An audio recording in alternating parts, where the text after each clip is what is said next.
Hello, everybody, and welcome back to the NLC. We're still in Div 2 playoffs. I am Brackish Brit, joined by EK on the desk, who had 20 minutes of time after finishing work. So, very based of you to be here with me. How you feeling? I'm feeling absolutely great, tired, but great. And, what better way to reinvigorate oneself than to watch some quality League of Legends? So I'm ready. But Well, two I heard teams you that spent are. your We can maybe get to that when we have a spare moment. Did a charity thing earlier today. Blindfolded Elden Ring. Twitch. There'll be a Twitch VOD somewhere if you really want to go and root that one out. It was good fun. Producer Casual Community was in my ear for that. But we have two teams here, EK, that we should probably get onto, fighting for their playoff lives. Are Garden Gaming and Blue Whites. Yes, and both of these teams, I have the bracket in front of me right now, and they both didn't look too hot, 0-3 and then the 1-3 as well. So both teams weren't very close to pulling off a victory over there, but they're both hungry, to prove themselves in this lower bracket and to prove that they can climb back up to that final. Because keep in mind, the winner of this matchup faces fourth wall for the lower bracket final, who then can make it still into the final. So there is a lot of the line here. Absolutely. And for Blue Whites, that's a revenge arc because it was fourth wall that knocked them down into the lower bracket. So they've got to trample over the garden to get back to that rematch, to run up into the wall once again, and then, of course, ultimately face down Rich Gang in the grand finals. But grand finals is feeling a very long way away today. The only thing that should be mattering to these players is this one match. And I'm interested, what's your general feeling of the teams? Have you seen much of them? Unfortunately, my answer there has to be no, I haven't. But thankfully, thankfully, I've seen a fair chunk of them. Blue Whites, our second seed in the regular season, looked very, very strong, but they have had a couple of moments where they have definitely shown that they can bleed. And I mean, we saw that up against Fourth Wall in their previous series as well. But Garden Gaming, they have a couple of unknowns on the team, or well, not unknowns, but variables, shall we say. Bash, for example, bit of a mad lad, sometimes likes to pull out some slightly crazier picks in the jungle. His Viego is a signature, which obviously that's not too far out of the, the known pool, but it's not something we see most commonly these days. Yeah, and I did just pull up all the stats, because thankfully, big shout out here to Brackish. He did a bit of prep. I have it on the screen right now. I have the standings on the screen. I have the matchups on the screen. I'm like scanning through everything, like piecing things together as he's explaining things to you as well. So, we've got this great perspective where we have one person who, I know the teams. I've seen the teams before and know some of the players, but I haven't really seen them recently. And then we do also have someone here in Brackish who has seen them a bit more recently and can maybe give a little bit more insights to them. So, I guess it's, it's a plus that I haven't come in very prepared. I can give a fresh perspective. It's always nice as well from the analytical side, not necessarily being able to just outwardly say what a team is going to do. So I look forward to hearing your insights as we continue through the series. We should be seeing draft on our screen shortly. Apologize for the delay on that. In the meantime, though, some key picks that we want to look out for, especially one I want to shout out from our man Veluxa in the top lane for Blue Whites. Has a couple of games of Twisted Fate top, which obviously did come from the TFOP era, but still got to keep an eye on that man. So we are getting through the first phase of bans. The Karma Flex gone, the Rel Flex gone, the Volley gone, and the Varus, that turbo reliable ADC, also gone. Yeah, and it looks like pretty much all that's been removed right now are just standard meta power picks. They don't look like any picks to me that are very much targeted to a specific player. They're just, hey, these are good in the meta. And then the Smolder pick kind of does surprise me because I feel like Smolder had a really, really big surge in popularity, but then teams kind of figured out how to play around it. People started winning less with the champion, and it has kind of dropped off the radar for a lot of teams. So seeing it being first picked here by Blue White is quite interesting to me. For me, it's interesting specifically because Blue Whites have the flex potential with it. Pomo has 2 wins on the Smolder as well. So the opportunity for Blue Whites to pick and choose what matchup the Smolder goes into, I think will be a big boon to them. I'm actually not sure by the picture that we see on our screen what that first pick is for Garden Gaming. Kaiser, there we go. I was gonna guess Kaiser, but you know, there's this game, where you have to like guess stuff. Like, what was it called? Like, it's like this guessing game, where you have to pick like a small part of the art, and then Lodel. Yes. So we were just having to play that. I guess we gotta get a bit more practice in on that. But yeah, we do have the first 2 picks now for Garden Gaming coming in as well, with the Kaiser and the Nico, both quite strong laners, still needing some primary engage, which obviously they'll be looking for from either the jungle or the support position generally. Stana being picked up here would suggest that the Smolder is going to go into the mid lane, unless they go, you know what, we double stack bot lane, we just farm for the win.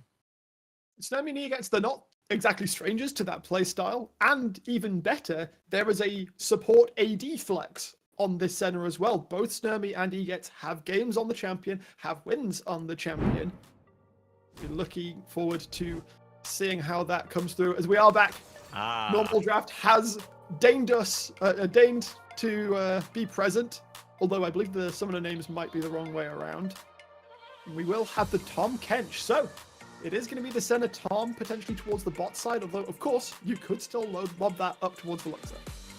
Yeah, there are still a lot of ways you can go here, but I think at this point we can kind of assume, at least based on me having a fresh perspective and not really knowing the players, I'm going to assume it's going to be Senna into the bot lane position with, of course, the Tom Kench there, and then bringing the Smolder into the mid lane. Now, I have seen a little bit of Smolder top as well, but I don't know if Blue-Whites have that in their pocket. The Luxor has played TF already, so playing a ranged top laner is not exactly out of his wheelhouse. We will have to see as the draft continues, as it will be Twisted Fate, last pick of the first rotation, and we should see some targeted bans. There is that Jax taken away. Yeah, and right now for the side of Garden Gaming, I'm looking at a lack of engage. I think they need to find some way to get onto this Smolder Senna combination, especially also with Tom Kench being there to prevent one target from dying. And I think, you ulti in here with TF, you gold card, Kench eats, you can't confirm the kill. So you need to find some sort of primary engage, preferably some level of AoE, to set up the engage, and then you follow up with the Nico ultimate, you follow up with TF gold card. So I'm looking to see where the bans are going to go from Blue-Whites here, because they will probably be looking to remove some of those options. Oh, and we already see the Viego taken away. That Bash special will be off the board for this game. Also worth shouting out, of course, the Nautilus. Shivo's put a lot of reps in. That Hungarian support on that support pick. And the Zac will also be removed. We have seen Volux put in 4 games of that as well, and of course you can still flex it through like 3 rolls if you feel that way inclined, so not too surprised to see that go either. So Xin Zhao also being removed, so just some strong skirmishing, like semi-carry junglers being removed. Now I do think the jungler position for Garden Gaming right now is quite important, because they do have a winning top lane generally. Twisted Fate wins most top lanes in just, basic early game pushing. Then you also have a winning matchup in the mid lane, assuming it is going to be Nico into the Smolder in the other game. So your jungle has a lot of freedom to go play aggressive, so you want to have something that can skirmish and can use that. And, well, Wukong definitely fits that bill. Wukong certainly does. He's seen a bit of a resurgence with 14.5, all of those nice little buffs, like his stack's not falling off, then maxing out at 5. Just really nice to increase his overall survivability, and of course can be flexed into jungle or top lane, so really nice from the side of Garden Gaming, keeping Blue-Whites getting to the very end. And so far, this Blue-Whites composition, it just screams to me, we want to have some beefy boys in the front, we want to have 2 carries in the back line. I'm not going to be baited by hovers, I'm not going to allow myself to get baited by that. There's no shot. There's no shot. I mean, wouldn't even be that good as a counter option here. Something like the Croc, that would make a lot of sense. You throw another tank in there, you now have 3 tanks there who just want to stand in front, hit whatever is in front, and protect the double 80 carry backline you've got going on. I think it's a very strong composition, and, you almost can't lose front to back if you are on even ground with the enemy team, if you can front to back. Now, of course, that's where the question comes in. Can you front to back, or can the enemy team find a way to disrupt the setup? And that is a very, very strong scaling pick right there. Yeah, that's a great way to answer the scaling options. And it is a scaling dragon that outscales the scaling dragon. We've seen this happen earlier in the split, Smolder versus Aurelion Sol, and spoiler, Aurelion was the one that won that. Yeah, and I think one of the key things about Aurelion Sol as well is he has a lot of space denial in team fight. So, especially if you have an AD carry like a Smolder who doesn't have the longest range outside of his rapid fire Q, you need to be in a certain range of enemy champions, preferably some squishies, to be able to get some good DPS out. But then if there's this enormous E from like this black hole from the Space Dragon, then it can be very difficult to get in that zone. And it just makes team fighting so much more difficult as you move later into the game. Space Denial is here in spades for Garden Gaming, really. You've got Wukong Cyclone. That's going to keep you out pretty damn well. You want to run into a Nico Ultimate? I don't really feel like that's a good option either. Sky's Descend and the Black Hole, as you were mentioning from Aurelion Sol. It is going to be challenging, I think, for these Blue-White's carries to actually effectively deal damage, especially if Garden Gaming don't feel like they need to be the ones that play forwards. Yeah, now the good thing at least is that they do have a lot of tanky frontliners who can, walk in there and hopefully, for their sake, disrupt the safety of Aurelion Sol, who does want to kind of not necessarily be stationary, but he does need some time in the specific spot to ramp up the DPS, channel his Q. If you have a tank in your face who's just, forcing you out, and maybe you can just walk with the tank onto the enemy team, and in that way you can get the DPS going. But you always have to keep in mind that the deceptively long range of rapid fire cannon gold card is always looming. So, if you're not paying attention and all of a sudden you're like, there's a TF in the bush, he's going to gold card me in the face and I'm going to just get exploded. So team fights are going to be very interesting. And if these two teams come into like 20, 25, 30 minutes with even footing, I'm really curious to see who wins fights, because on one hand, I really like this composition where you just front to back with a Senna and you just say, hey, you guys can't die. We just slowly chip away at them and we run them down. But on the other side, all this zone control might be hard to play around.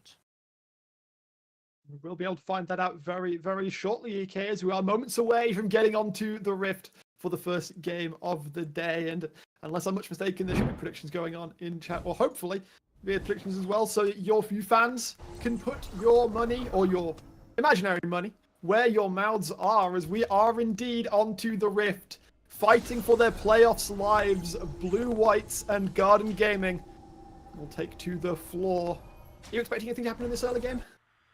Most likely not, unless someone face checks the catfish and he decides to gobble and try and run someone down. Like Tom Kench level 1 that's a turkey, me in my nightmares. 30 seconds until minions spawn. That's the noise a turkey makes.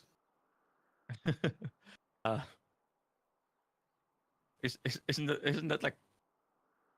Actually, I don't even know what the word would be. But I'm ruining your joke right now. I feel it.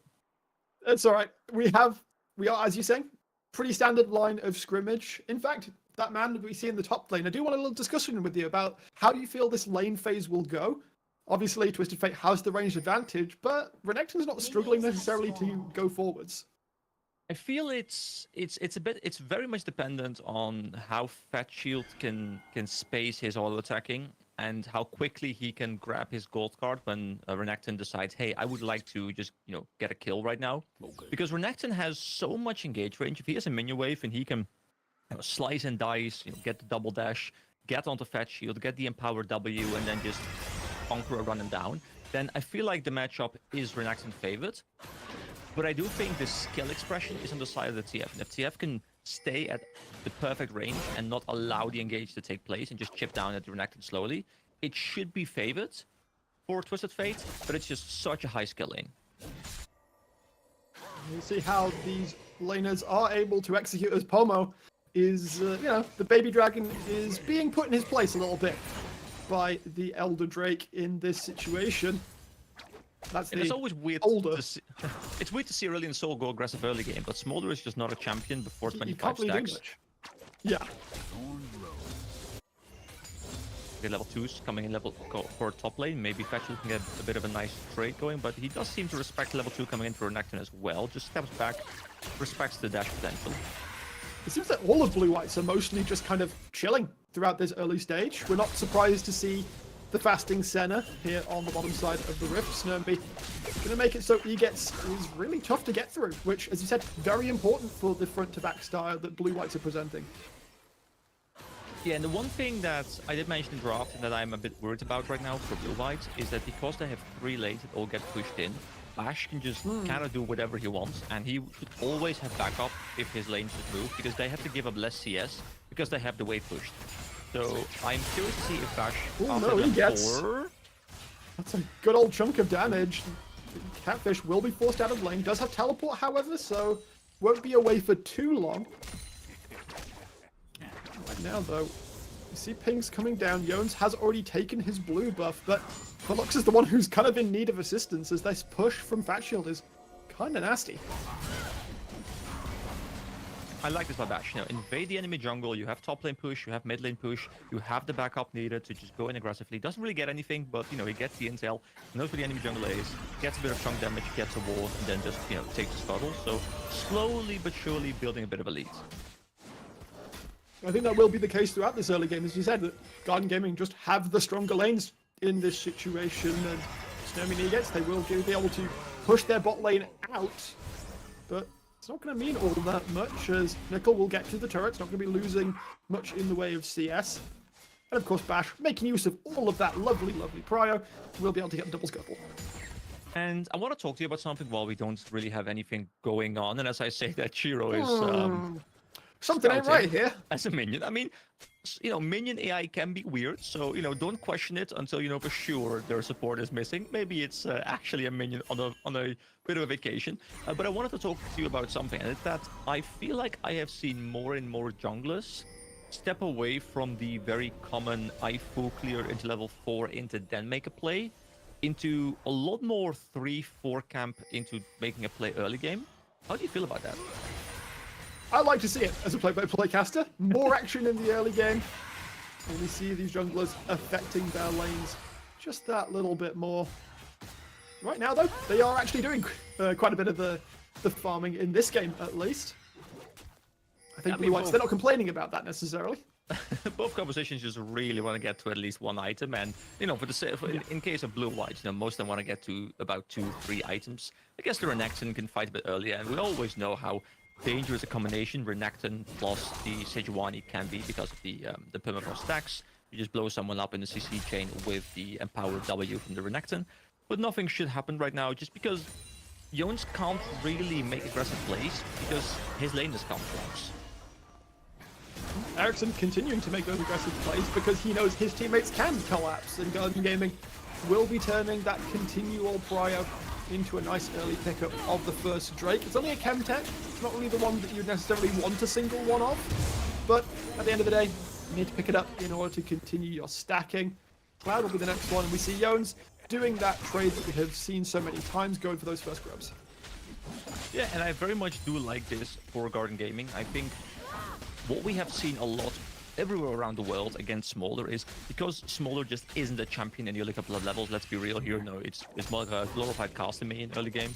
You can't really contest neutrals, so you always try and take Drake. And what you do by taking those Drakes is you make sure that by around 20-ish minutes you are in a position to take Soul, and then you're, as a Smolder team, praying that you can then contest. And yeah, it's going to be a little while before Blue-Whites reach that level. So, Garden Gaming, they can basically take whatever they want during that time.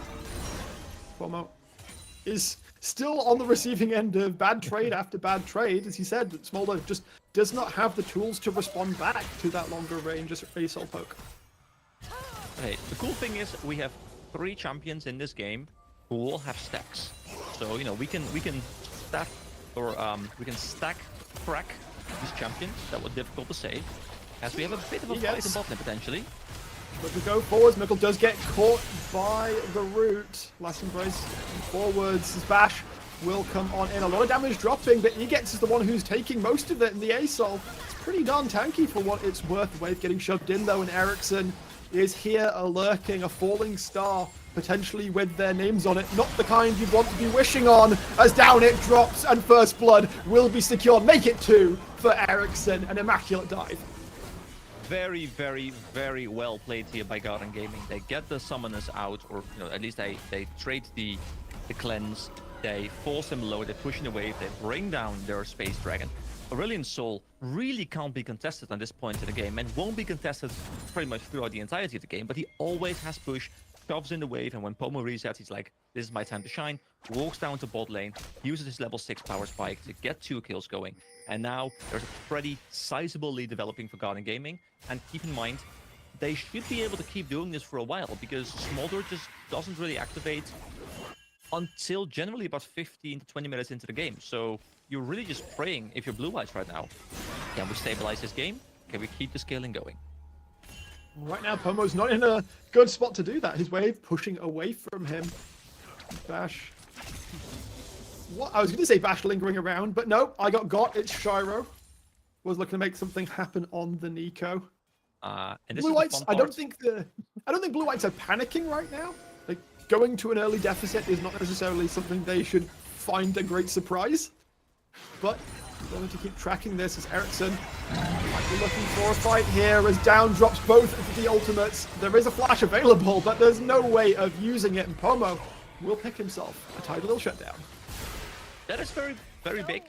Getting that shutdown is nice. It just buys you more time. It gets you to your 2-3 item power spike a little bit earlier. And also it just makes sure Ericsson can't keep on stacking himself. He doesn't have the teleport available either, so he's going to lose a big wave. Top lane is looking interesting right now. The wave was being frozen by Fat Shield, which is one of the worst things that can happen to you as a melee top laner. But Jones is also there, and they do have both their... Well, they don't have both their ultimates available, but they do have a lot of CC available. Fat Shield's feeling pretty confident though. He has a Ghost available as the Dominus will come out instead. Flash quite late from Fat Shield will take the permafrost stun. He won't be able to make anything more happen, however. Now he's going to be a little bit more careful. No flash to get out of a potential slice and dice. Yeah, and the wave right now is in a bit of an interesting spot for him, because he is trying to keep a freeze, which is fine, but this does mean Veluxa can now go for a quick recall, can grab himself an item, and Fat Shield really can't base in this wave state. He either has to hard shove this wave right now, make sure he crashes it, which does seem like it is what he's doing, because he wants to match the reset now.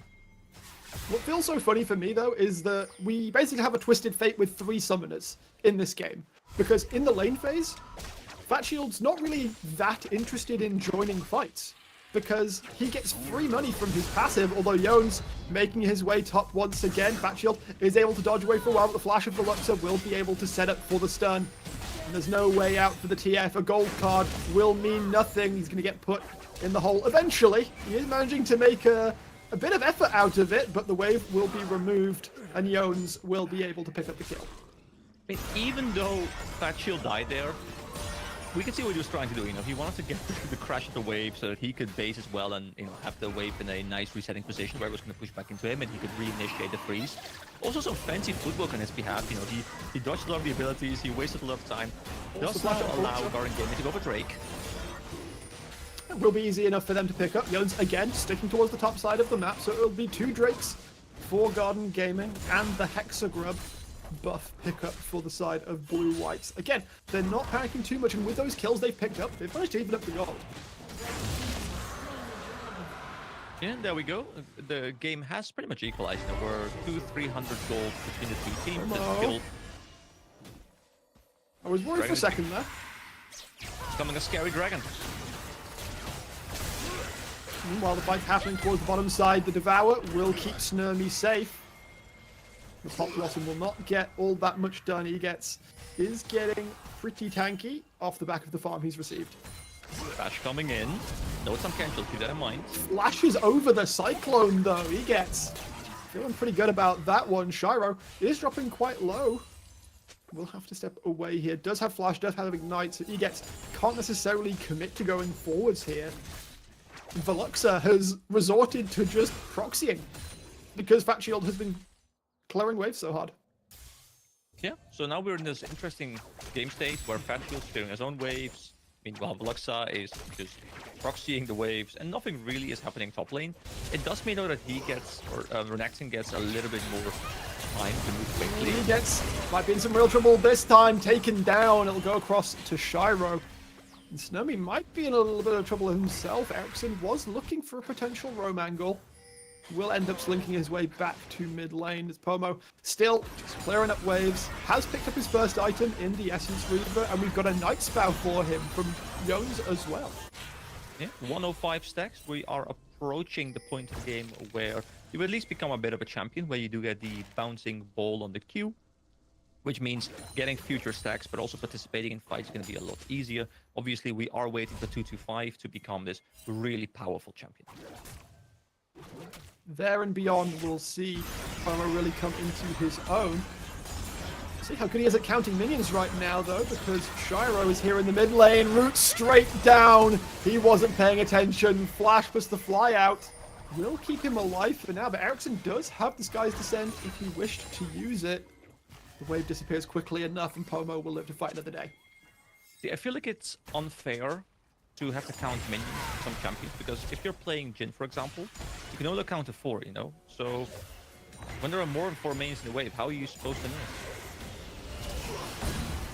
Crash making their way towards the bot side. Ericsson is going to make it happen. Shiro is flanking round as well. Egets will be able to keep Snurmy alive for a little while, but it's not really going to be all that much importance, as Mikkel will be able to pick up his first kill of the game. Pomo, again, just stuck in mid lane, will be able to pick up a couple of plates for himself, but Ericsson is just getting huge. This top lane skirmish is just... It's kind of funny to look at, you know. There's a static shift right now onto the fade, so he instantly is all the waves. Renekton just kind of suicides his body into the wave and just says, hey, I trade some HP for the wave, it's fine as well. So both top laners don't really achieve anything at this point of the game. But Herald going to the blue whites, they have pushed top lane right now, which does open up this opportunity. Also, they probably realized that the bot lane for Garden Gaming was on a reset, but couldn't contest either way. Right now, I think they're not too worried about that, as topside objectives continue to go the way of blue-whites. Shelly secured by Jones. The map state, it doesn't feel too bad. 1.5k gold advantage for Garden Gaming, but we know which side is at least the more out-and-out scaling comp. It's hard to call a comp not scaling where you've got an ASOL on it.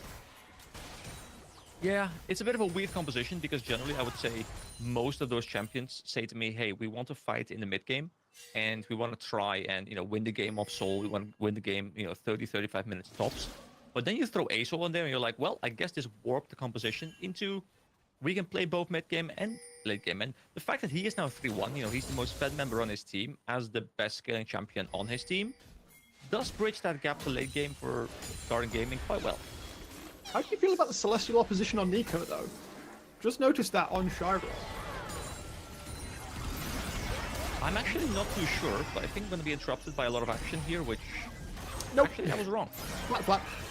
Pomo will be able to get away from that. So, yeah, the support items is probably like the one part of the game where I want to spend more time learning about it, because I know what they do, but it's hard for me to get the proper comparisons going right now, because I feel like a lot of options are viable. It's just difficult to tell which ones are best sometimes, so I think most players just go off what the mobile fighting line is. Watch out, Ericsson, as the engage will come through. Hot Blossom land onto Jones, but this is a tanky Sejuani. Ericsson will put some flames up there beside as Snurmy is caught out across to the side of the fight. Destiny coming through. Fat Shield will join the fight, but it is already very much over. Garden Gaming just going to shepherd blue-whites back towards their base as they pick up their soul point. Getting soul point here is really big. It means you open up soul at about 21, 22 minutes into the game, which is generally around the time when the... I was going to cut myself off there because I think the gold card just went to the mid lane. It did, as Pomo will get dropped here off camera. Soul point will be secured for the side of Garden Gaming. The gold lead, though, not building up by much. Blue Whites, they are certainly still at a disadvantage. But now the problem is, EK, they're on the clock, Soul in 5 minutes. Yeah, and this is the point where you're just thinking, hey, what we need to do right now is Pomo needs access to minions. Pomo needs access to jungle camps. Pomo needs to hit 225 before we get there. And generally, most Smolders hit their 225 somewhere in that 21, 22, 23 minute mark. So it is definitely possible. And if we could get a quick check on where he is right now, that'd be great. Because what you want to do is you want to set him into mid lane generally, and then you also want to give him the camps, like the Raptors. 148. So 148, ooh, that is far off. It's going to be a little while. Shelly is going to be summoned into the mid lane. I don't think there's going to be much Garden Gaming can do to prevent this tower from going down, although they will be able to make sure that Shelly cannot get another charge off. Right now, though, I'm looking at this, well, it's a Wukong icon, but we know all well that is Shiro. Was looking to make something happen, not quite going to be able to manage it, as Ericsson matches Pomo towards the bottom lane, which of course continues the woes of the Smolder. He's still not really able to step up and farm freely. Yeah, and he's just trying to get some stacks by taking the trucks as well. They keep in mind, for anyone who doesn't know, the jungle camps all give stacks equal to the amount of actual Bodies. yeah, actual bodies, like actual units you're killing. So it's not like 4 CS, like, you know, it just Chickens generally for give you. days. It would just give you so many stacks, and it's great. Whenever I'm playing Smolder and I'm playing with a pre-main jungler, I'm like, I'm swapping mid lane right now. Your chickens are mine. Chickens Like, are now this is like mine for the rest of the game. 225. Oh my god, it's like full Froggen. Remember we were talking the old days where no jungler CS was ever their own. Chickens was Yes. just the domain of the mid laner. And blue as well, of course, because blue didn't share yet back then. Very true. Garden Gaming, though, they start to move their pressure towards the top side of the rift, and that can only mean one thing, EK, and that's Baron up in a minute. Yep, and both teams will be set up for that, although at this point of the game, Garden Gaming is a lot happier to take that fight than Blue White is. Blue White at this point should not be able to take the fight yet. Now, Senna is getting decently strong, 81 stacks. Generally, I consider roughly 100 stacks to be where Senna, you know, really becomes a fairly strong champion. So they do have two kind of ticking time bombs in both the Senna hitting 100 plus, and then also Pomo on the Smolder hitting 225 soon-ish. So there is a lot of ticking time bomb value, but the question is, can Garden Gaming just get all the objectives off the map before that even happens? I mean, they've already got many bodies towards the top side of the rift. There's a Destiny available for Fat Shield if you would look to take it. They're just going to force Bullocks away. It should be a top tier 1 that's open and free for the taking. And right now, as you said, Blue White's they're just not ready to fight. Yeah, so then always the question becomes, what do you give? You know, you are behind a little bit in gold. You, at this point in time, champion-wise, just aren't matching the enemy teams. The question is always, what are we willing to give up?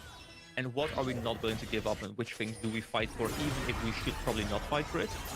And I feel like, you know, both the Baron and the Soul are kind of in that we want to contest this because giving this up could doom the entire game kind of scenario. They're running out of options that they can give up. They're giving up first Drake, fine. Second, fine. Third, fine. A little dicey. Fourth,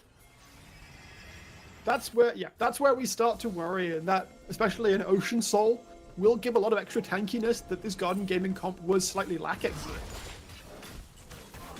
yeah, and there isn't that much burst on Blue White. You know, Ocean Soul is great next to the fight, and when you're playing a front-to-back composition against, you know, 3 tanks who don't have that much DPS, and then 2 backline champions who want to just chip away at your front line in the front-to-back scenario, having an Ocean Soul just consistently healing them up and making it so that your front line can last longer than their front line potentially, even though generally your front line is a lot weaker, because technically their front line is Wukong. But if Wukong is healing up with the Sundered Sky, with the Ocean Soul, and of course then the more significant damage coming in from his own backline, you can still win front to back, even if your composition isn't designed for it. Absolutely. Right now, with 20 seconds until the Ocean Soul, Pomo coming towards the mid lane, knows that he needs to join up with his team right now. There's a TP coming in from Ericsson, but he's right into the face of Jones. The numbers coming forwards. Glacial Prison drops down. Ericsson is dropping low. He's able to survive as Snurmy drops towards the backside. Pomo able to run out as it's mostly the front line taking the damage, but there's not enough front line EK. The damage is simply not there. All but Pomo drop. It's Garden Gaming's, they're free to choose. They want the Baron, they want the Soul, they want both. You know, I was ready to scream that TP sucked, but honestly, that TP brought everyone from Blue White over to Ericsson. The entire Garden Gaming team just said, hey, the entire frontline is chasing our Space Dragon. Let's just go ahead and kill their squishy champions. And that's what they did. They get the Soul, they potentially also get, well, they should get... Oh no, Pomo! does not have the flight. It's the center ultimate, though. Dawning Shadow will keep Pomo alive, and Ericsson will drop. However, in the meantime, Garden Gaming are able to secure both the Soul and the Baron. And that means there was roughly a 6,000 gold lead in absolute gold value. But keep in mind, there is 4 dragons worth of stats. There is the actual Soul. There is the Baron buff right now. Garden Gaming is in a massive position to completely take over this game. They do have to wait for the respawn of Ericsson, who did unfortunately die to Pomo. Pomo is getting there, but is it too late? Might well be 11-3 in the kills. And now a 6k gold advantage in favor of Garden Gaming. Blue Whites, they continue to try and hold on. Snurmy still not at 100 stacks. Pomo still not at 225 stacks. If you look at the individual gold as well, production, can we have a glance at that, please? Fat Shield, just by existing, has built up a 1.5k gold lead off the TF passive. Yeah, just it's kind of like playing Bank Blank, you know? It's bringing Bank Blank back. Very reminiscent, like yeah, you know, like since when was Kleptomancy back in the game? Yeah. Oh, just imagine this build with Kleptomancy. I mean, please no. I don't need that. Nobody terrible. wants that back. I mean, you know, I'm a big Ezreal enjoyer, so I loved abusing it, but I know it's very. Of course you did. Pomo, by the way, has hit 225 though. That little mark on the health bar means that Smolder has hit his power spike, but for the Garden Gaming that's looking this strong, they're trying to push in waves while they've still got that Baron on them. Shiro gonna look for a flank angle. There's only 3 people here and none of them are the carries. Pomo trying to fight his way forward. He's gotta watch out though. Flap will be able to keep him safe. The tower dropping lower and lower. Garden Gaming, they don't need to do anything. Yep. At this point, you just pressure lane as 4. You send Fat Shield into a different lane. Fat Shield, if you know he's ever in trouble, he has double movement summoner. He can also ult to the other wave to offer backup if they try and overload that wave. But the only way you kind of stop this, I feel, is you have to overload the TF himself. But then you have to make sure you kill him before he gets the both of his summoners off. And also you don't lose the entire base. Gyro going in, finds the 3-man pop, Blossom Snurmy flashes out, but Bash is on his case. Pomo trying to burn him down, but he's too tanky at this point in the game. All of the healing, all of the regen from the Ocean Soul. Yones trying to make something happen with the Glacial Prison, but it is too damn late as Garden Gaming rip through Blue Whites. They will wipe them from the rift. Veluxa is a very sad croc as he sits beneath his Nexus turret, awaiting the Executioner's call. The turrets will drop down. There is nothing Veluxa can do here as Garden Gaming, in commanding fashion, will be able to lock down the first game of the series. Very, very, very well played here by Garden Gaming. They had 3 winning lanes. They played around it beautifully. They got the game exploded before the scaling happened, and they took over this game. And we said, Blue Whites, if they were able to scale to their points of power, it would have been very difficult for Garden Gaming to deal with them. Garden Gaming just go, I bet. What if they never get there? Yeah, and this is the issue, you know, when you are drafting 3 losing lanes, or at least 3 lanes that get shoved in, you just offer so much freedom. You know, I push in a wave in mid lane, I can go top, I can go bot, I can go help my jungler, I can go take Drake, I can put some vision down. I can do whatever I want because for those like 20-30 seconds, I don't have anything to do besides going elsewhere. So having 3 lanes with that kind of freedom, and also the jungler who's like, I can go into their jungle because I always have 2 lanes who can just literally instantly move away from the lane, back me up, and even if nothing happens, the other laners who will have to move with them will lose CS. So it's very greedy to draft 3 losing lanes. This is the kind of game where, like, I would have loved to be the jungler. I'm sure Bash had a great time. It's like, oh, I have the complete freedom to walk into the enemy jungler because my lane's got my back. Something I never feel in solo queue. We will be back after a short break for game number 2. Garden Gaming starting off very strong. Blue Whites, we know the tenacity of this team. We'll see how the series continues after this break. Don't go anywhere.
And we are back ahead of game number 2.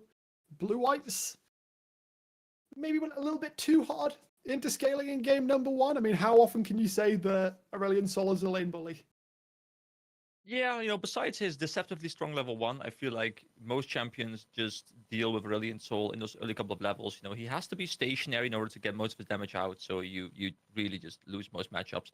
And that kind of brings me to my point in draft as well. I think I don't actually mind the composition that Blue White ran mostly.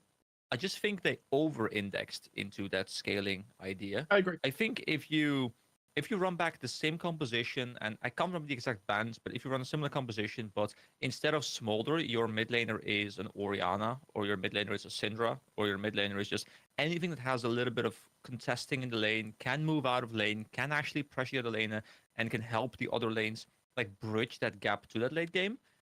I think I'm fine with that draft. I just don't like over-indexing into it. So theoretically, if, for example, we saw like a Smolder center bot lane and a more aggressive mid laner, would you have been more happy with that? I'm trying to think. Or is that too weak a mid lane duo? I'm trying to think whether Smolder plus Senna doesn't just get completely rolled for like 15 minutes straight, and then the game ends through bot lane. I don't know if that happens. I've never played the lane myself. I have theory crafted with friends like, should we do this? Like, should we just like go double stacking? But it just feels so weak in the early levels, like so weak. That's fair. Garden Gaming, they are sitting pretty right now. They don't necessarily need to change all that much coming into game 2. Of course, it's all going to be on blue-whites, who have chosen to be on the red side. Their name being deceptive, apparently. And we'll be into draft with that fairly shortly. So aside from over-indexing, what's the specific thing that you want to see coming out in the second game? I just really want to see more priority on unlocking the jungler to be able to play as aggressive or more aggressive than the jungler for Guardian Gaming. I just feel like he couldn't do anything. He had a strong pick. He had Sejuani, he had Sejuani Renekton, and they want to play towards top lane. They want to make sure they go top lane, they get the dives going. But I just think, and I'm going back to that same point again, but I just think just because their mid lane did not have prio at all at any point in this game, you can't go dive top lane, because the moment Brilliant Soul goes missing, he flies over there and contests the dive when you try and do it. So I just think my number one priority here would be pick a stronger mid laner that can actually pressure. And I think everything kind of just follows up from there. They do also now have last pick, of course, red side last pick, which can maybe unlock some counter picks to kind of warp the draft. Yeah, as you said, with R5, that makes life a lot easier, I think, to find Pomo a matchup that he's comfortable in. I mean, this is not exactly a player that is unaccustomed to playing a little bit more forwards, although control mages are definitely more his sort of flavor. We had a lot of success on the Corki, Orianna, Azir. These are all the sort of standard, not necessarily kick you out of lane champions, but they definitely had more pressure than that Smolder did in game 1. And the great thing is, I'm literally looking at the list you created of his 4 top 5 champions, excluding the Smolder, and I would like all of them. Corki, Orianna, Azir, Ahri. They're all fine in lane. They can all make things happen in the mid game. Corki a little bit less, but still, I think, has a little bit more laning prowess than the Smolder does. Doesn't really rely on farming for 20 minutes. Can be a bit of a champion at 10-15 minutes, especially with package coming through and contesting an objective like that. Bans, I can't remember the exact ban that came through last time, but I think they were quite standard. Smolder now being removed. Smolder, though. They're scared of Guardian Gaming picking it for themselves. That's interesting to me a little bit, because Jones is a really big Vi player, and I feel like Vi is a great answer into this folder. Because as long as you can lock the cease and desist onto him, you are going to get onto him and do that damage, and it's a fantastic pairing with the Ahri, which we already know to be one of Pomo's favorites. Instead, Guardian Gaming, they're going to go back towards the Nico, played by Shiro last time around, but it is a bit of an Ericsson classic as well. Yeah, I really like this first pick. It keeps your options open. You can flex it into 2 positions. Well, technically 4, but 2 that are mostly played. And you kind of just adapt draft from that. And I think when you're on blue side and you create a bit of doubt in the draft, you can kind of overcome this we don't have counter pick thing, because you kind of still have counter pick in a certain way. And now I kind of want to see a strong mid lane pick here coming through for blue-white. And there it is, the Ahri. Ahri does lose this matchup in the 1v1 because you just get shoved in by the constant Q spam from the Nico. But you have kill pressure. So, like you just said, if something like a Vi gets locked in here, something that can set up the Ahri for success, I'm much more happy with their draft.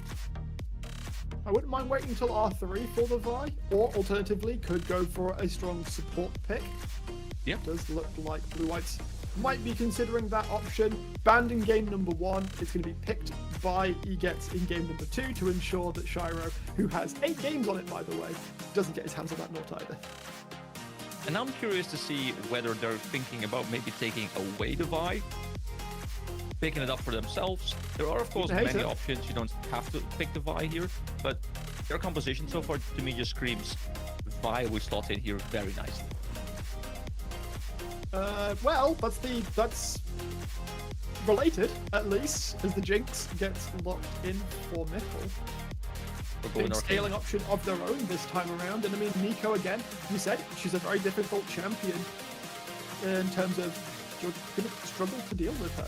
Like, try to get to the Jinx, you've got to walk through a populace, you've got to walk through the tangle barbs. It's not easy. Speaking of, another champion that was banned in game 1, left open for game number 2, the Volibear. Bash, 4 games on it. It's really, really strong at the moment. You press Q and you run at them. Yeah, and you, in the early game, 1v1 pretty much every single jungler in the game. You just don't lose matchups. You do definitely win against the Vi. Now, that doesn't mean I'm opposed to the Vi here, just because I think it does slot in incredibly well with Blue White's composition. But Blue White has to be a bit careful here now, because Nico plus a Volibear can be a very strong combination. Nico has a lot of early game damage with the Q as well. The Flex technically is still alive, where they don't know for sure where the Nico is going to go. But banning stuff like the Kench to keep the Jinx from being super safe is probably a good idea. Yeah, I wouldn't be surprised to see maybe a Brom hit the ban bench as well in this rotation. That said, if you ban that as well, Renata Glask is available, and Bailout on top of a Jinx who potentially gets resets. Maybe that's the scarier option, actually. I've talked myself into it. There's so many options available right now. I feel like at this point you can still go many different ways with the draft, and they talked about it, Braum being removed. Obviously an amazing pick into all the champions locked in by Blue White so far, and could really keep this Jinx from going down in the team fights. I'm thinking about where I want Blue White's draft to go right now, because you can just kind of like flip the script and be like, okay, last time we over-indexed into scaling. This time we're locking into Kalista, we're going full early game. That's possible, but I think that's a risky trend. I think you want to slot in something maybe like a Zarya or something that can match late game scaling from the Jinx and doesn't require you to win the game by 20 minutes. I also wouldn't necessarily hate Snurmy's Ezreal. He's pretty good at the champion. Instead, we've got that similar vein of safety going for the Zarya here. Rakan up and available as well. It will be on Garden Gaming to decide whether or not they want to steal that one away. But if you do pick the Rakan, then it's not as safe for the Jinx as if you pick something like Renata. And I am just, you know what? I'm a genius. I'm out. This draft cannot get any better for me, EK. See, the good thing is, and he might not hear me right now, depending on whether he put on his headset or not, but I'm here as a scholar, but I think at this point in time, Bracket should just be doing both. This is my evolution. And I'm just here to smile at the camera and maybe like attempt a funny joke sometimes. Aatrox locked in though, and I like that. A self-sufficient top lane, you can play around it, but you don't have to. And you scale well on top lane. You now have two strong frontliners in the Volibear and the Aatrox, a lot of backline damage as well, and you have this early game champion to bridge the gap with the Volibear. So I do like this composition. I adore that Wukong. It's a fantastic pick into the Aatrox. So much armor because of the passive, so much regen because of the passive. You can dodge in and out of the sweet spots on the Darkened Blade. It is oppressive if Veluxa can play this matchup correctly. Love this pickup, love this draft in general. But do you have a preference on either side right now? I'm trying to piece together which I prefer. Like the thing I'm thinking about right now is the entire composition for Blue Whites says, well, besides the Zarya to like a certain degree, but they say go, go, go, go, go, land one skill shot, we go in, we kill everyone. Zarya can go forwards. Zarya can definitely go forwards. It's just, she doesn't have to. It's not like it's her only mode. She can I would say she prefers to play backwards. Yes, I would say that's her preferred style. Yeah, but having said that, I love the draft from them. I love the draft from Blue Whites here. I think they took the things that went wrong last game. They said, hey, we just completely lacked in the early game. Let's lock in a strong mid-jungle duo. We have a great roaming support. We just have many more tools available to ourselves. The only thing I'm a little bit worried about is if you don't find a flank and you engage front to back and your team gets Renata ultied, you kind of start engaging on each other with this composition, and that can be a little bit risky. Just a touch. But, as you said, Blue Whites, they have a much more proactive early game team. I would very much like to see Pomo run alongside Jones in the early skirmishes. Obviously, that duo has been known to be incredibly strong for a very long time. Any piece of ICC lands, it's a free charm, it's free damage, and I mean, both of those champs aren't exactly lacking in that department. Yeah, sorry, I just got like a bit of a hiccup or something just going my way all of a sudden.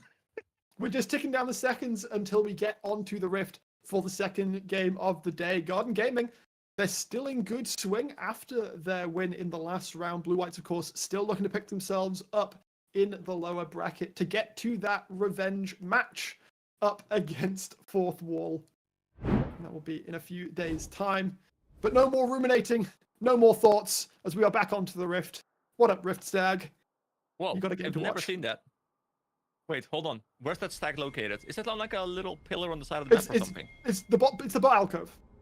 Oh, really? Is there a stag there? Yep. Damn. I didn't know about that. I've learned something today. Thank you, producer. There we go. Educating the masses, even the casters, learning something new. I mean, I've only NLC played this game since broadcast. like 2013, so it's like, you know, I'm new. I mean, that knowledge is so old that it doesn't matter anymore because they had the whole map remake. True, true.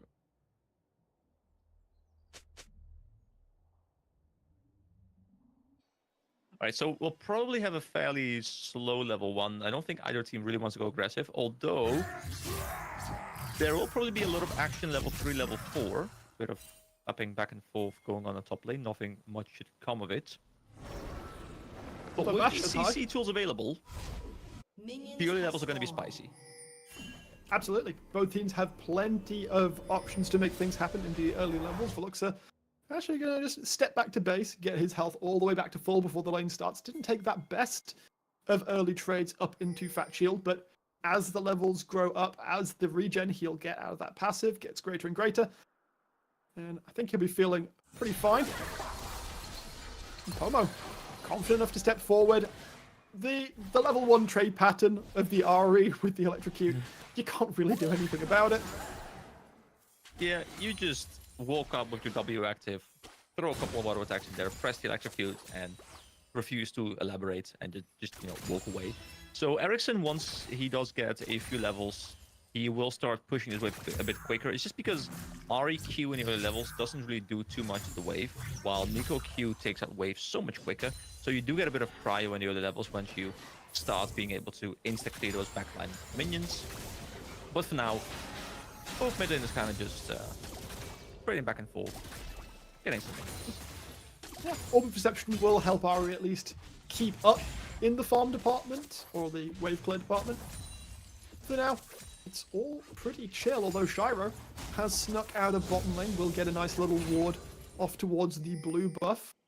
I'm not sure if it spots out that Jones did start towards the bottom side of the rift, but if it didn't, then the ward and the chickens will.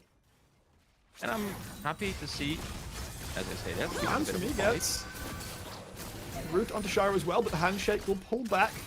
It's a nice little trade of damage, and the Renata, not all that tanky in these levels. Yeah, and there is a minion dematerial. Oh my god. Again, he lands a second hook. Shiro dropping very low. Flash had to be committed in trade for the ignite. Yeah, this is a very different blue-whites this game, EK. Always ready to fight. Yeah, I am scared to start speaking because something will happen again. It's a flash hook. Third time's the charm, right? Yes, I mean, at this point, you know, flash is down, HP bar is low. If you find an all-in right now, you can definitely force that kill. Zaya is also a lot stronger in the other levels than the Jinx is, so there's a lot of room to outplay that, and I wouldn't be surprised This if is what I was talking about with Veluxa.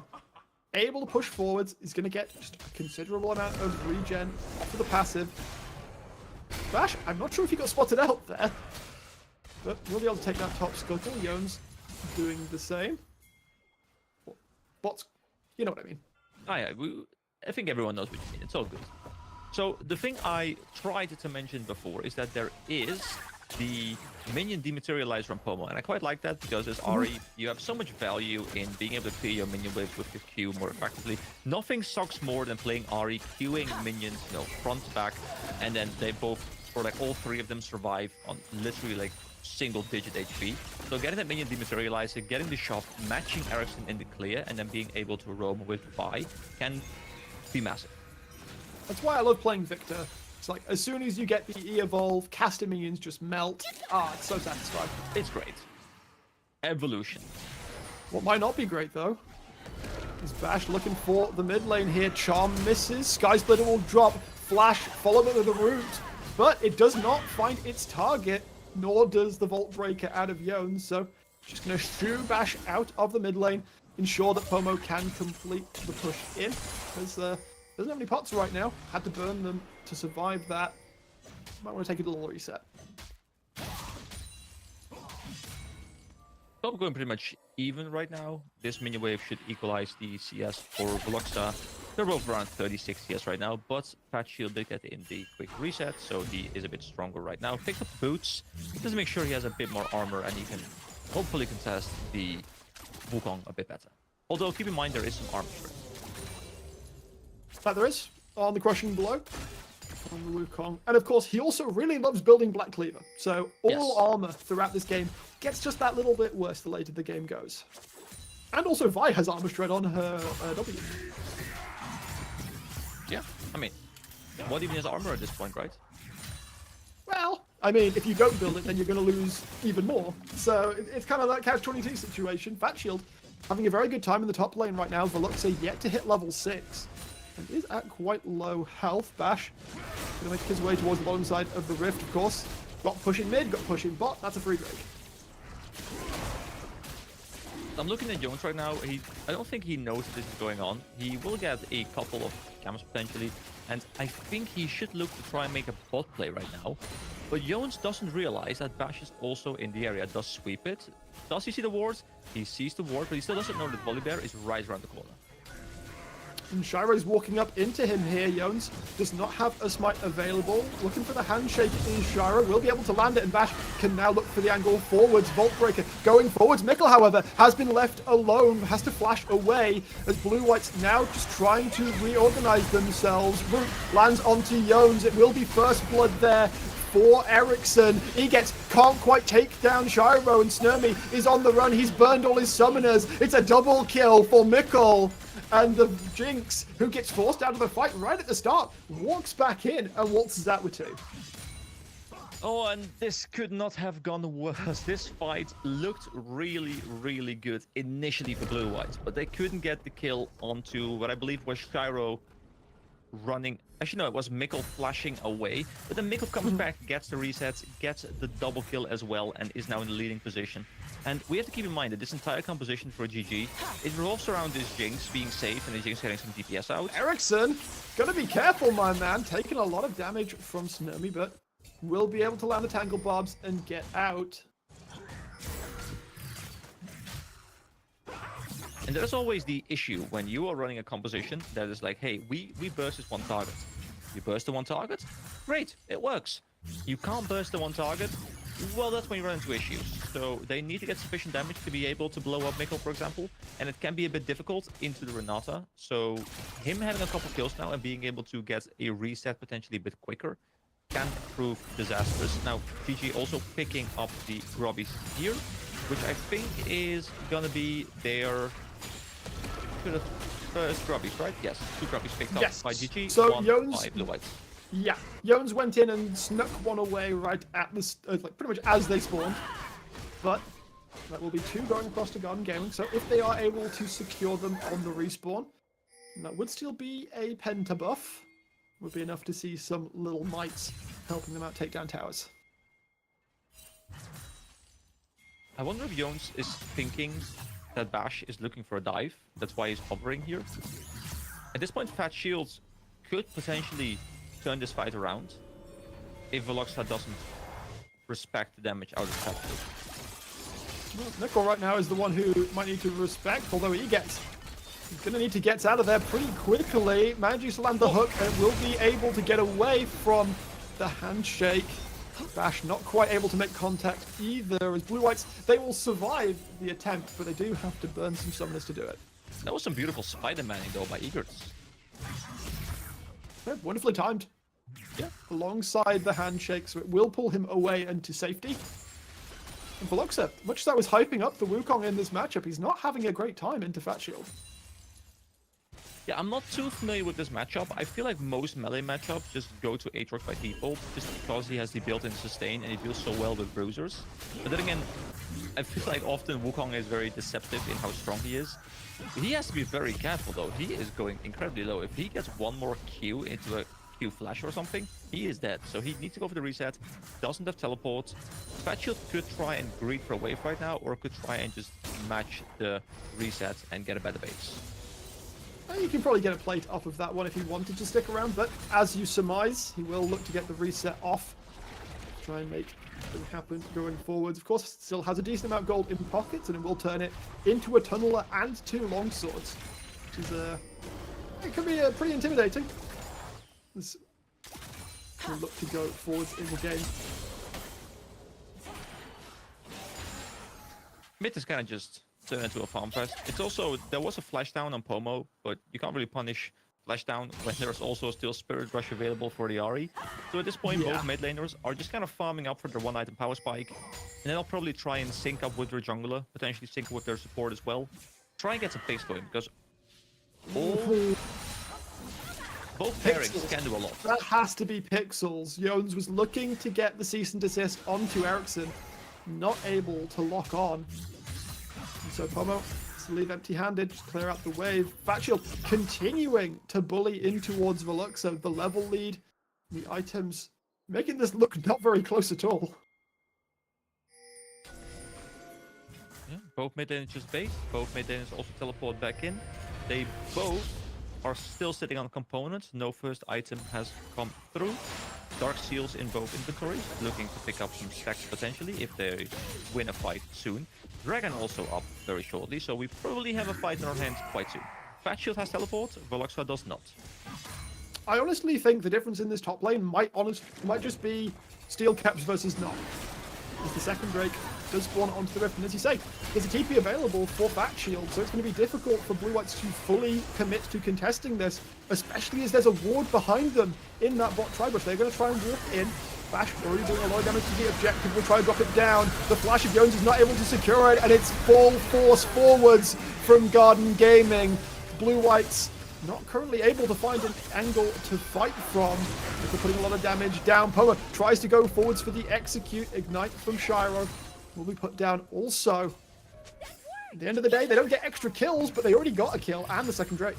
Yeah, and that layering of CC with the Renata ultimate into this massive ult by Ericsson looks really, really good. They pick up the second Drake, and so far they look to be once again in firm control of this game. Fatshield also getting even more plates for himself. Gold lead is getting a bit out of control on top lane. If we could get a quick check on the actual gold, Fatshield should be... Yeah, there we go. Okay. About 1,000. Looking very good once again for the side of Garden Gaming. Blue Whites can look to fight this one back, as Jones will be able to step forward, take that second grub. Fatshield, though, has Snurmy in his eyes. So Egetz is here. They don't feel confident enough to take the 2v1, even with Ignite.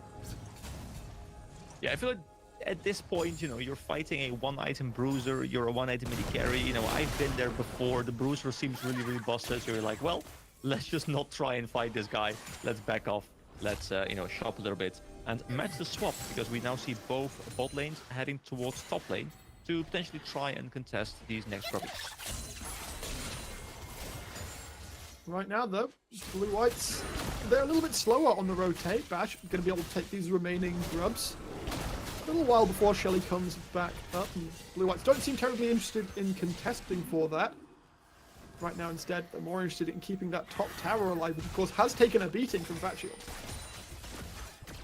But they do have a window of time on the side of Garden Game right now. There is a bot lane wave being crushed by Veluxa, but as you can see, Fatshield is now moving down there to grab the wave that Veluxa just pushed into him, and the game kind of stabilized. It slows down for a second, but Shelly is about to join us on the Rift, which means there is something for these teams to fight over. Pomo, as you said, with those minion dematerializers, is going to be able to clear out the wave very nicely, even in spite of not being at a full one-round item. You can see how carefully Blue Whites are playing here, right? They are not looking to try and contest for the Rift Herald. They are not looking to try and make plays. It's all Garden Gaming's court right now. Yeah, and I'm not sure I agree with those decisions to play super safe, because I feel like you're slowly just losing control of the game. The goal lead for Garden Gaming is growing bit by bit. They're getting all the neutrals. They do have a composition that I feel like it scales better just because of the range on Jinx when you can play with rockets in the late game. And you get one reset and you just kind of mow down the entire fight. So Blue-White's not being able to use their Nautilus RE-Y combo to set up some picks worries me. Importantly as well, the tools that Blue-Whites have to get onto Mikkel are not in the best spot right now. Jones has a completed item, sure, but it's the Sundered Sky, like instant health, but you're not going to survive if you go all the way in on your own. Veluxa has not had a great time in lane. He has got an Eclipse now, but again, still not quite tanky enough to go into a fight like that and survive. Yeah, and because you're that squishy, you know, you might be able to go in and kill Mikkel.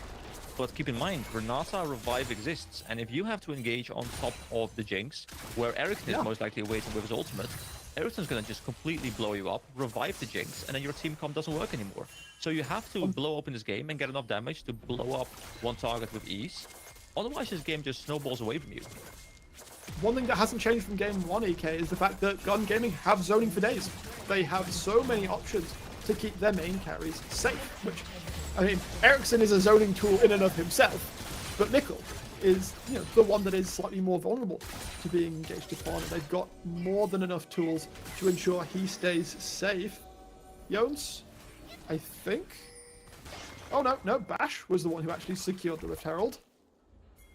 And so, Garden Gaming can make use of that time to apply pressure. Shiro does get caught by the hook, but out will come the hostile takeover. Jones taking a lot of damage. Ericsson looking in again. A 3-man Pot Blossom will be the takedown. Ericsson burning low but not dropping. Shiro will flash away. Homo looking to chase, trying to put the damage down, but it's on to Bash. He's tanky enough to survive all of that, and in the meantime, Fat Shield didn't even bother to join the fight, just keeps on shoving top. That was such a beautiful ultimate there by Ericsson. He goes for the Flash Proto Belt ultimate.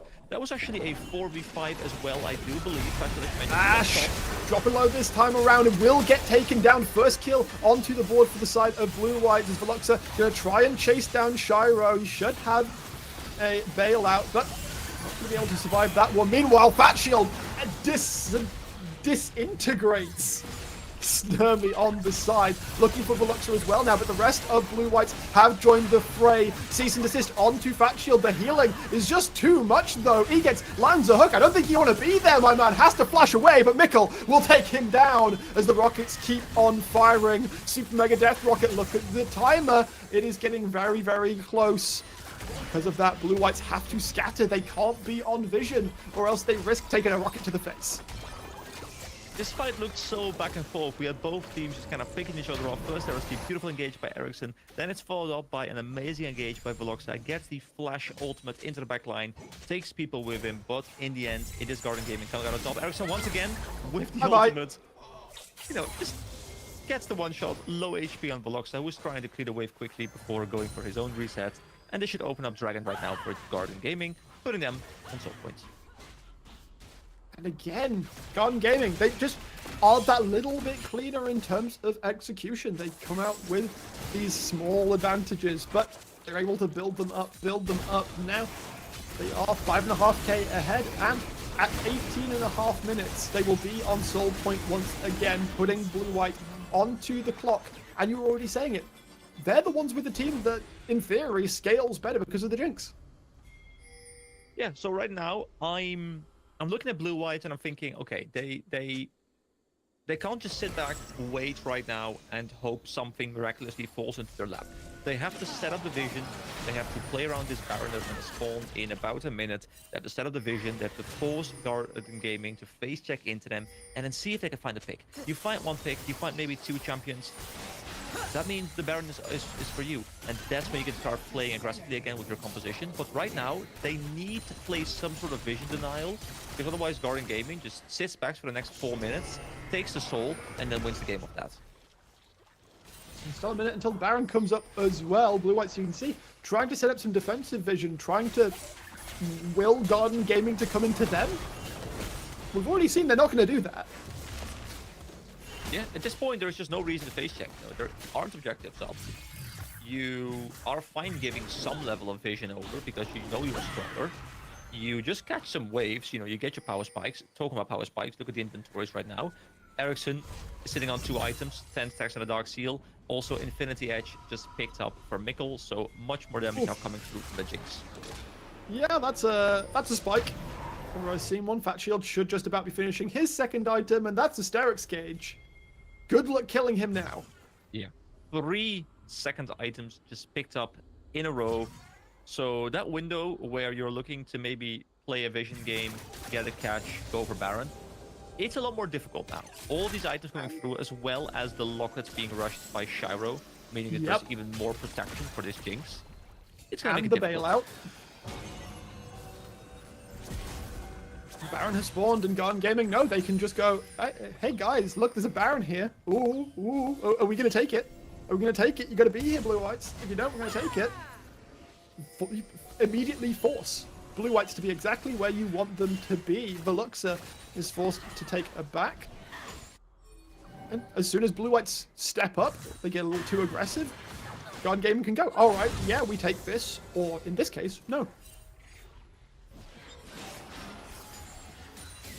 And you always have this great situation when your side laner is ahead. Your side laner can then push out first.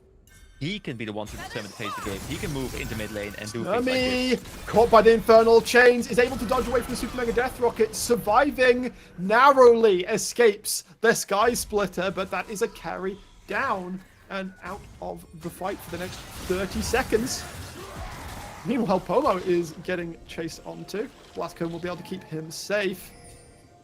But again, Garden Gaming just stepping forwards, forcing the occasional cooldown here and there out from the side of Blue Whites, and when enough are gone, they can pull the trigger. Yeah, both teams just fighting for mid lane prio right now. Keep in mind that Snurmy's ultimate is down, so it's a lot easier now to kill this Xayah if Blue Whites ever do decide to step up. They have to wait for that cooldown to return to them. Summoners, a good thing for them, the summoners are all coming back. Pretty much everyone in this game has flash either right now or very soon. So the next fight should be very explosive.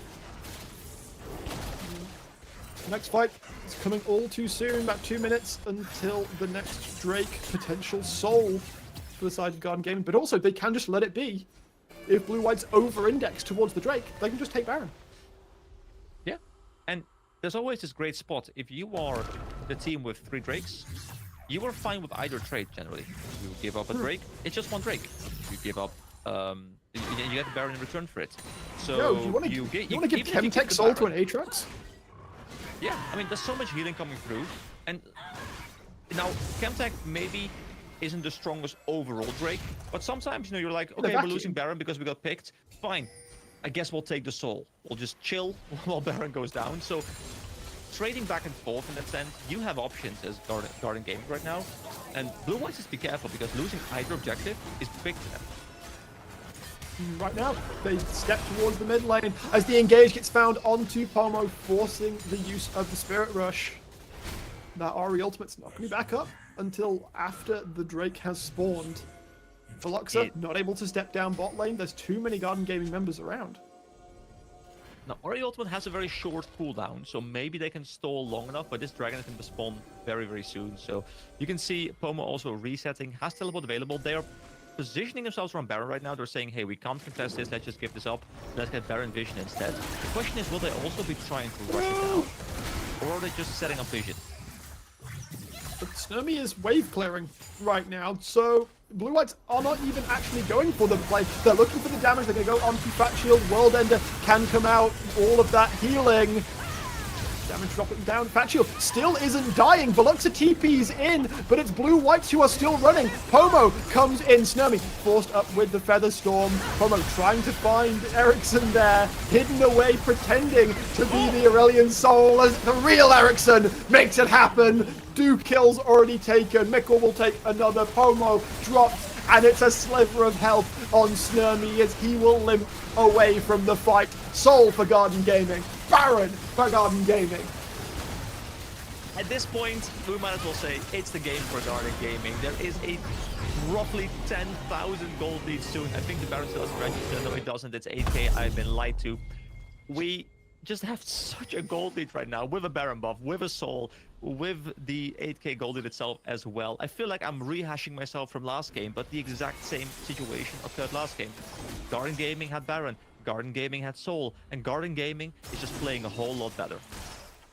Yeah, where's the weakness on this team? Okay, sure, Ericsson is 7-0-5, Mikkel is 4-0-5, but Fat Shield tanked up pretty much the entirety of Blue Whites and survived.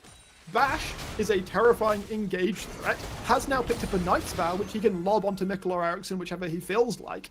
And Shiro has got the Locket, the Bailout, the Hostile Takeover. They're trying for the angle, they're looking for Fat Shield. World Ender has been used though. Ericsson pop all of that healing will not be enough. Blue Whites are able to find their pick, but in the meantime, 3 of them topside, they'll take the top tier 2. Yeah, I think at this point of the game, Blue White said, hey, we just gotta get something back here, so I think this was a good call, but now they have to make it back to their base right now. They're losing their inhibitor turret. They might lose their inhibitor as well. Keep in mind, Jinx gets excited of taking down a turret, and potentially they could try and look for a force here. There's 5 members of Blue Whites here, though. Ericsson has a TP if he feels he needs to join in. Instead, just gonna pretend like he's Fat Shield and walk his way forwards. Pomo looking for the angle, but he walks face first into Bash. Immediately has to get out with the Spirit Rush. Yo's looking for the backside. There's no cease and desist here, however, and Ericsson once again comes in from the flank. The TP's coming in. Bash will drop low. Sure, he'll die, but Blue Whites are currently fish in a barrel. They have got Mikkel.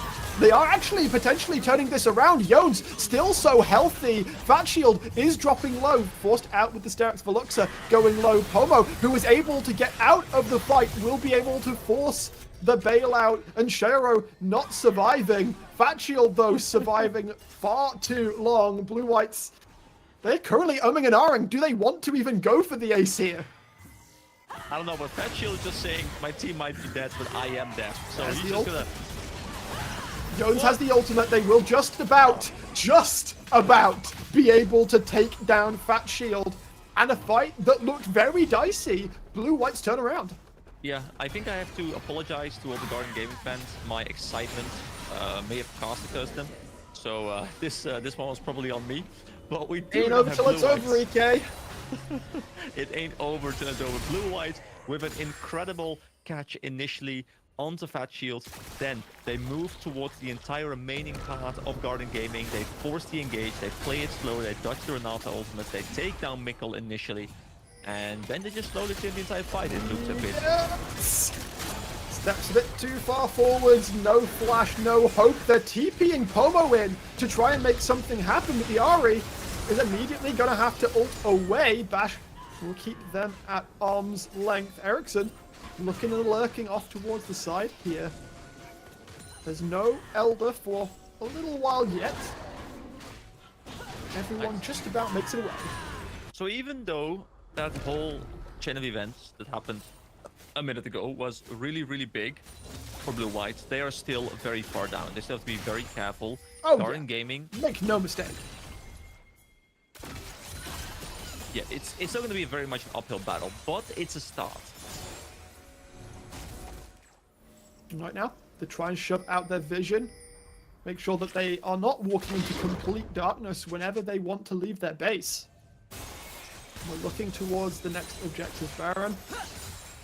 I believe has dropped off at this point in time. Elder will be spawning in a little while also. We need to pick up some more gold off of this rift. Only one tower that will be doubled, taking down the tier 1 in mid. There it is, a minute until the Elder Drake spawns, EK. It's do or die for Blue Whites. Things are getting very tense. Blue Whites, though, is first in the area. Now, the Scotwell is in possession of Garden Gaming, but is about to go down very soon. Vision now set up for Blue White, and they're looking for a pick. They are looking.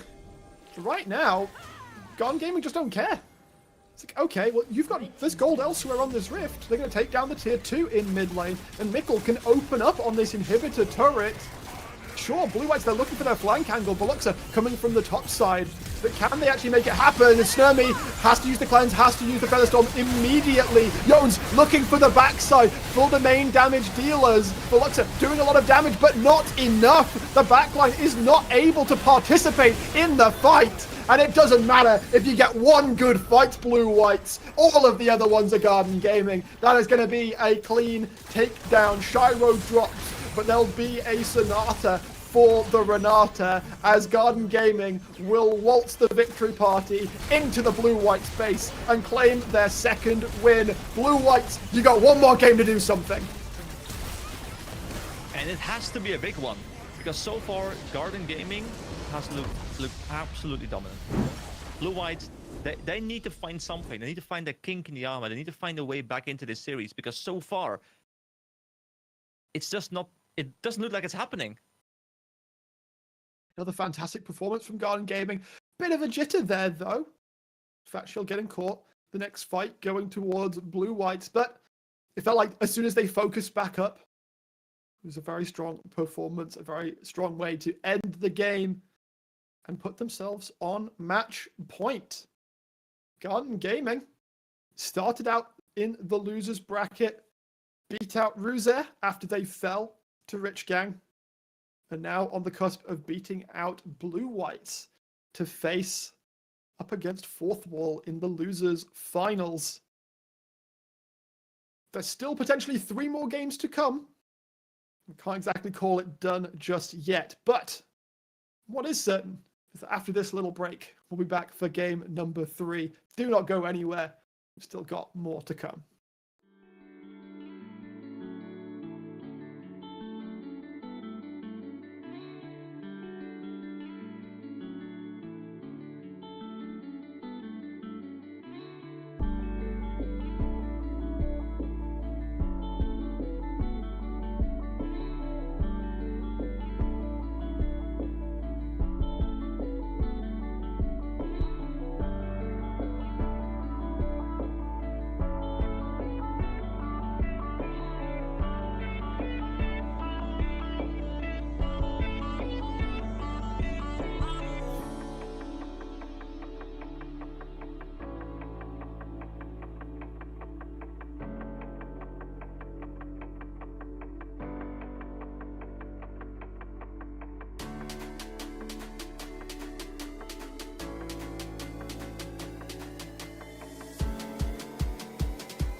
Welcome back, everybody.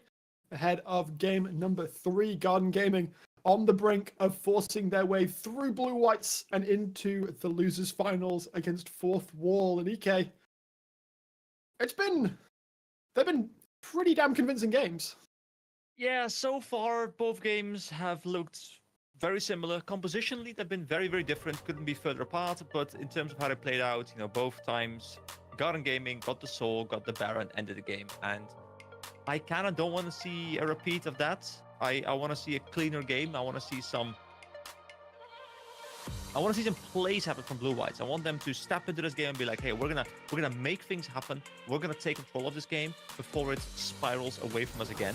And of course, that starts in the draft. So let's see where the bans are gonna go. If we have the exact same bans, or if some things are gonna be changed up. We have the same side selection as last game as well. It's feeling very familiar thus far. Same bans that we saw in game number 2, Nocturne, Karma, off the bottom back. Well, they were both banned in game 1 also. How the draft looks to continue. I mean, Garden Gaming, again, I don't feel like they really need to change anything. Their comp worked well, aside from a couple of execution errors, like Fat Shield getting picked. Went pretty damn well. Yeah, and I have to be honest, as much as we're talking about draft right now, because it's on the screen, we talked about it a little bit during the break, but it doesn't really feel like the losses that Blue White have suffered have come from drafting. In game 1, yeah, there was a bit of draft error, but in game 2, they tried a completely different type of draft with a totally different skill set, and they failed to use the skill set. They failed to make plays happen where they needed to make them happen, and I feel like overall it's just been Garden Gaming playing better in general. I would agree. I mean, the scoreline reflects it, and now the onus is entirely on Blue Whites to make this reverse sweep happen. Senna taken away. If we see a Smolder band once again, then that'll be identical bands, at least in the first phase. This time, the Nico hits the bench, and considering both Ericsson and Shiro had great games on that champion, I'm not exactly unhappy to see that go. Yeah, so then of course I would think more towards maybe something like the Aurelian Soul that also was piloted very well by Ericsson in game number 1. Nico was a champion that he just showed up on extremely well last game. Volibear as well, one of those champions, you don't have bad matchups. It fits into almost every composition, and you can either play it early game with early game champions and use it as a driving force, or you use it more as like what I like to call like a bridge champion, where you bridge the gap between somewhat weaker early game champions and get them into a position where they can carry. So overall, just always a strong champion. Now, Jax, I think, was banned in one of the previous games. I can't remember if that was game 1 or game 2. And it's actually Jones who... actually, wait, no, sorry. It was Bash who has had a couple of games on the Jax. Of course, Veluxa should be able to play it. It's Jax. Wouldn't be surprised if Jones is able to play it also. It seems Blue Whites are going back to the Smolder. I am just curious to see what they're going to be pairing this with. Jax, of course, is a very flexible pick. You can send it either top or jungle. I'm becoming more and more a fan of the jungle Jax. I think it is just strong. It's a good early game skirmisher. It scales very well. It can even allow you to go split push. You can solo objectives very well. So there's a lot of flexibility in the pick, but you can also just flex it towards top still if you do prefer the matchup there. Lots of CC being picked up here for Garden Gaming. I do want to see a bit more damage coming through now as well, because obviously they're lacking a little bit in that. I alluded to it previously though. That is a Shiro Nautilus. 8 games of it prior to this one. 6 wins, 2 losses, and it's paired up alongside that tale as old as time carry duo, the Kaiser Portugal. Yeah, it's just a great laning matchup, and as you mentioned, very, very much comfortable for Shiro to be piloting this Nautilus. I'm wondering if they go and try and counter spot or something like a... You know how much it sucks when you're trying to make a prediction, but then they lock in the champion just before you get to finish your sentence. You're like, missed opportunity right there. Literally, I was right on the cusp of having a perfect draft last game as they locked in the Wukong. I was like, I like Wukong here. Turned out it didn't work out very well for Veluxa, but I still think that the theory behind that matchup is solid. Do love to see the Brock here though, because it's going to be able to mitigate the hook pretty well. It's going to mitigate Kaiser poke if we see the AP variation. Good to see. It once again allows you to protect this Smolder very well. Now the thing I'm wondering though is, last time we saw FOMO pilot this. Yeah, I think A-Soul needs to be removed here for blue whites, so Ericsson can't pick it. Now, there are still options available. There's still stuff like the Oriana. There is still a lot of control mages available, but nothing as warping as this enormous black hole in the middle of the lane. But aside of blue whites, though, in terms of picks, I think compositionally, I'd rather have this smaller in the bot lane, where I have a control mage mid lane that has a bit of priority and can roam around the map. But we did see Pomo piloting it last time, so I don't know what they're thinking. Aurelion Sol goes unbanned by blue whites, unless Garden Gaming, for some maniacal reason, want to take that away. It may well be that we see Ericsson pick that up a second time this series. Have to wait and see what blue whites have in the pocket to deal with that right now. The Ahri. Okay, Ahri is removed from Pomo, so we aren't going to see the Ahri Vi again. I mean, you could pick the Aurelion Soul here as blue-white. You're once again indexing quite heavily into scaling if you do that, but I don't think it's as criminal as it was in game number 1. Zac being picked up instead. Still, once again, you can flex them both ways around. You know, you can send one into the jungle, one into the top lane, and both champions can go either way. Well, Veluxa has 4 games on the Zac this split, so I might slightly lean towards that. And I think that Yones does look better on a more proactive jungle pick. So being able to find ganks just by going, I press E, I jump at you, seems pretty good. But the Talia is a pick that Ericsson loves. 3-1 in 4 games played so far this split.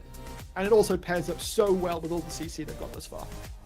Yeah, and I love the Talia pick here because you have what is most likely... Yeah, it's great into the Zac, first of all. It's also great into the Jax if he tries to jump on you. But also, you want to be able to play around this Nautilus Kai'Sa bot lane. And you want to send your jungler towards that lane. But why not send your mid laner there too? You know, you just ride the wall towards bot lane, you cut them off, you go for the dive, you disable the turret, you get a double kill. And you can also run towards the Olaf. And I love seeing Talia in a composition where there are options both top side and bot side, so you can determine where you think you want to put the pressure. And once again, Garden Gaming has a composition where they can be like, we pull the trigger, we go. I'd wager blue whites a bit more on the scaling side once again, but they do have some ways to find fights this time where they do have the Zac engage. They have a slightly less horrible matchup for Pomo as well. I feel like you should be able to step around seismic shoves decently well with the flap. Yeah, I'm not 100% on this top lane matchup. Normally, I think Zac is really annoying to deal with because sustain of the blobbies is just ridiculous if you can't match it. It's blobs. Yeah. But it's Olaf. I feel like Olaf just says, I'm going to run at you and I'm going to treat you like you're like gum under my shoe and I'm going to just crush you completely. I feel like if you just, brainlessly spam auto attacks and Veluxa is able to pick up his blobs, then it's going to look a lot more even. And potentially even Veluxa favored, because people a lot of the time underestimate how much damage the Zac can do. Oh yeah. So, heading into game 3, we got some different drafts again. A little bit. We got a Smolder there again. Do they have a chance? Can they bring us to a series, as we so like to say? There's always a chance. I think that this is a draft that I would wager that Blue White's feels pretty comfortable on. But so is it for the side of Garden Gaming. We're seeing a lot of very similar champions. Gonna have a pretty easy time of just chilling out, playing their style, which is exactly what they did in games 1 and 2. It's now on Blue Whites to introduce something new, to do something different, to upset the apple cart of this series and bring it back towards their favor. We are going to throw it across onto the Rift and see if they are able to do that, or if their tournament hopes will be scuppered and shoveled away by Garden Gaming. Look at that little froggy. Level 1's a little bit scarier here, I would say. You got a Nautilus, you got a Braum. Both champions that kind of thrive in that early skirmish. We'll see. Garden Gaming stacking up as 5 in the mid lane. Yeah, we might have a play in the Pomo. potential flash hook for Nautilus. Force the flash out of Pomo. Never mind. Takes the E level 1. Levels the flap at 30 1. seconds until Okay. minions spawn. I mean, I think that's fine. Obviously, it's going to delay his stacks a little bit. But didn't have to burn the flash, which is quite important. I mean, we call that silver linings, right? Yes. Because it's definitely not the skill you want to start with. Normally you take flap at level 3. So it's not optimal, but then again... If it was flap, flash, or death, I think we take flap every time. Yes. You know, if those are my only 3 options, I take flap, for sure. And that is the option Pomo was... The choice Pomo was forced to make. I mean, of course, he'll get to the level 2 pretty darn quickly. So it's not going to be too bad. We'll see what Jones is able to do on this jungle Jax. Is he just going to go for the full heavy clear, try and scale up into that level 16 point where Jax becomes that hyper threat? Yeah, I think his hoping job... he gets more done. I'm hoping he does a little bit more. I'm hoping so as well, but I do think his job in the early levels is just going to be make sure you track where Bash is, make sure Bash doesn't solo out your laners or doesn't, go ahead level 6, dive your bot lane or whatever. If you can contain Bash and stay even or roughly even with this Volibear, then you're doing your job well. I think overall, scaling-wise, I do prefer Blue White again. So in this sense that, they now have the option to sit back a little bit more than they previously do. The only issue that I'm seeing in the draft right now is Fat Shield. Because if we're looking at stuff like keeping your Smolder alive, yeah, it's great that you have Braum. It's great that you have Zac. It's great that you have Xayah Feathers. But if Fat Shield is ahead of this game, and he presses his ultimate, he presses Ghost, and he flashes on your Smolder, what are you going to do? Well, hopefully Pomo has flap up, and Fat Shield doesn't have flash up. I think is basically the situation that you find yourselves in. Unless you are able to burst out the Olaf. Of course, sure, CC doesn't mean anything, but damage still sticks. So we'll see if once again Garden Gaming can blow this game open in the first, 10 or so minutes of this game, or if maybe Blue Whites can stabilize the game for long enough for Pomo to become a champion before the game is, kind of doomed. Well, right there we did see how the flap works into the seismic shove. You are moving so quickly that you just really aren't going to get knocked up by that ability. And of course, its flap isn't a dash, I believe, not coded as. Nope, it's just a move also steroids. Yep, so you can go over the Unraveled Earth as well. Yeah, which makes it a pretty decent matchup. I do think you get shoved in the early levels, but honestly, with Smolder, you don't. Really Who doesn't shove Smolder in? Fair. Pretty much every single champion in the game. Precedent potentially. I don't know, Blood. Like I'm going deep. That shield is doing damage, but Veluxa able to get quite a lot of healing and is doing a good amount of damage back. Still picking up all of the blobs. Fat Shield will be able to force him into the cell division, but very low on health unless he can clear all of these globs out very, very quickly. He is going to manage it. Reckless Swing will knock Veluxa down, and Fat Shield had been putting a heck of a lot of pressure on towards Veluxa. We saw it in game number 2, that Aatrox versus Wukong. Now, with a first blood on an Olaf. Might just be run through top game. Yeah, and this is kind of what I was talking about. I'm a little bit scared that this Olaf is just going to become so incredibly powerful. Now, Veluxa doesn't really mind being behind too much. His job is going to be, hey, engage the team fight, and whether he has like 500 more or less HP, in the grand scheme of things, doesn't matter too much. Because Olaf getting gold, that matters a hell of a lot. It does. We've already got. I mean, if this were an Aurelia, it'd be full build. Already got that Vamp Scepter. Yeah. The only item that champion needs to be good. See if he can maintain that dominance, or if Jones can maybe have something to say about it, preferably before he hits level 6. Both someone are still available for Fat Shield though, so if it again comes through, it should require a second one, because he can just run away, flash away if he needs to. It's tough. It's going to be a little bit awkward. Well, he's going to be able to gain some stacks off of fighting Ericsson, which is not something you can do with as much freedom in that bot lane 2v2, of course. Meanwhile, Veluxa is just going to have to remain a little bit sad. Jones, though, might be able to make something happen towards the mid lane here. Ericsson, very much aware of what's going on, though, should keep himself safe. Jones can't win this. Oh, flash from Shiro. Forces out the flash from Jones there. Great little move from the Garden Gaming support. And we said 8 games prior to this one for the Hungarian support. This is basically, like, we were talking about comfort zone. This is the comfort, like, there are 3 couches all adorned with very nice cushions for Shiro to sit playing Nautilus.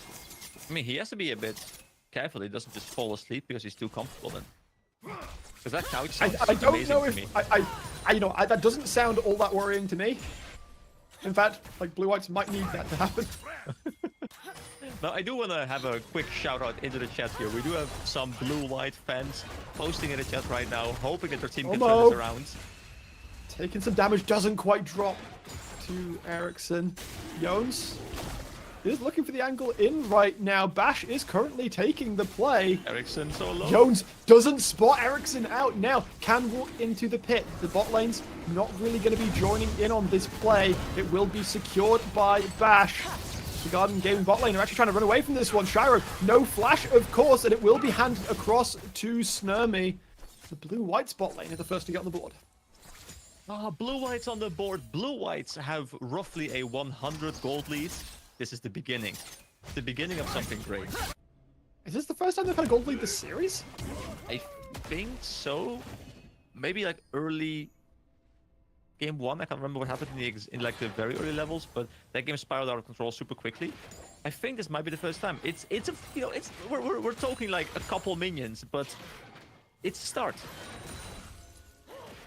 A journey of 1,000 miles begins with a single gold in this game. Pomo trying to shove the wave out right now, but got to be careful as Shiro is out and about on the rift, and Bash is really looking to push his priority, looking towards the first set of grabs. At this point, Jones is like, hey, you can have those. You're a bear, you're scary, I want to go farm my chickens. And at this point, that's what he needs to do, you know, he needs to get into a spot where he is strong. Jack needs some more time than Volibear. Volibear just activates level 1, he's like, yeah, I'm a champion. Jax kind of needs a couple of levels under his belt. Yeah, this is again a very scaling heavy composition coming out from the side of Blue Whites, so they don't mind too much about giving up the occasional early gain objective. Actually looking to find a close-in angle on mid lane though. Jones spots out Ericsson as he was potentially looking for the roam. The flash is available, but he isn't going to be able to use it, and Jones will be able to secure himself a kill on the Jax. All right, Blue Whites. 700 gold in the lead. Some freedom for the Smolder to just keep on farming. You know, you don't even care that much about getting kills on Smolder. I mean, if you get them, that's obviously amazing. But the thing you're really looking for as Smolder is just, can I consistently be on my wave and get my stacks? It's all stacks all day long. I find a nice healthy diet of farming and skirmishing.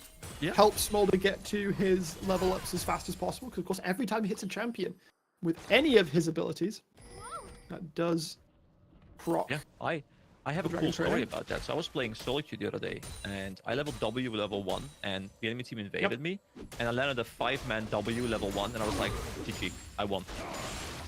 Did you win? I can't remember.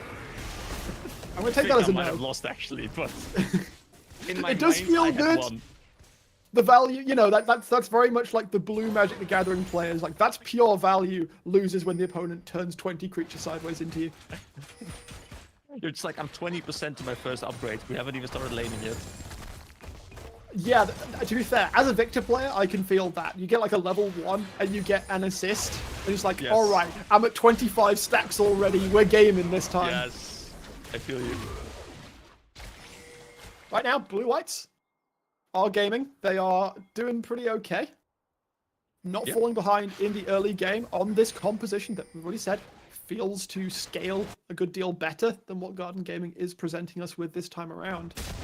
Yeah, and for the first time in today's series, we have Garden Gaming slightly on the back foot. We have Garden Gaming in a position where they need to be the ones to make the plays happen. Now, so far they have been able to make plays happen consistently, but this is the first time they need to.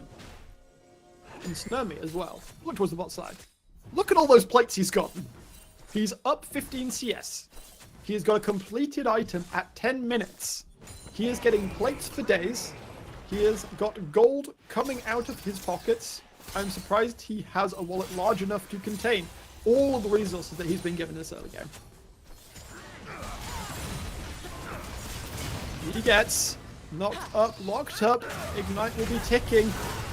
The Glacial Fissure does not find its target. The flash forwards from Shiro to put the damage onto Snurmy. Will be able to get away with the Feather Storm, but a bit of an overstep from Egets. Gets punished nicely. At least teleport was invested by Ericsson, didn't really get anything in return for it. Wave's gonna be crushed there by Pomo, who's picking up some more stacks. You know, he just cares about the stacks. That's all he needs right now. Gets a reset. He has teleport available, of course, as well now, so he can just teleport back in. And he kind of gets a free recall because his enemy mid laner just decided to teleport to bot lane. He does right now, though. It's all chill for the time being. Although we can see the next Drake going onto the Rift very shortly. Bash gonna run into Egets and Yones as they clear out some vision. And Pomo is trading well with Eric. Essence Reaper in pocket. Really?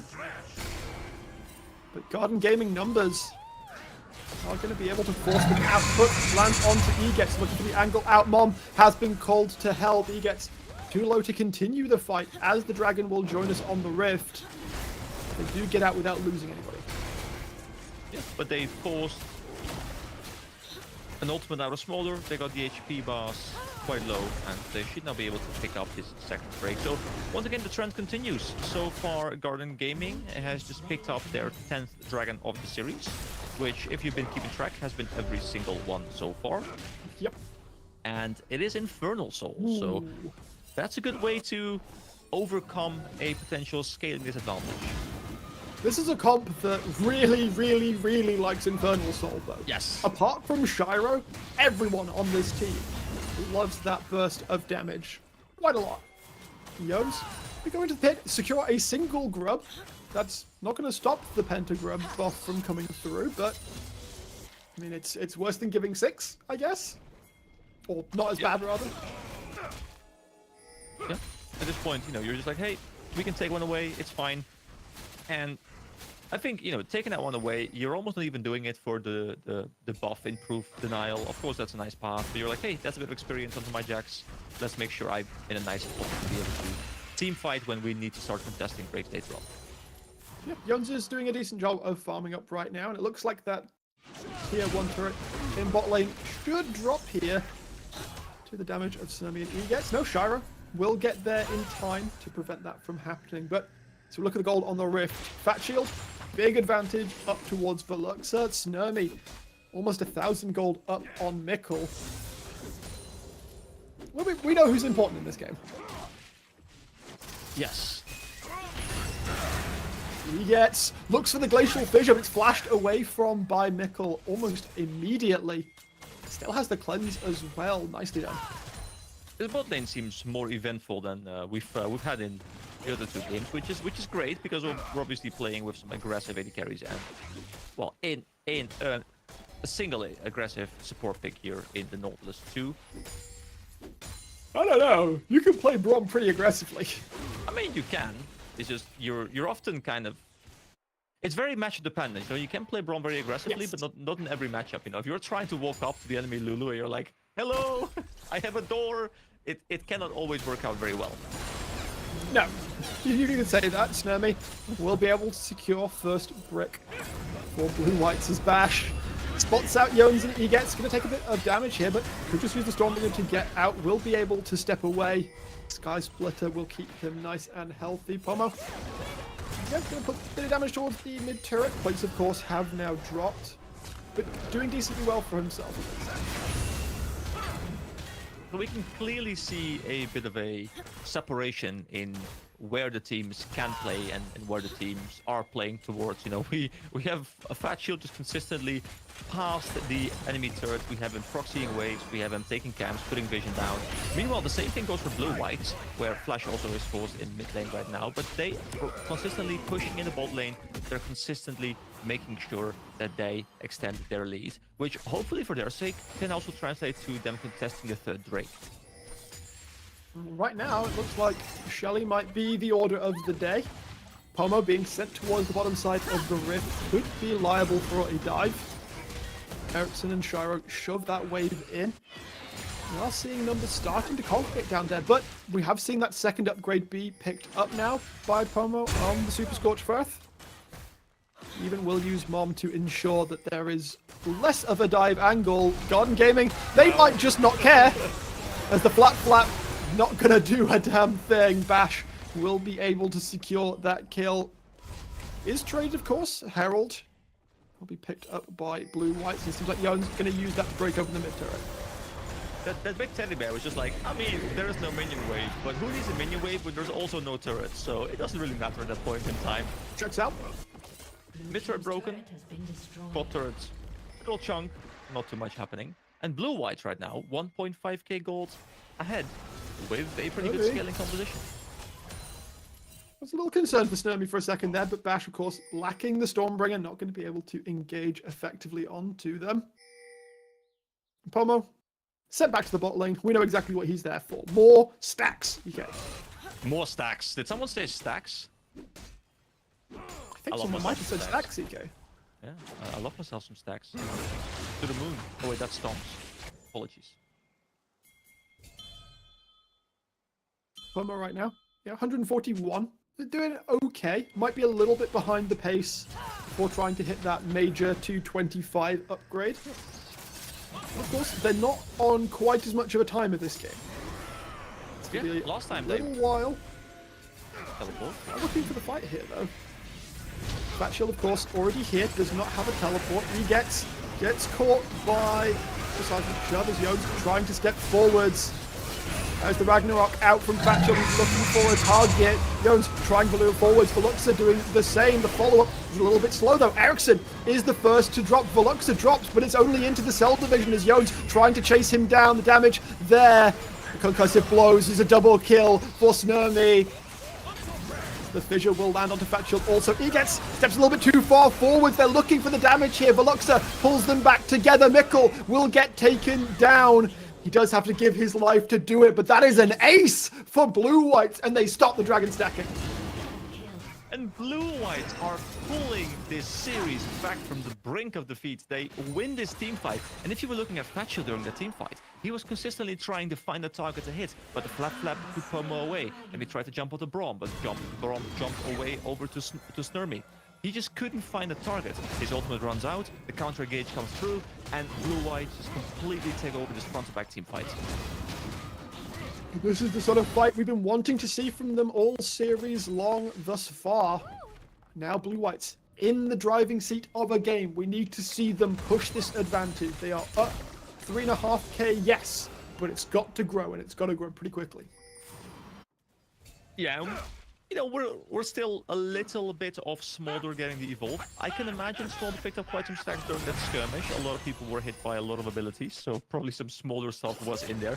172, still on track for that 21-22 minutes-ish upgrade, and that's when the competition really comes alive. But we have to keep in mind that, once again, they're not on the timer like they were last time. The scaling on the side of Garden Gaming isn't that great. So you can kind of sit back as Blue Whites right now and hope that Garden Gaming makes some mistakes you can punish and pick up the Baron.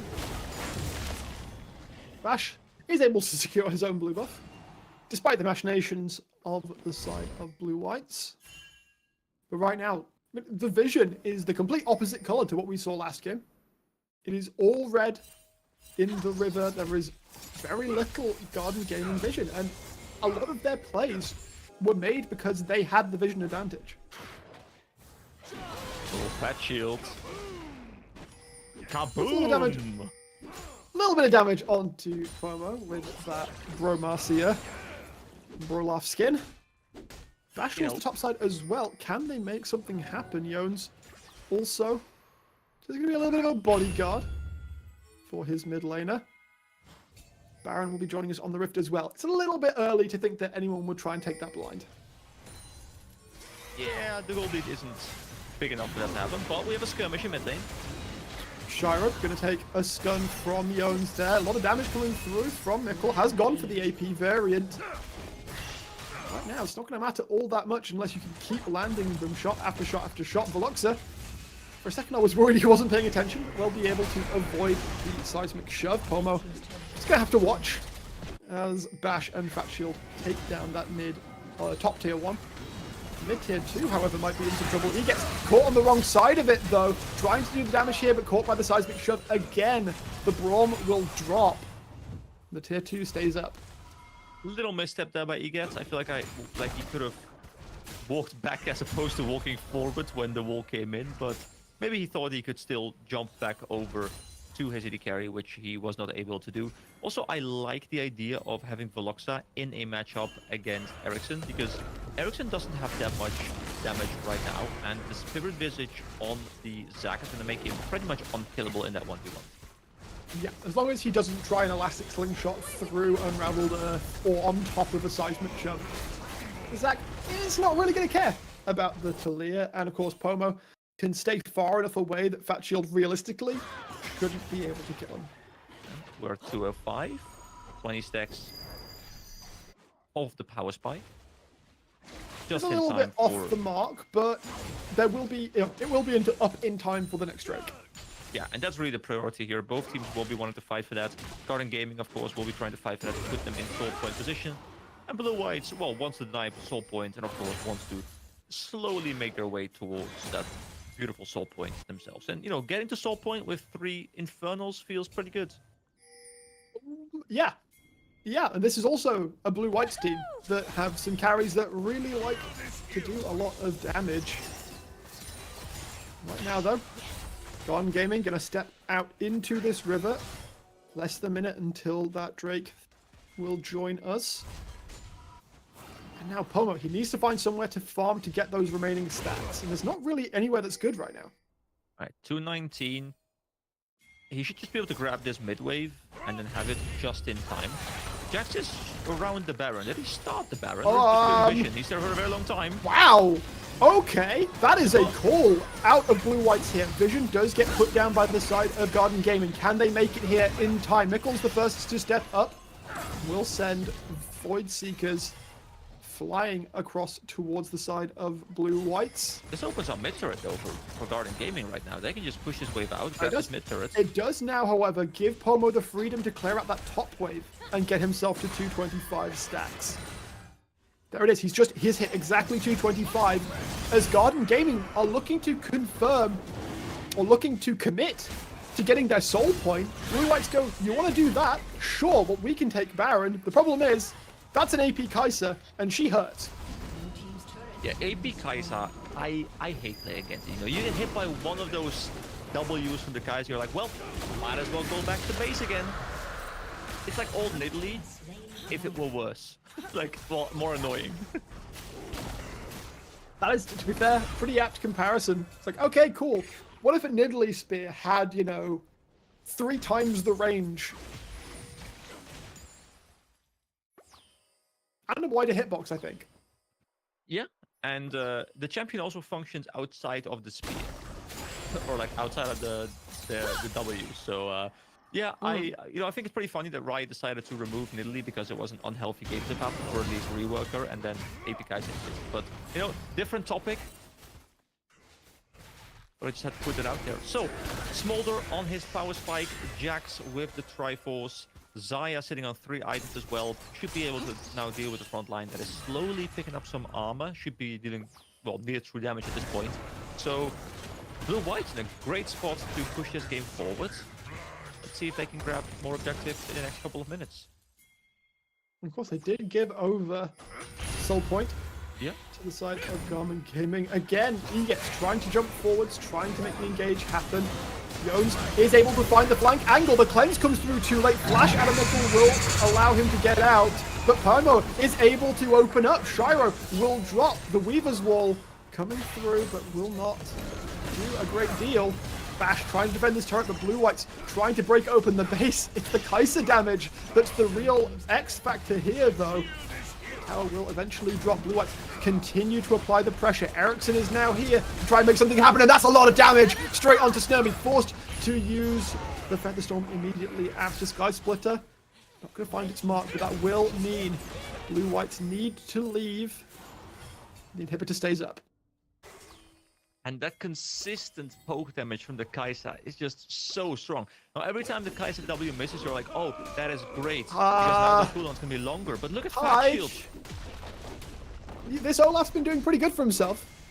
And so, in trade for the mid inhibitor, Fat Shield will solo out bot lane inhibitor turret. He's got the Ravenous Hydra. He's got the experimental Hexblade. He's got a lot of... There might be a lot on his shoulders this game. Mikkel has done a lot of damage, but most of his damage is in poke. He is not a consistent damage threat on this Kai'Sa. He did just pick up the Crypt Loop though, so his damage is really high right now. But only if he can land W's, realistically. That's true, yes. That's my slight worry. Okay, that's why Fat Shield kind of on him to be the main damage dealer. As Blue Whites again look to start up the Baron, but this is very, very shoddy preparation, shall we say, as Fat Shield is looking for the way in. Ericsson comes in on the Weaver's Wall. Jones has already been deleted as Garden Gaming pounce. Blue Whites, they have finally come together as a group. The Garden Gaming, they're more than happy with having taken down the enemy jungler. Now it's they who could look to start up the Baron. Will Blue Whites to come towards them? I mean, they still have all the ultimates available besides the Nautilus ultimates. They can still force a fight if they want to. Fat Shield has double summons available, can run them down. They're just looking to see if they can get some poke with the Kai'Sa right now. Find the hook. Takes a lot of damage. The Braum not quite going to drop just yet. Veluxa trying to make space for his carries. Another hook lands out of Shiro. And Pomo is gone. Blue Whites set to flight. Snurmy dropping low.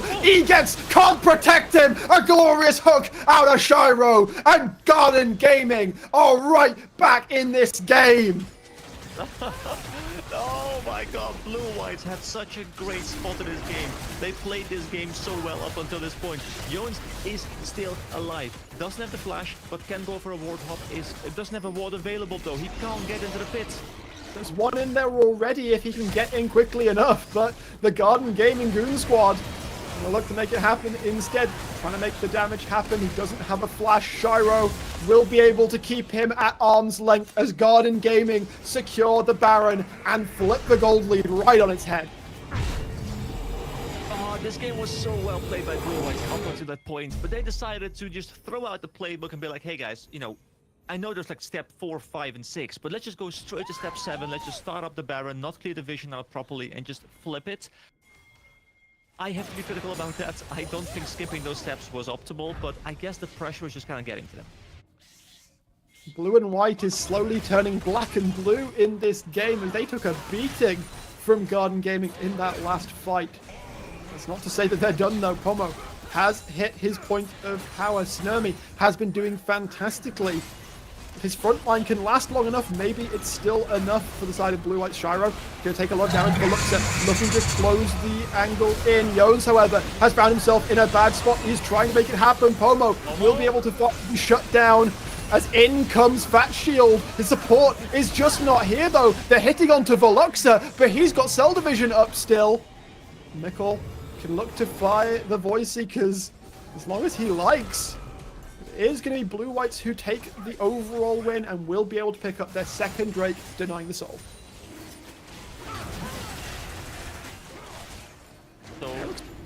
Ericsson has a fantastic flank angle. Looking for the damage in. The dragon has dropped down. Pomo gets the damage, and it will be enough to kill Mikkel. His Fat Shield is trying to survive long enough, but Snurmy is doing more than enough damage. Ericsson will be able to take that one down as Pomo re-emerges over the wall. It's all on Ericsson, but one more Scorcher Breath and the shutdown will mean the fight across to Blue Whites. And it's a scrappy affair, EK, but both teams are duking it all the way out. It doesn't even matter at this point who takes the game in my mind. I'm just happy to see that Blue Whites is finally putting up the pressure and making Garden Gaming work for their win. It's not done just yet, though. Oh yeah, Gold has settled at pretty much bang even. Baron not going back up onto the rift for a little moment. As long as you can have your tanks in front and you can play an objective with proper vision, and you have your Zac and your your Braum blocking all the Void Seekers, and you don't get them hit onto your carries, you front attack win these team fights. Your Smolder is becoming so powerful. Your Xayah can shred through these tanks. You win these team fights, but you need to make sure you don't get flanked by Fat Shield or Bash. You've got to watch out for Ericsson as well. Weaver's Wall, as we saw at the Baron, can make life extremely different. Very difficult for the side of blue-whites. Different too. Right now, a calm has come over Summoner's Rift, EK. Both teams know what is at stake for Garden Gaming. Their chance to advance for blue-whites. Their chance to remain in the NLC Division 2 playoffs. And when you're 0-2 down, 31 minutes into a game, the pressure is high. These players, you just know they're feeling it, but they're trying to make a play happen right now. They're moving up into the mid lane, trying to get the inhibitor. Can't quite get it. Mikkel trying to do some Void Seekers, trying to get a bit of poke down, blocked by the tanks. Well positioned. Yep, able to absorb those pretty well. Right now, it's so tense. It's so tense, EK. One cat. It's really tense. Would be the difference between this season, this series ending, or going to game 4. Blue Whites still looking for their angle in. Veluxa looking for the flank. Jones, they're waiting for that engage angle as well. They're looking at Fat Shield though. He's the one person you don't want to be hitting onto. This game is on a knife's edge right now. Either team can take this game home. One team fight can determine the outcome of both this game as well as potentially this series. And we talked about it many times during the early game. Blue-White has a great scaling draft. Their stacks on the Smolder are going to go up and up and up. The burn is going to get stronger and stronger. And that's it. 4th item there picked up by Pomo. We now have the 7.31% max true health damage. And Pomo is just really strong at this point of the game. If he can be protected, he can carry these team fights. It's a big if. Garden Gaming have shown in this game that they are not afraid of playing from a deficit. But even the tank members on Fat Shield, I need the protection as the fight will start. And Jones, where did Jones go? Fat Shield takes a bunch of damage, but it's a 4v5 now. Pomo and Snurmy trying to get away. Ericsson is going to be the one targeted. Blue-Whites, they are able to step away for a second. Ericsson too low, but he does have a TP available. He gets flashing out. Fat Shield does not have the health to continue this fight. It's a single kill onto Jones. Is all that Garden Gaming can claim from this fight. They will look to continue pushing. Fat Shield has regened. And what I believe is referred to as an absolute butt ton of health. Is Ericsson going to TP in? They feel confident enough to continue this. And they should. I mean, Jones is still down for another 10 seconds. They have to be careful. Smolder can still beat this entire team fight. Smolder did so much damage in a previous team fight, but unfortunately got clipped by a Kai's W, lost a lot of HP, and couldn't step up anymore after that. They have to make sure Pomo doesn't get hit by one of those, because that damage is just off the charts. Soul coming up in less than a minute. Veluxa not going to get caught by the seismic shove, but Garden Gaming are the ones that have the inside line onto this one. Blue-Whites going to have to step into the dark. They don't have the freedom of just firing Void Seekers until the end of time to ensure the enemy is where they think they are. And Snoomy just have flash, but Pomo has no flash. He's searching for Olaf. One been called. The fight will start once again. Snurmy's been caught, and Bash will take him down again. Garden Gaming rushing forwards. Mikkel goes into the back line. Pomo is gone. The carries are gone. The damage is gone. The hope is gone from the side of Blue-White. It's a double kill for Fat Shield. Make that a triple as Veluxa. Sure thing, you've got a cell division, but the rest of Garden Gaming, it's a matter of time until they take him down. Or maybe they don't even bother as they pushing towards the waves. Pushing towards the base. Mikkel too low to help out here. Bash, he knows the assignment. Keep that Zac in check. This is the ultimate 1v1 fight right here. Volibear versus the Zac. I guess you might as well start up Drake right now. They might not be able to finish the game, but coming out. getting double inhibitor into the soul as well should secure the victory for them. Veluxa was looking to find an angle towards Mikkels, not able to do it right here. The wave will be cleared out. It's one inhibitor picked up by Garden Gaming. Mikkels not quite able to do enough damage to stop Veluxa as he looks to come forward. Snurmy comes in, but the Pomo out of nowhere will be able to TP in and secure that bash. Needs to take down this Drake. Will be able to. He won't! Pomo's the one who gets it, as Garden Gaming may have overcommitted. The soul is denied again from Garden Gaming. Pomo secures it with the Scorcher Breath. Baron is now up and Mikkel is down. That is now 3 Drakes for Blue White. Baron also available. Mikkel down for another 26 seconds. They might have lost 2 inhibitors. They might have lost the team fight over there, but they got the Drake. They're gonna get the Baron, and they're still in this damn game. Garden Gaming, they don't feel the need to step up. They understand that if they die here, it is game. And their hopes of a nice open shut series will be taken away. Baron secured the side of Blue Whites, but still no soul. But gotta remember, the longer this game goes, that man in the mid lane, Pomo, he has been stacking. I'm gonna put him somewhere around 400 stacks right now on this Smolder. And every second this game continues, he's getting more and more. Yeah, and he is just gonna completely shred anyone he lands in Q1. And keep in mind, rapid fire is such an easy tool. Just walk up, get a Q, flap away. But you have to be careful trying to do that. You can't get clipped by a Nautilus hook or a knockback from the Talia or just anything really. So you have to be playing on the knife's edge. Garden Gaming picking up top turret though. Is there a response? Because it seems like we're potentially entering a base race over here. It looked like that for a second, but Snurmy opts to take the recall. Ericsson will take the recall himself to ensure that that inhibitor does not fall in the mid lane. 2 inhibitors down from the side of Garden Gaming, or Blue Whites rather. The bot inhibitor did end up dying to minions, I would presume. Garden Gaming, they still pushing. There's only one lane that matters, and it's top lane right now. There are no other objectives to care about. And Blue Whites, they aren't here right now.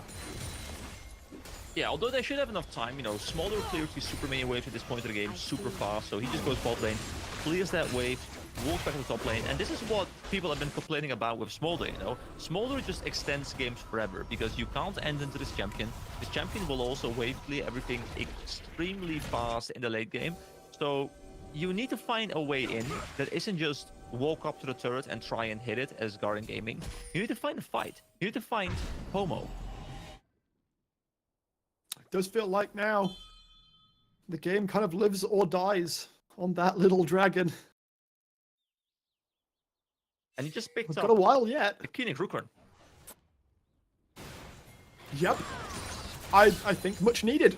Honestly, he was getting bursted out way too quickly in these fights. Yeah, and it can protect him from getting hit by a Kaiser W.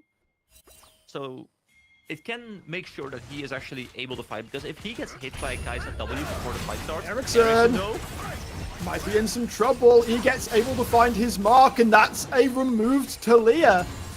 Blue Whites, they can now look to push down the mid lane. Recalls coming through from the side of Garden Gaming. Veluxa is going to look to interrupt them. Will be able, I think, to stop bashes. Mikkel is able to get back. He gets, well, Shiro rather, able to get back Fat Shield here as well. Pomo looking to close in. The towers need to be taken down. Snurmy going to be able to do so much damage.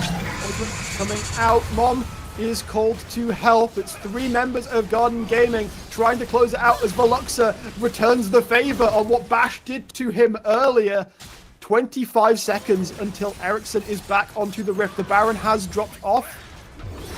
Garden Gaming can clear these waves well enough. They might just be fine, but Jones looking for the backside. Pomo will be able to secure the kill. Shiro dropping low. Fat Shield dropping low. Jones is going to drop down, but Snurmy is able to free hit onto the Nexus. And one tiny little pick onto Ericsson opens the door for Blue Whites to come back in the series. We're going to a 4. Is it gonna happen to me again? Last time I was casting a game, reverse sweep. Now I'm casting a game again. It's said it. 0-2. The team picks up a win. Looks much cleaner than in game 1 and 2. Guys, we're going all the way, apparently. I'm here for it now. They're able to turn it around. Blue Whites, they didn't make it look easy. They No, had that definitely not. advantage in the early game. And just, as you said, they missed some steps starting up a Baron and suddenly gifted one across to Garden Gaming, and it felt like the momentum had completely shifted. But then the game got longer, and Poma got stacks. And Poma got stacks. And then, And as you more. said, so difficult to push into a late game Smolder. That one little mistake, that catch onto Ericsson, ends out the game. And we got more league to come. Yeah, game 4 coming right up. Make sure you get your drinks, guys. Get your snacks, because the hype is coming. It's only just beginning. We'll be back in a few. I'm going to go fill up my drink, and you should too. In a moment.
Welcome back, everybody, to the NLC Division 2 playoffs, second round of the losers bracket, as Blue Whites makes a hard-fought victory to come back to 1-2 up against Garden Gaming, who, for a second there, looked like they might have closed out a 3-0 sweep. EK, how have your thoughts changed after that last game? Have they changed after that last game? I just want to say I've been here before. You're going into game 3 and you're thinking, game 1, game 2 looked dominant by the winning team.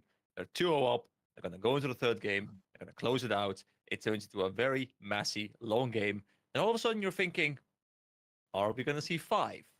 So there are questions starting to pop up in my mind. And one of those questions is, will we see Smolder again? Because as much as Smolder didn't work out in game 1 because it didn't really get time to scale, I feel like in this game, even though it might not have carried team fights particularly, it created a lot of space by just being able to constantly wave clear and just be this annoying thing to deal with.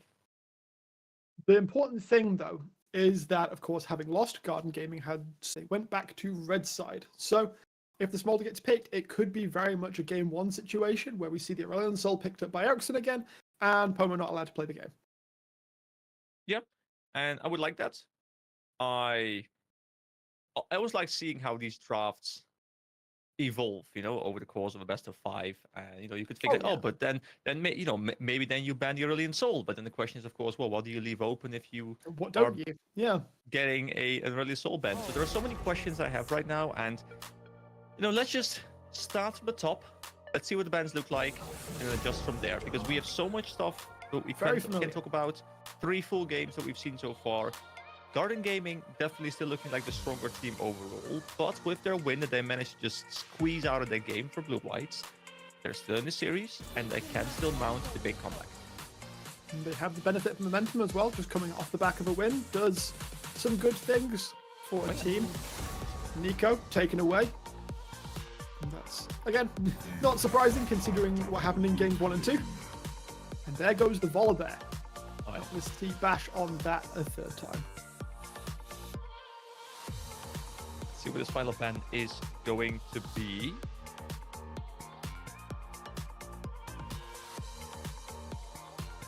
We're just kind of chilling during this pick and ban. Smolder, there we go. Smolder's out. And the first pick options are many. We've got some strong AD carries still up and available, and there we go. Varus banned all 3 games thus far. Is the most played champion for Mikkel, second most for Snurmy, 4-0 on that champion, by the way. Has had a very, very good split of Varus games. But I mean, everyone's been having a very good split of Varus games because that champ is dumb strong. Oh yeah, super strong. Like you lane super well, you scale super well. You got pick potential, you've got ranged poke, like you've got everything you can. 4 different builds. Yes, you can adapt on the fly almost. It's really, really good. Ahri, strong pick.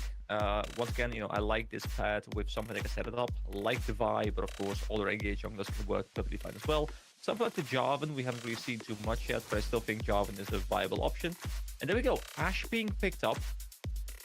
Could go into the support position, could go into the AD carry slot as well.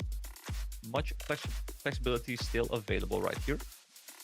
The very interesting thing for me that I did some looking up about, I think it was a week or so ago, about prio picks on 14.5, and I found a very interesting outlier. Ashe had like a 60% pro presence, but that was like a pick ban rate of 1 pick for every 6 bans. Like 31 games picked, 221 banned. Like, people do not like Ashe in their games.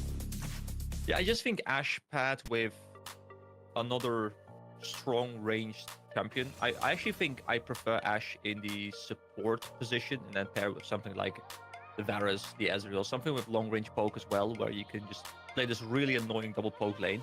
There's also still the Rumble support pick we've seen coming up a lot, where you have Ashe as DD carry and then Rumble being the support, which is quite strong. But instead we have Viego locked in. I like that. You've got pick champions, you've got Viego. They work very well. And yeah, you mentioned that Gash plays a lot of Viego himself as well. Also, we have Annie locked in, a very classic pick into the Ahri. If you were done laning, you just walk up to Ahri, throw your entire combo, walk away, reset. And just dropping Tibbers onto something immobile like, I don't know, an Ashe. It's a pretty good way of making her not feel terribly useful as she, her skin melts off of her. So, a champion that is kind of going up in my estimation right now would be someone like a Poppy as a top lane pick here into the Lee Sin. Of course, I think you do get a bit more value if you can jungle the Poppy, just because then you can be everywhere where Lee Sin as well. But for team fights later on, get away with laning Viego anymore. Yeah, you can't. I mean, you can, but I don't think it's good. So the Poppy option would have to go into the top lane, which is fine, but it's kind of depending on the matchup. But then again, you can keep it as a last pick if it's not banned away here by Blue White. True. Just kind of, this looks like Garden Gaming is like, guys, we're gonna just ban the champions that we just lost to, like the classic solo queue range bans. I'm kind of okay with that, Yeah, honestly. Like, Veluxa has that Zac game was far and away the best game we've seen out of Veluxa thus far this series. So take him back off that, put him on something perhaps he's not quite as comfortable on. That should work wonders. TF also removed, so that does signal to me something like a Poppy could be coming out, because Poppy would generally struggle against something like a Twisted Fate. Of course, many tanks struggle against that. There we go, blind pick Cassante. I mean, 2 immobile carries. I like it. It's a good blind. It's good for the composition. It works off a pick composition, and it deals well with immobile carries. So great pickup. You can footwork through the Chain of Corruption. You can footwork through the Annie stun. Feels pretty solid across the board. It looks like a solid frontline option could be the way to go for Veluxa. I think that is what I would have liked to see. And the Ornn, of course, going to be able to control so much space in these fights. Now I wonder what support's going to come through here. I think you want something like an Alistair, just some like primary engage that you can then layer onto with the Annie and the Ornn. But I think picking something like the Alistair will make your lane very bad because you just don't really have an early game. Instead, this can work.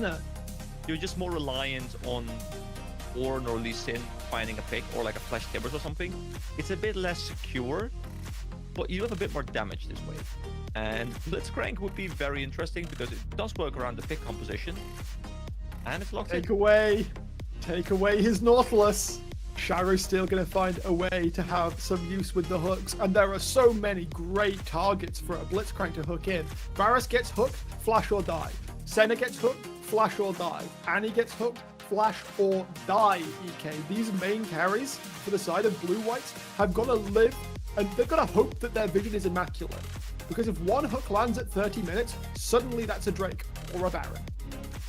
And it feels terrible because at least Smolder had flash, die, or flap. Like, these champions only have 2 options, so it's even worse for these champions. Yeah, it's going to be a little bit tough, perhaps. Although, there is also the world where Shiro just doesn't land hooks, and suddenly there's only 4 real champions on the side of Garden Gaming. Now, having seen Shiro, I would like to say that this Hungarian man is quite good at landing hooks, so I'm not too worried about that second outcome happening. Yeah, I agree. So far, he has looked very impressive, especially in the Nautilus. Like that hook in the mid lane earlier today, where he like curved his hook around the Braum to hit the carry. Like that was just immaculate Nautilus gameplay. So we're probably in for a treat with a Blitzcrank pick right here. So I'm just trying to look at these compositions and especially the junglers and see where they would like to focus their attention in the early game. We do have a Lee Sin, of course, who, if there's ever an early game monster, like, Lee Sin is kind of the king of it. He is all about getting those early kills, getting his laners ahead, trying to make some plays happen before he falls off a cliff himself. So you have a lot of setup. You have the Annie stun. Annie stun will confirm your Q hitting pretty much guaranteed if there's no main in the way. There are a lot of ways you can play aggressively. Bot lane, not that much hard CC, but you have the Senna W, you have the slows as well. So there are a lot of ways where he can make plays, and I'm really going to be spending a lot of time looking at Jones, just trying to find his way into lanes and getting some kills. We will find out how that pans out as we jump onto the Rift for game number 4. Blue-whites, they're still fighting for their tournament lives. They're one step closer to their own salvation. They can take this win. We go to a Silver Scrapes. We go to a game 5. Garden Gaming, very interested in making sure that doesn't happen. And I have to put attention on the Viego, on Tabash, because this guy does not mess around on this champion. And that's a composition that sets him up for resets extremely well. Yeah, and the way you want to play around the Viego just in general is you want to make sure you have burst to confirm the first kill. Once the first kill comes through, you use resets to roll through the entire fight. But you got to make sure you get that first kill. And as you pointed out, what better way to do that than with Ahri, with the Ash Arrow, with the Blitzcrank? There's so much catch potential here for Bash to just completely take over. And look at Veluxa's skin. Isn't that adorable? Or more importantly, that's 5 members of Blue-whites expecting a Blitzcrank invade that isn't coming. What could be more unexpected than not invading with a Blitzcrank on your team? It's the psychology, man. It's the reverse psychology. If you don't respect the potential of the Blitzcrank invade, you die to it. Yeah. So it's entirely the correct play from Blue-whites. It just, Garden Gaming were like, okay, we're just not going to bother. They're like, well, they're expecting us to do this, so we're not going to do this. But You know, you can go very deep into this whole psychology thing here, but yeah, you have to be careful when a Blitzcrank's in the game. When the Blitzcrank's in the game, level 1, the game has begun. You know, in a lot of games, maybe level 1, it hasn't really begun yet. With Blitzcrank, it is active. We also see that Ericsson starts with the Q level 1 as opposed to the W that most people start off with, which I think is because you don't really want to walk up to any level 1 because she has stun on her Q available. Yeah. Now that it's gone, for at least a couple more spellcasts at least, you know, you might be able to look for a trade angle, but instead, Ericsson can be just as happy to clear out his early waves. I was trying to get the electrocute there, I think, but Orb of Deception not going to quite do the trick. Meanwhile, we have 2 tanks fighting in the top lane. What else is new? Yeah, we call this the classic wet noodle fight, and not much should happen up there, unless Cassante does copy pasta things. It usually doesn't happen for another 20 or so minutes, but, you know, Fat Shield has also had a very, very good series thus far. We'll be able to shove in towards Veluxa in the early game, and since Jones is pathing away from him, the Ornn is just going to have to be a little bit sad to deal with it. The both junglers are pathing towards his bot lane, but it looks like Bash decides to just 3-camp into a bot lane gank. Wave is pretty big. He's going for it. The flash forwards from Shiro. The immediate response, Snurmy needs to flash, but he hasn't, just doesn't use it. And First Blood gets handed over to Mikkel. Right, Mikkel now in a great spot. Flash is still being available for both Snurmy and Egets, means that at least the strength threat can be flashed for the second gank. That's probably going to come through pretty soon, because he still has 3 bot camps to do. Lee Sin looking for a potential invade. Does get spotted, I think. It does indeed. But does have to respect it somewhat. Instead, we'll look to take that bot side scuttle, obviously, set himself up for the double scuttle and bash. I mean, he isn't really going to care all that much. He's still got his own camps to clear. It's not really slowing him down all that much. Oh, also, Jones didn't take his crows. Hey, you're right. So he's still level 3, while Bash should hit level 4 of the blue buff that he's doing right now, meaning that he could try and look bot lane again. I don't know how the vision situation exactly is right now, but Blitzcrank just walking up could force at least a flash out. Might well. Wave pushing shot. back in. There is vision here to the side of blue whites. There's Shiro still looking. Hook will not find its mark. Bash still lurking, but yeah, there's not really anything more to be done here. But good to see the pressure being put on in the early game, trying to alleviate some of that early push from Snurmy and Egets. And I'm just so happy that I'm not playing against Blitzcrank, because I'm terrible playing against Blitzcrank. Every time he hooks him, it's like it's point and click when I'm playing against it. I feel that, honestly. I understand that one. Another like, hook the fact will that I'm not miss. flashing is like, oh my god, the balls of steel are coming through. Well, when you play at this level, you do have to have that kind of nerve. Stay up for your game. Use your resources wisely. The early game, fairly quiet, all things considered. There is that 1 kill, of course, for Mikkel, but it's not turning into much since Snurmy has the CS advantage. Lee Sin just casually grabbing at least 1 grubby. Does get spotted by the plant. Might commit for a second one, but I think he's just going to back off here and go back to his own jungle. Continuous, clear. Although, Ericsson has the roam, but Bash is very clearly stating, nah, I don't want to do this. I want to get 6 as soon as I can. And contesting that would slow me down. Blitzcrank and Bash. Shiro and Bash now roaming together, trying to find some information on the Drake. Looks like he started up the Drake as well, which should be free. 3 for 3 on missed hooks from Shiro there. Pomo. Yeah. Not going to burn that one, but the pressure of him leaving bot lane means that Bash should be able to take this Drake uncontested. Yeah, the classic Grubbies for Drake trade that we have seen so many times ever since the Grubbies been introduced. I feel like teams kind of value first Drake and Grubbies similarly. Yeah, I think that nobody's particularly upset with whether they get Grubs or first Drake. Can we see 4? He's not gonna go for a hook. You miss 100% of the hooks you don't take, Shiro. Yep, that's 4. Elsewhere on the rift, gold, dead even. One objective for one objective. This is a much calmer early game than we've had thus far in the series. Good thing I got some relaxing tea with me as well. I finished mine last game. Yeah, I got some. I've got new water. stuff. Bash. Right. Sneaky sneak. Sneaky, but once Again, Jones now is making his way towards the bot side. We'll just throw a safeguard onto Egets. Nothing more will come from it. tense early game. Not much happening. Well, a lot of stuff happening, just not many results. And mid lane just kind of chilling, farming back and forth. Probably just waiting to get first item when they want to then pair up with their support, with their jungler, to try and make some plays happen. Yeah, Fat Shield will keep on shoving in towards Veluxa.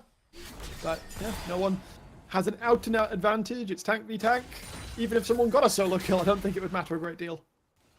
No, it's just... Well, I mean, if Cassandra gets a solo kill, he's going to become scarier. But still, yeah, it shouldn't do too much. I think top lane is just going to be... Like, we'll pan up there on occasion. We'll see two people slapping each other for a bit.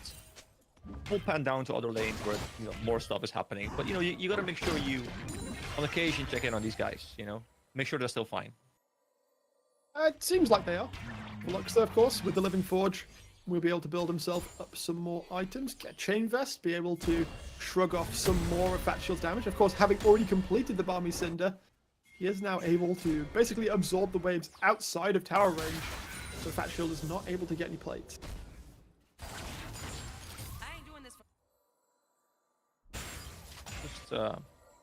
Just kind of chilling this game. Yeah.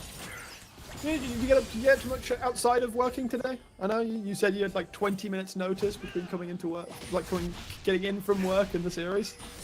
Well, no, I haven't done too much. What I have been doing though is I've been playing a bit of Pokemon Red. You know, I've been going very far back. Classics. And I've attempted, or I'm attempting to do a Nuzlocke first in my life, which is quite entertaining. You know.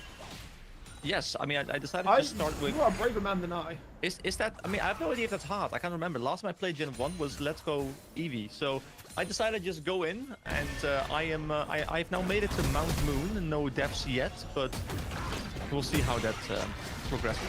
Wow. That's pretty impressive. I'm considering doing an Emerald Nuzlocke at some point. You know, if try this doing one's Soul successful... Oh, never mind. An Leaked arrow. out. I mean, the arrow comes out, it gets immediately cleansed by Snurmy. I'm not going to apologize for that. There wasn't anything happening. Just because something randomly happens, like...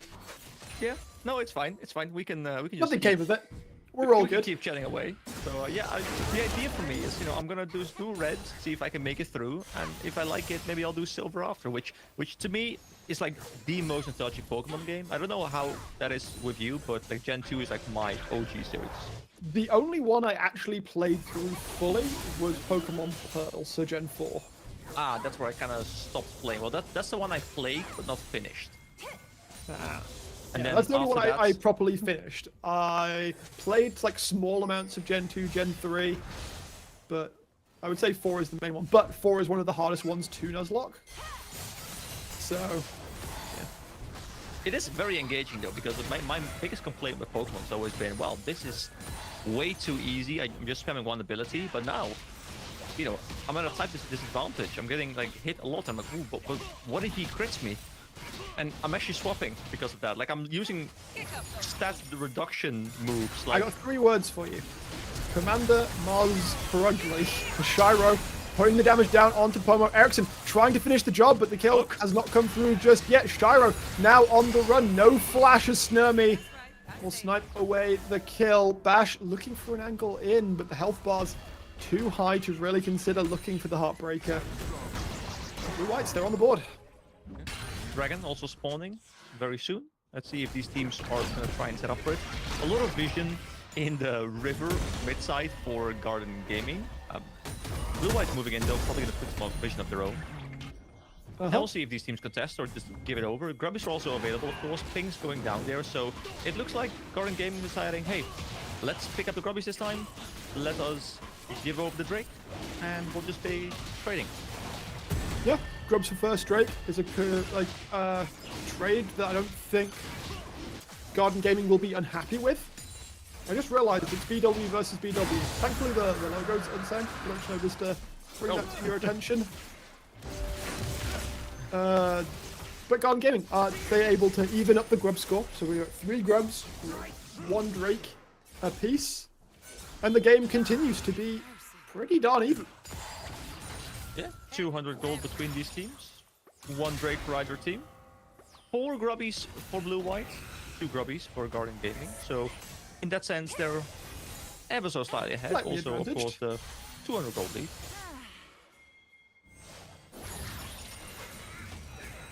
We have to keep in mind in terms of scaling as well, because of course there is the improvement that Orin's going to make to the items. You know, the ornaments are going to come through, and the scaling is going to be improved a little bit because of that. But I'm really looking at Shiro right now to try and make some picks happen, because so far I don't think I've seen a hook land. I don't think so. Well, if it has, it hasn't been a high value one. Yeah, he landed 1 hook on Gash. Bash coming in. Looking for the angle. He gets to the target, but flashes away. Bash gets rooted up. Shiro, no flash. The TP coming in. Bash going to try and make some space, but Veluxa calls the Orn Horn. The flash does not come out in time. The TP from Fat Shield now joining the play as Ericsson will join as well. Veluxa flashes to get away from the all-out. He will drop. The Pomo coming in as well. Bash will be able to pick up the Orn Soul. Bash away from the last caress route as well, and jumps back in for Snurmy. He'll take that one down as well. Blue-whites will pull back away. They'll give up a plate, maybe 2. Pomo coming in looking for the angle. That's Fat Shield you're hitting onto. The root will land. Footwork shall step him away. Pomo still lurking, still looking. Plenty of health, plenty of damage. Jones returning to the fight as well as Ericsson gets stunned up. Tibbers doing the damage. Flash away, not quite going to be able to secure the kill. Shiro misses the hook once again. Blue-whites, they turn the push around. The wave coming in, they might be able to get a plate or 2, but the rest of their team members, Ericsson way too low to continue the fight. Mikkel and Shiro will be left alone once again. It was a very messy fight. Everyone came into that fight. Double teleports. Both top laners came in there. Only 1 kill though. Actually, 2 kills, I think. I think there were 2 kills coming through for Garden Gaming there. So they are now 800 gold ahead. Doesn't swing the game wildly, but it's a nice little lead. But where the gold is what's important to me. We've got 2 kills on Mikkel, 1 on Bash, who has now completed the Sundered Sky. There is a kill on Snurmy, but the other one being on Veluxa doesn't feel great.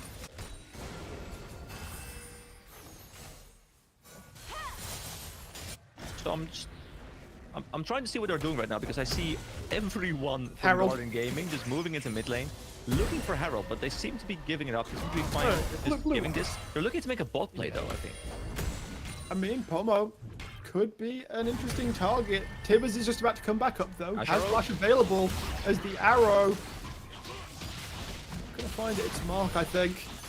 Blue Whites will be able to secure Shelly for themselves. Now they have to turn it into something. No towers have gone down as of yet.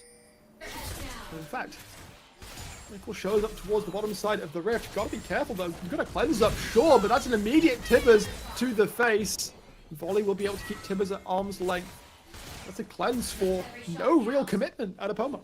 Yeah, just throw a bear and get a free cleanse. It's a 2-for-1 deal. So they can definitely try and abuse that for the fight upcoming, because we do have a break in a minute, and I'm sure both of these teams will want to move towards it. Now that there are no opposite side objectives available, there is still the potential for a Herald play while Drake is up to be able to try and trade a turret for it, and we'll see what Blue White does with this Herald. It can be easy, quite easy for players to get out back onto the rift, because we are on the Hextech rift. Hex gates, of course, make those rotations out of base so much swifter, as we just see Shiro on your mini-map making use of that. So, Garden Gaming, because of the resets, they actually have the inside line. Yeah, Bishop Troll being set up, but the important question now is, do you also always forget that the Hex gates exist, and then you walk past them and you're like, wait, I forgot Sometimes. again? I want to say like 40% of the time. Oh, I'm more like 40% 60, of the time I will so forget. someone has to remind me. Like the moment I'm reminded once in the game, like, oh yeah, they exist, and then I don't forget again. But I need to take that first one. Shelly gets Roll. dropped. Jones will send that one into the turret. Attempted hook from Shiro to catch Jones as he was coming out. Not able to do it. The tower will not fall, but that's a big chunk of damage. Ericsson going to put some damage onto Jones here. Got to be careful though. Able to get away a good chunk of the damage. Foxfire. The movement speed will be able to get him out in Garden Gaming. Do feel confident enough to start up that first Hex Tech Drake. Blue White's looking for the angle in Ericsson. Still lurking, still looking. Pomo perhaps hoping to use that blast cone to get in. Isn't able to do so. Ericsson needs to use the Spirit Rush to get in as well. Charm lands onto Jones and down drops the Lee Sin. It's Reset City for Bash potentially. Veluxa doing a lot of work in the backside though. Snurmy going low. Bash dropping down as well as he will also fall. Veluxa with the chase down. Shiro has to use the blast cone to get out. Blue Whites are able to pick up a couple of kills, but they give up their jungler, they give up the Drake for it. I'm probably also going to be losing this mid turret for it. So in the end, Drake goes over to Garden Gaming. I was going to say Blue White there for a moment because obviously there's still the Blue White versus Blue White at the top of the screen. But Garden Gaming picks up the Drake, which is going to be very good for the late game. Also, the Hextech Drakes are great Drakes to own in general. But the fight overall goes towards Blue White. So once again, game is still incredibly close. And it can definitely still go either way. It's very close indeed. And I am... It's hard to call. The Blue Whites, they feel resurgent. They feel like we are on a much more even footing than we've seen earlier in the series. But you can't exactly count Garden Gaming out. Nickel is still doing very well for himself. Bash, despite that death, is doing very well on the Viego. It feels like if the fight starts in their favor, if the resets can come through, then Bash is set to completely take them over. Yeah, and the one thing that we haven't really talked about too much, but is definitely a core part of Garden Gaming's setup. They need vision control. Like it's not just optional for their team composition. They need to be in fog of war. They need to be in the darkness. They need to make sure that they can be the ones who find the charm, who find the hook, who find the Ash Arrow. If they're just fighting out in the open and they're allowing the Ornn and the Annie to just walk up to them and throw their abilities their way, they will lose most fights. They need to play around vision well. Right now, they're doing a fine job of it. Looks some Fat Shield. Be trading blows back and forth like they have all game long. Baron is about to join us on the Rift again. Feels like it would be a mark of desperation or overconfidence to try and start it on the spawn here. Yeah, Vision will get put down. The teams also, they don't do Baron slowly, but Blue Whites in particular, because they have the lethality virus and not the on-hit virus, their Baron speed is not very fast. They can't really just go ahead and like sneak it in, 10, 15, 20 seconds. They need to spend more time doing it, so they need to win a fight. Now on the other side, Garden Gaming, they have the Viego, they have the Ashe, so they have a little bit more consistent DPS onto the Baron, and they could technically melt it a little bit quicker. So we'll have to keep an eye on whether one of these teams tries to set it up. Although I think neither team will really want to go for a Baron in the next 5 minutes or so, unless a big team fight just goes one way. Yeah, I think like it would take a large pick to make either of these teams really consider taking the Baron this early. Because it's just farm. Farm is the name of the game. Veluxa already completed the Unspoken Parasite because that's like the only ornament I remember the name of because it's such a cool damn name. Is it called Unspoken Parasite? That's a pretty cool The name. I Unspoken actually didn't know Parasite. that, but that sounds cool. Yeah. Since Jackshire was a mythic last time, that easy enough to remember. I don't remember the names of most of the newer legendary items that can be on upgraded. We're getting close to the point. Veluxa, level 13 now. As of level 14, of course, we'll be able to start upgrading his teammates' items, and that's when an even gold state is not good for Garden Gaming. Yeah, you're gonna get more and more stats for free. Also keep in mind that Ornn becomes tankier the more upgrades he gives, so he's gonna become really hard to kill. Unless you consistently focus him down, he's gonna become incredibly tanky. And while Fat Shield does a similar thing, Veloxite can just be a wall. Jones should just about be able to claim the Scuttlet for himself. 30 seconds until that next Hextech Drake spawns onto the Rift. All the blue whites are here right now, though. 1-3-1 That shield setup is regarding not. gaming right now. I mean, Garden Gaming, they could just give this Drake over. They don't necessarily need to commit to it. Although he gets trying to land the damage on towards Bash. Not being able to catch him though. Yeah, I feel like blue whites. Yes, yeah, they can. You can go for the Drake. Instead, they're looking for Ericsson. Steps around the corner. Many kicks. The follow-up from Pomo is not swift enough. Mikkel and Shiro now looking to make the way across. Batshield has joined the play with the teleport, and the hook lands onto Egets. Down goes the Senna. The second part of the Ornhorn cannot come through as Batshield will break into the backline as well. Pomo has dropped. Snurmy is being chased down. It's the Cassante damage, followed up by the rest of Garden Gaming. Might just be too much for Luxa. Is left all alone, abandoned by his teammates. It's a sad boy hours for the Ornn. Bash will take him down, and it'll be sole point for Garden Gaming. Shiro has had a very, very rough first 10 minutes of the game, but there he goes. Flashes in. One hook. One Egets, no, good it's- hook EK makes the a difference one between a bad Blitzcrank performance and a good one. And that was one hell of a hook onto Egets. See, this is where you miss every single hook the entire game, but you get like this one sick flash hook at 38 minutes into the game, and you end the game, and you're like, GG You're a supportive. god. You're a god. It's all supportive if that happens. Yeah. Because I carried the entire game, start to finish, just because of that one hook. Like I was preparing myself mentally, physically, emotionally. Forgive me, Sensei, but I must go all out. Just this one hook. Now Shiro needs to channel back up again, probably. So just lower your expectations, guys. Bar, put it on the floor. Just he's channeling. Recharging. Next. Yeah. Next objective, he'll be recharged. Maybe it's gonna take 20 minutes. It's fine though. He's gonna. Yeah, you're gonna have to find, the right adapter to plug him into the wall. Yep. And it's gonna be like one of those non-universal ones where it's like one from like a weird country. See, or that would be an doesn't easier even jump to exist. make if it were Blitzcrank. That's true. Cloud lands. Arrow onto Egets, but it's Shiro who takes all of the CC. Heartbreaker has to be used to get Bash out. Mikkel flashes. All of the damage dropping. The arrow will find Mikkel as well. Jones able to jump back to safety of his team. Fat Shield had to burn the all out for that. That's two members of Garden Gaming gone. Blue Whites can look towards the Baron. Bash still in the mid lane right now. Ericsson currently shadowing Veluxa of all people. Instead, they look to try and put some damage onto Fat Shield. They aren't able to take him down though.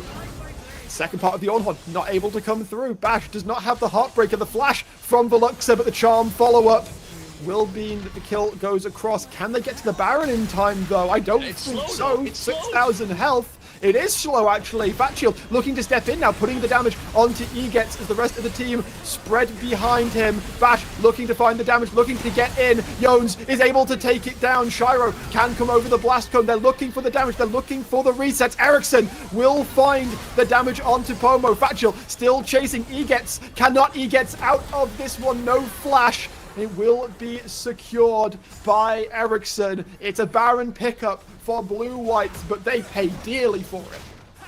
Oh man, game 1 and game 2, they were quite stompy, but game 3 and game 4 so far, they are complete bangers. We have teleports coming in as well.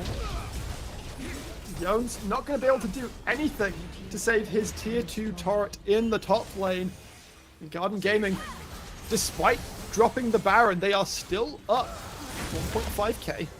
They still feel like the tempo advantage is theirs. Yeah, and they are now on sole point. So if they can secure Drake in 2 minutes, that could blow the game wide open. We'll have to see what Blue White can do with this Baron, although they did lose some members, so not many members have the Baron bot left. You draw your attention to Bash once again. 5-1-5 now. Had a good start to the game, but has been able to find the resets when it matters in these bigger fights. Fatshield been doing a great job as well, just making space on the Cassante, so difficult to kill. And Jones trying to step in the brush. You can't exactly ambush this Cassante. He's got 3,000 health. He's got 200 armor. You're not killing him. Yeah, I feel like both of these top laners, unless you literally focus them down, like they're both kind of unkillable. But the only difference is that Fat Shield just deals so much more damage. Yeah, as soon as you go all out, there's plenty of damage. Fat Shield willing to get away from this one, though. That tier 1 turret, a little bit too low health to really consider it an ample shield. Garden Gaming putting a presence into the bot lane here. Right now, Ericsson was shoving out top. Doesn't have the TP, though, so we'll need to get back to participate in the fight.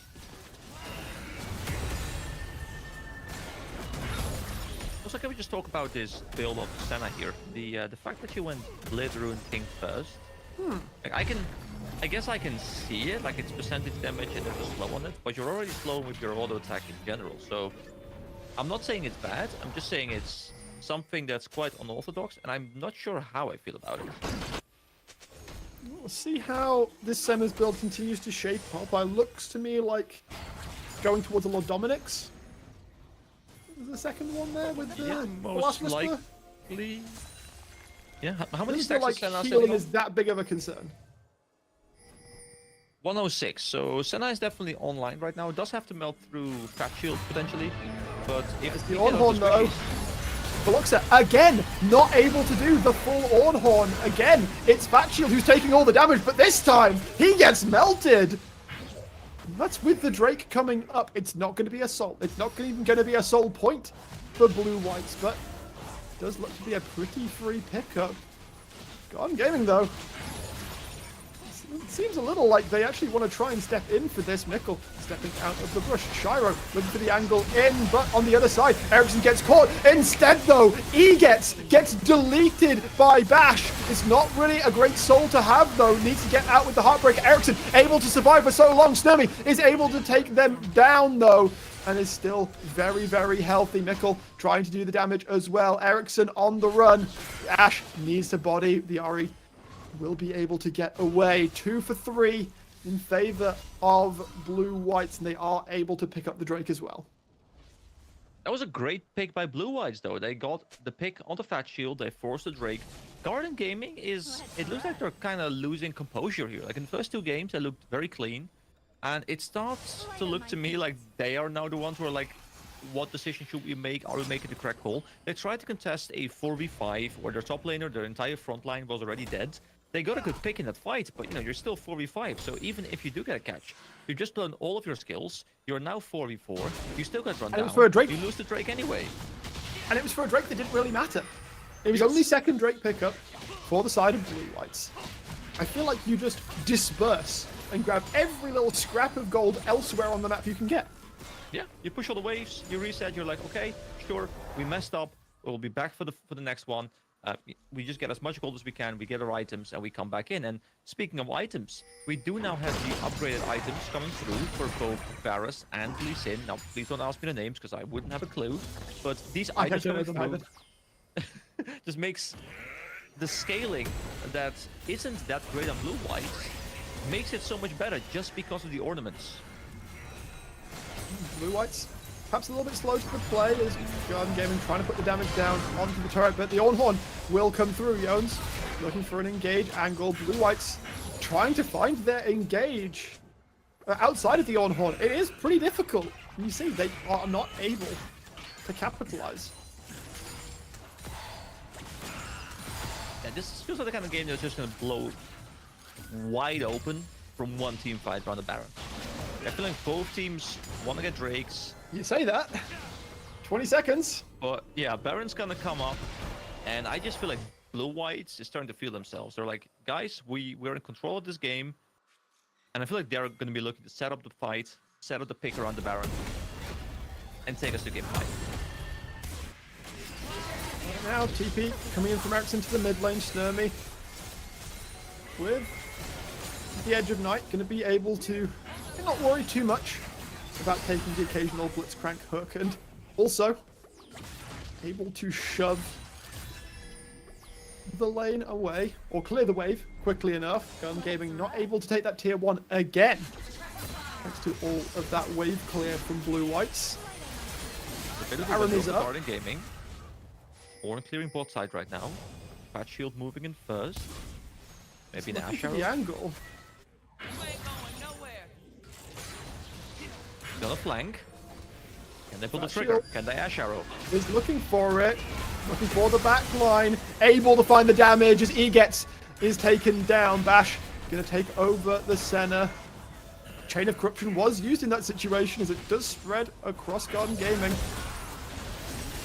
With the damage down, Jones tries to step forward, immediately jumps out. In fact, it was Shiro that caught onto him. Ericsson trying to put the damage onto Pomo, but he takes a lot of hurt from the Annie. Fat Shield now looking to try and chase back in as Shiro lands another hook onto Pomo. Jones gets pulled back as the Cassante tries to chase. He will get shoved away. Veluxa dropping low. Bash trying to make it happen. Snurmy, however, completely untouched in the fight. Garden Gaming able to step away. There's the charm onto Snurmy, and that's the target that you need as Garden Gaming. Bash will take his soul for a second. Gets respawns with the Dawning Shadow. Will be able to take down Mikkel and diffuse any Garden Gaming hope of taking the Baron. So we had a lot of stuff happening right there. We could clearly see that they had found the right adapter for Shiro. He fully recharged his battery. He landed 2 hooks in a row. Now, don't worry, guys. Quick recharging again, you know, but they have the battery. They have the adapter this time. So, you know, they know which one to plug it into. It's all good. But he gets 2 great hooks, but then they overchase. And Sturmy just comes in, hasn't taken any damage, cleans up most of the fight, but then gets Ari charmed and dies as well. But then after that, we get Egets with the ultimate on top of it and killing Mikkel. So in the end, a lot of stuff has happened, but nothing really came of it. But what I do want to do now, though, is check out the summoners, because if I'm looking at the splashes for Blue Whites, it's only their bot lane. Meanwhile, for the side of Garden Gaming, they have 4 flashes available. And I mean, that's all well and good, considering Fat Shield doesn't have a flash. Horn gonna come across, it will not land. Veluxa again misses it. Ericsson playing distraction to the backside is trying Garden Gaming, try and take down Veluxa. He will be able to do it again eventually, but Ericsson has gone too far forwards. Fat Shield trying to chase on the Pomo, cannot find his target. Bash has got an Ornn Soul in his pocket. Not able to find the target. Snurmy takes a lot of damage from Fat Shield. Bash gonna need to step away. The Cassante going forward once more. A couple more hits would do it. As a hook from Shiro will take down Jones. Egets will drop as well. Snurby incredibly low. Pomo incredibly low on mana. They may have to give up the Dragon Soul, EK. Yeah, that was a really big team fight. That was beautiful as well there. The flashes to chase people down in the mid game, or in the mid lane, sorry. Bash flashing in there was just incredible. There was also a great knockback from Fat Shield. Garden Gaming coming up clutch, securing the soul. They haven't closed out the game yet, but they've set a good step in the right direction. If you want a soul, Hextech is certainly one of them. AoE Lightning, the slow, the chase down from the side of Garden Gaming just got that much more potent. And they're now in the gold lead. And if you're running a pick composition. Exactly, if they can find their pick, then Baron is on the table. Red team's turret has been destroyed. So we'll probably see both teams positioning towards that, shoving the waves right now. We'll see Ari shove the wave in bot lane and probably be looking for a teleport angle. No flank wards are available for Garden Gaming right now, but they are definitely looking to set up a fight around the Baron right now and try and end this game with this soul. Waves getting cleared out all the map over. Pomo gonna have to go and deal with that wave. Fat Shield shoved it to top lane. Veluxa doing the same in bot. The TP cooldown isn't up for Ornn right now. If Garden Gaming are aware of that, they might just be able to pull the trigger. His turret should be going down. Brute force in there. There's a lot of armor on Fat Shield. He doesn't really care about a turret. Also, Frozen Heart was picked up, which is great against the attack speed that is coming through the bot lane of Blue Whites. Although it is on hit Varus, still reducing the attack speed is never a bad thing. It's just going to make him feel a little bit worse. Always going to be decent. Shiro looking to step forwards. The arrow misses. Looking to set the hook. Q lands from Jones. Lee Sin does not want to engage on this play. Root onto Fat Shield, but again, no real damage coming through as Ericsson will use the Hexcates to join up with his team. And is still waiting for this opportunity. Both teams feels like they're playing on a knife's edge. They are waiting for that single ability to land, for that single moment of advantage.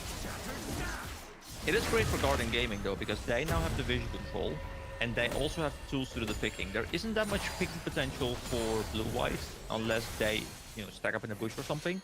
So Guardian Gaming can kind of just keep on playing this vision game, keeping the vision cleared, and just making sure that they keep fishing for hooks. And at some point, you're just bound to find one. Ericsson sent back to the bottom lane to push that one out. Blue-white's all towards the top side of the rift right now. Nickel needs to be careful though. If this Honor Horn lands, flashes away. The damage coming through though, the Ashe dropping low, and Snurmy will be able to take it down. TP's coming through though, as Fat Shield will be able to isolate the Varus. The healing coming through, not enough. Guardian Gaming, they split back up. Bash dropping low, but the healing coming through. Veloxa is going to be dropping low. Fat Shield saved so much time for his team, but unfortunately, Guardian Gaming, they weren't able to do all that much with it. Shiro gets knocked up. Ericsson has no mana. Bash has nothing to do here as well, as it's a double kill for Egetz in the extended fight. That blue-whites come out on top, and Bash might be just too far forwards. No flash. A little bit more damage is all it would take. He survives for now. Egetz, with the extra range, with the stacks, 143 right now, is able to make it happen. Charm from Ericsson.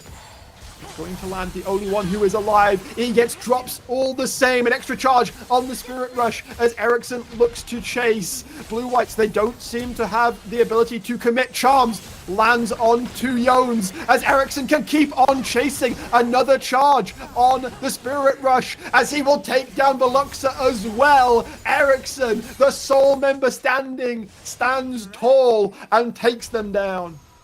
That was beautifully played by Ericsson. He gets the first kill, he gets the reset, he keeps chasing them down. He lands charm after charm, he saves his inhibitor, he saves inhibitor turrets, and he makes sure that right now, Guardian Gaming can move for Baron. 30 seconds until Yones comes up. There is a blast cone to take. Nickel, in fact, Shield can always start that one up. Shiro playing bodyguard. Bash has only just come up, but of course there's no smite fight. So unless Snurmy does the God Snipe from half the map away, it's feeling like it's pretty much done and said. And blue-whites, they seem to know that. They don't contest at all. And they've still got dead members as Guardian Gaming can start shoving out with their Baron buff. And that feels so bad if you're blue-white right now, because you just had an incredible fight. You push up mid lane, you think, okay, we just got a lot of stuff done. We got a couple kills, we got a turret, we're swinging this game back in our favor. And then you overstep. You give a triple kill over to Ahri, you give the Baron over to Guardian Gaming, and now once again, you're on the back foot. You still, however, have the Senna scaling. Keep in mind, Senna, just like the Smolder, infinite scaling, and the range is becoming incredible. Drawn Horn, as it will find Nickel once again. Another chain of corruption will find Nickel. Bash gets taken down, and the scaling, the front to back, might just be enough. Fat Shield putting the damage down onto Yones, not able to get away. Veloxa is able to take down Nickel eventually. Shiro trying to join up with his remaining members. That's 2 picks for the side of blue-whites. They don't care about your Baron. Veloxa just sniped Mikkel with the redemption. Oh no. Man, that's rough, buddy. They are gonna open up the base. Inheritor turret dropping. It's 20 seconds until Bash comes back up. 25 until Mikkel. The remaining members of Guardian Gaming, they have a Herculean effort in front of them. The Baron will help. The waves continue to be shoved in. Chain of Corruption misses. Fat Shield trying to do what he can. Shiro lands the hook, but it's only onto Veloxa as the tower drops lower and lower. Fat Shield dropping down. Ericsson will be able to pick up 1 kill, but there's now only 2 people left in the 2v4. Bash has now respawned, and blue-whites have had enough. They'll take the Hex Gate and go out. Elder is up, both top laners are dead. This is a 4v4 for Elder. Can Guardian Gaming move up in time? Blue-whites, they have the ability to set up vision though, as they will be able to start up this objective. Bash on the run. Nickel trying to join in as well. No flash, no cleanse on the Ashe. They've got an arrow, and that is it. Shiro looking to step forwards. 8,000 health on this Baron. Shiro looking in. Bash looking in. Try to find that angle. A lot of damage put down. Ericsson looking for that target, and Shiro is too low, taken down. Bash trying to join in, has the flash. If he could secure it, it would be massive. He steals it! Bash takes the Elder from under Blue White's nose, but has the cost he has paid been too much? There are 2 members down for a minute. Fat Shield back up in 10 seconds. It is Ericsson and it is Mikkel, the 2 carries that hold the Elder Dragon buff. Can Blue Whites end in time? Oh, this is so tense. We have 3 members, but 2 of those members do have the Baron buff, the Elder buff. Elder buff makes the fight so much easier. So an outnumbered fight is definitely possible. 15 seconds. Flash it was on Pomo though. As the Ornhorn coming through, Fat Shield trying to split them up. Veloxa taking some damage. Pomo stepping towards the backside as well as the Nexus turrets drop lower and lower. Fat Shield looking for the back line. Ericsson has to go golden. Mikkel is able to open up though. Veloxa is dropping. Fat Shield is dropping. Shiro has respawned. Snurmy trying to do the damage. He's not able to do it again. Blue Whites are not able to end the game. 1 Nexus turret has dropped. Bash is about to respawn again. Shiro is looking for a hook. Blue White's going to be able to get away. Chain of Corruption lands. It's Veloxa who gets hit. And again, Shiro drops. Mikkel not able to pick up the kill. Bash has come back up. TP now coming in from Pomo. Blue Whites, they want to do it. They want to end it. They want to take us to game number 5. Ericsson still respawning. Mikkel still has the Elder buff. If they can protect this Ashe, it might just be doable. Fat Shield and Bash. Mikkel getting absolutely melted by Snurmy and Egets. They're trying to do the damage. The arrow comes through. It will land on 2 Yones, but the front line is melting. Fat Shield will drop. Respawn now coming through. Bash is back, able to pick up the Ornn. And again, Blue Whites retreat through the Hex gates. They are still unable to end the game. Take a breath. Relax. Yeah. You know that couch you talked about with those pillows? You know, just lay on it for a little bit. Calm yourself. And don't worry, guys. You know, I'm still here. But that was such an eventful 3 minutes of just consistent fighting. Blue Whites, they just don't want to give this game up. They just keep wanting to try and end this game. But every time they push up, somehow Garden Gaming keeps this game alive. Objectives right now aren't up, but 1 minute for Baron. Vision being set up for Garden Gaming. 1 Nexus turret still standing. Let's see what happens next. Do Blue Whites even care about the Baron at this point? They can end the game if Garden Gaming try too hard. Right now, Waves getting shoved out. Guardian Angel picked up for Mikkel time and again in this fight. It's been the Ornhorn finding the Ashe that has been the difference maker. Senna, 178 stacks. The range is out of control. Look at that range. The damage is insane. Look at the angle though. Fat Shield looking, Bash looking, but Blue Whites, they close off the angle. There is not a way in here. They're still looking, still hoping. They're waiting to engage. There's the Ornhorn looking for Mikkel again. Yones will be able to find the backline. They pick the Ashe, goes into the Guardian Angel. Fat Shield is not tanky enough. He is not living, nor is Mikkel, nor is Shiro as he falls apart. And the scaling has been enough, EK. Bash will fall as well. It's all on Ericsson a second time. And this time, I don't think it's going to be enough. Do you hear it? Because I can hear it. I hear the wee woo woo. It's gone. Woo woo. I'm not even going to try to do that after the game we've just had, EK. But Blue Whites, they come back in a 45-minute epic. They come back. They scale up. They live long enough to tell the tale. And will be taking us to a game number 5. What are you doing to esports, EK? Everywhere I go, reverse sweeps. So guys, if your team is in trouble and probably going to lose 3-0, bring me in. I got you. We're going back to game 5. Guys, Silver Scrapes is coming right up. Don't go anywhere. Get your drinks, get your snacks, because if game 5 can be as much a banger as game 3 and 4, we're in for a treat.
Welcome back, everybody, ahead of the final game of the series between Garden Gaming and Blue White. It's gone all the way to 5 EK. I can't believe I'm here clawing again. their way back up from the O2. I mean, 2 times isn't a trend yet, right? If this happens the 3rd time, then I'm gonna get worried. But yeah, I mean, is there anything more fun than a series that goes all the way to 5 games? Like, that's what we're here for, right? I mean, it certainly maximizes the CPM. Content per minute has been pretty high this series, and my CPM today has been through the roof. something blindfolded Elden Ring stream. Check out the VOD at my Twitch channel. I admit, who knows, it might go on YouTube at some point. I don't know. Are we But, chilling now? It's game 5. I feel like I deserve it as we go into our game 5 draft game. Garden Gaming choosing to stay on the red side for this final game, and Nico will go. And at this point, if you are Garden Gaming right now, you felt very confident after game 2. After game 3, you're like, you know what? We messed up. It happens. But then game 4 happens. You're like, we lost again. And now you are on game point. You are about to be knocked out. And you're going to start to question everything. So what often happens is teams will default back to what is ultimate comfort for them in order to just feel good about what they're playing. And they just hope comfort can bring them to victory. So I'm curious to see how the draft will adapt from the previous 2 games now. It's a BO1. Congratulations, you are now playing a best of 1. The last 4 games don't matter. They were just for intel. Whoever wins this game, PK, goes on to face fourth wall. Blue Whites clearly really wanted it, considering the game 3 and game 4 we've just shown. The revenge arc, if they could win this game, is still alive for them. Garden Gaming still may have something to say about that. We see some pretty familiar bands in slightly different orders. The Ari going to hit game 5. Yeah, Ericsson had, even though Garden Gaming lost the previous game, Ericsson was absolutely popping off on the Ari. So the fact that Ari is being removed here, to me, it makes perfect sense. But always the question is, you're changing your bands up, you're removing something else. What do you let through right now? My eyes, even though it hasn't been high priority, my eyes are kind of on Cerulean Soul that we've seen in the early game, like in the first game. And it worked so well, but we haven't really seen it brought up again later. So I'm wondering if that might be something that they're willing to bring back, or if they have something else up their sleeve. We do have the Varus first pick once again, just like in game 4. It got through. It's just what you do. Varus is just that strong, and it's not to say that Snurmy had a bad performance on it by any means. Did pretty damn decent. If the Senna remains open, then we can ask some questions. Yeah, and I think last time this was answered by, I think, Ash Ari, if I remember correctly. But now we have a Jinx, and I like this. Hyper carry into Varus means you're not gonna win lane, you're not gonna win the early 15 minutes. But if you get to 2-3 items, you're gonna be scaling very well. And Orianna on top of that means that Garden Gaming is saying, okay, we got outscaled. We don't want that to happen again. We lock in the scaling. We don't think that Blue Whites can finish the game before we get scaling. So let's just pull back on our team fighting and win that way. Senna remains open. Egets got very scary on that champion, and we were talking about teams falling back to ultimate comfort. EK Corky, that's a Pomo champion through and through. 4 games, 4 wins on that champion. And then we also have Jarvan, who I actually think is a little bit underrated. Like hell against both of these carries. You have to flash or you're stuck in the cage. So thrash value goes up massively right now, because having a Lantern available for either the Jinx or the Orianna could be really good. They do prioritize picking a jungler for themselves. They're scared the junglers are going to get pinched, that they won't have a comfortable jungler for Gash. Gash. Wait, it's Bash, right? Bash, yeah. There was a text error, don't worry. Yes, I was like, wait a second, my brain They didn't sub Bash out for his twin brother. No, that is still Bash. We'll be playing in this game 5 on the Xin Zhao. Champion we haven't seen from him yet this series, but has 3 wins on it throughout the split. Now, Jax being removed here a little bit weird to me. We have seen Jax being more of a jungle champion, but can of course also be going to the top lane, unless they're thinking that this Jarvan somehow is the top lane champion of choice for Veluxa, which... There's a sort of weird angle for it. Like, you can sometimes do it. I wouldn't expect it to happen unless there are some very specific circumstances. Now, Thresh is still available, and I think you can go 2 ways if you want to deal with Jarvan. You can either lock in something Enchanter-like, you can lock in a Lulu, a Janna, something that can just hopefully peel the Jinx, peel the Orianna as they're being ulted. Or you can look at something like a Braum or a Thresh, just like put a wall in front and say, hey, you have to deal with us. They're going to leave support for last.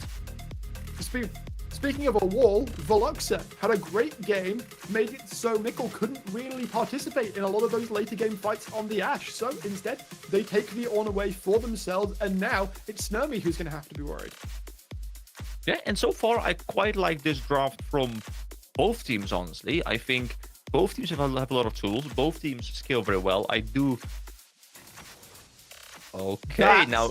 is some confidence from Veluxa, pulling out the Mordekaiser in game number 5. Great at objectives, just yank the Xin Zhao away. Great at stopping engages, just send the Ornn to Brazil. And it's not a tank, it's not a heavy frontline. Veluxa, we have seen in this series, has normally been the one that plays weak side. Not so Yeah. And I also think it's just a really good laning matchup into the Ornn. You, as far as I'm aware, you always win that trade. You outscale him in the 1v1, and he is going to have to be pushed in the entire game. We have Rel picked up as well, which I think is a champion that was banned pretty much all series. And it will be locked in. That is such a fantastic combo to go with the Orianna. Yeah, it's amazing. I didn't realize it was even up. Magnet Storm, Shockwave. That is a uber wombo. It's like, okay, cool. You sent our Ornn to Brazil. What about the other engaged tank? Yeah, and then, you know, you have this wombo combo, and all you need is for Jinx to get an assist on 1-2 kills, and she runs down the entire fight. Meanwhile, we have to keep in mind, though, that the side of blue-white is not without their strengths. They have very good poke. I'm assuming this is going to be the Lethality Varus alongside the Corki, so both of them are going to be poking away with mixed damage profiles, so itemizing against the poke is going to be difficult, and it does mean that Garden Gaming needs to find the engage, because Blue Whites can just sit on the sidelines, throw their abilities out, and the moment they have sufficient damage, fine, Jarvan goes in, the Rakan goes in as well, and they can run the side of Garden Gaming down. So it is going to be about, can Garden Gaming engage before the poke withers them down too much where they can't engage anymore? Welcome, folks, to the last chance saloon here in the NLC Div 2 playoffs. Garden Gaming and Blue Whites. They stand at opposite ends of the square. Guns are ready for the final showdown. Winner goes on to face the fourth wall. Loser goes into the dirt and is out of these playoffs. It is all on the next 40 or so minutes. EK, do you have any inklings of preference as we go in? It's really hard to say. I think I favor Garden Gaming just because I think even with their losses, they have been overall a more decisive team, and they have been given the tools to be decisive with the Rel, the Orianna, and just the ways to force a fight. So I think as long as they can execute those like they executed them in the early 2 games, I favor them. But this could go either way, honestly, because both teams have just been clashing. With absolutely no further ado, we will be on to the Rift. We will find out if all the speculation, if all of that thought will make a damn difference. Blue Whites on the revenge path. One game would lead them to their rematch. They've got to get through Garden Gaming to do that. As we are on to the Rift. All comes down to this. I'm looking at Veluxa. I feel like that player has really scaled up throughout the series. Especially that Wukong game did not impress me. But yeah, that one game, solid. That Zac game, solid. Like, he got slowed down heavily by the Olaf in the early game, but he did work. Yeah, he's just stepped up his game more and more and more as this series went on, and now finally for game 5, yeah, putting him on a carry champion in the final game. You know, we see some fist bumps. Maybe actually, will there be a response? Hold on, this is very important. There we go. There is a response. 3 people have fist bump, but yeah, putting him on a carry in this potential elimination game 5 against Garden Gaming, they have faith in him. They're saying, hey, you perform well. You know, you're gonna get a chance to carry here. show up what you can do, cut down Fat Shield. But Fat Shield, deserves credit as well because he too has been playing a pretty good series overall. So I'm really curious to see if Fat Shield can weather the storm because the Mordekaiser lane, as far as I'm aware, is not a particularly fun one. Yeah. Ornn, though, is one of those champions that can just sort of live in pretty much any matchup as long as you play respectfully enough. Also looking to see if anything spicy happens in this bot lane in the early game as well, because you've got great engage angles from both of these supports. Yeah, and I think Rel is pretty good into the Rakan, just because when Rakan jumps in, you just instantly go for a stun.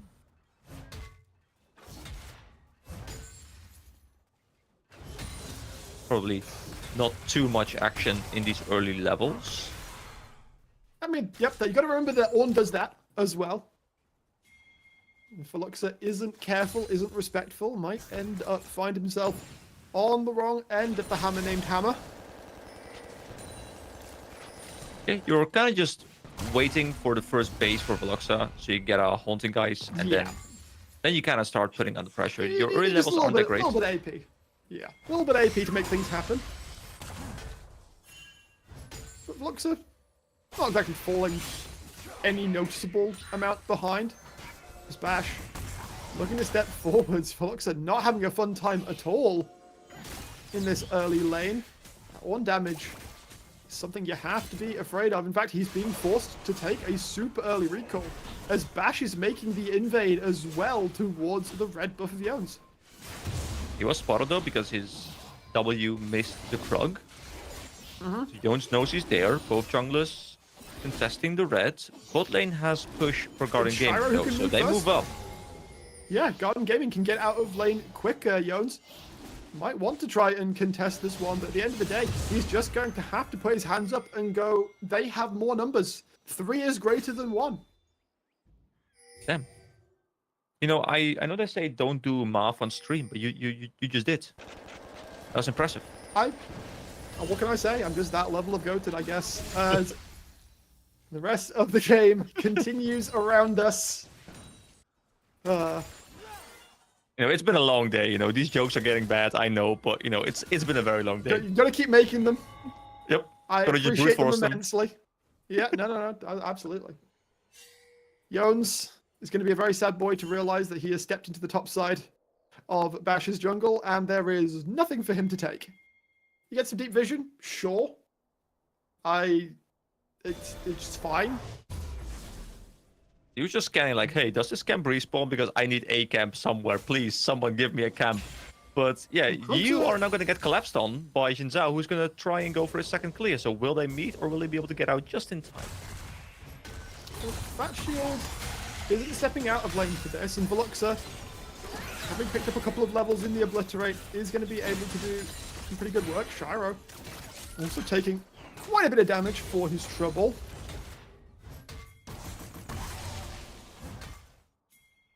And Yones will be able to get out with his ill-gotten Krugs. I wouldn't say that's a full trade for the red buff that was lost, but it's something. You gotta get what you can get, and he just goes back into his jungle, starts his clear again. Bash doing the same thing, going back to his bot side jungle.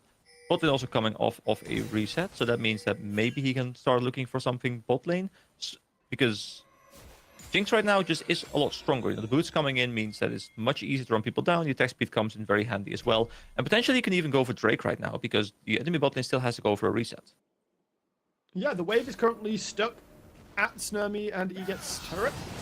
So Bash is going to feel pretty damn confident to start this one up. We'll see if Yones wants to pop his face into that area and see what is going on. Veluxa, however, has hit the level 6, and despite getting really bullied in that level 1 to 2 trade, you can see now clearing out waves much easier with that leveled up Obliterate. And now it's Fat Shield who's on the back foot. Yeah. Yones moving towards the top side, potentially having an eye on those grubbies, although he is a little bit delayed, so Bash, if he wants to, could still move out and go and contest those. Looks like he's going to just take his Gromp right now and be happy with that.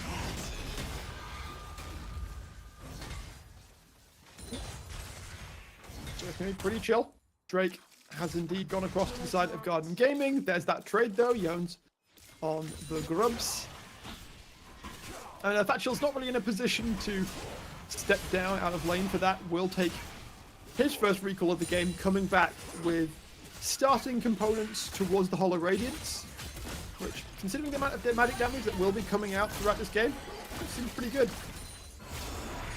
I feel like as the series has gone on, we started out as like classic LPL, and slowly we are moving more and more into being an LCK.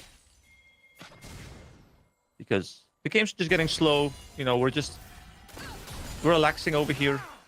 Everyone's sipping their tea, we're trading objectives, and we're waiting for a first blood.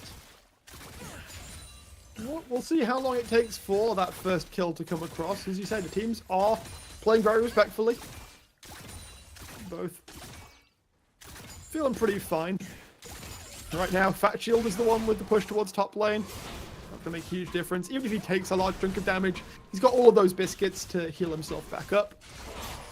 Feeling pretty good. Bet she'd bought the entire pack. The cheeky little on-horn into the mid lane just to put the fear of God into Pomo, I guess. No, you gotta send a message. No, you can't do anything top lane. You're like, let me just walk down here, throw an Ornhorn towards the Corki, and walk away. Sharp, a little bit of damage down on towards Snurmy, but can't really commit. Neither of these carries do any real damage just yet, although level 6 has just been hit by Snurmy. Both teams pretty happy with this game state, just kind of scaling away. Neither team really needs to make any early plays happen. Both teams are fine. Just it's quite low though, as the shockwave did get used by Ericsson, I think.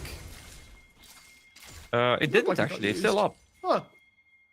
So Pomo just took a massive QW probably to the face and got chunked heavily. Fat Shield picking up a nice play for himself. He's down in CS a little bit. You expect it in this matchup, but you know, if you're down a little bit off CS as an Ornn, you consider that winning generally.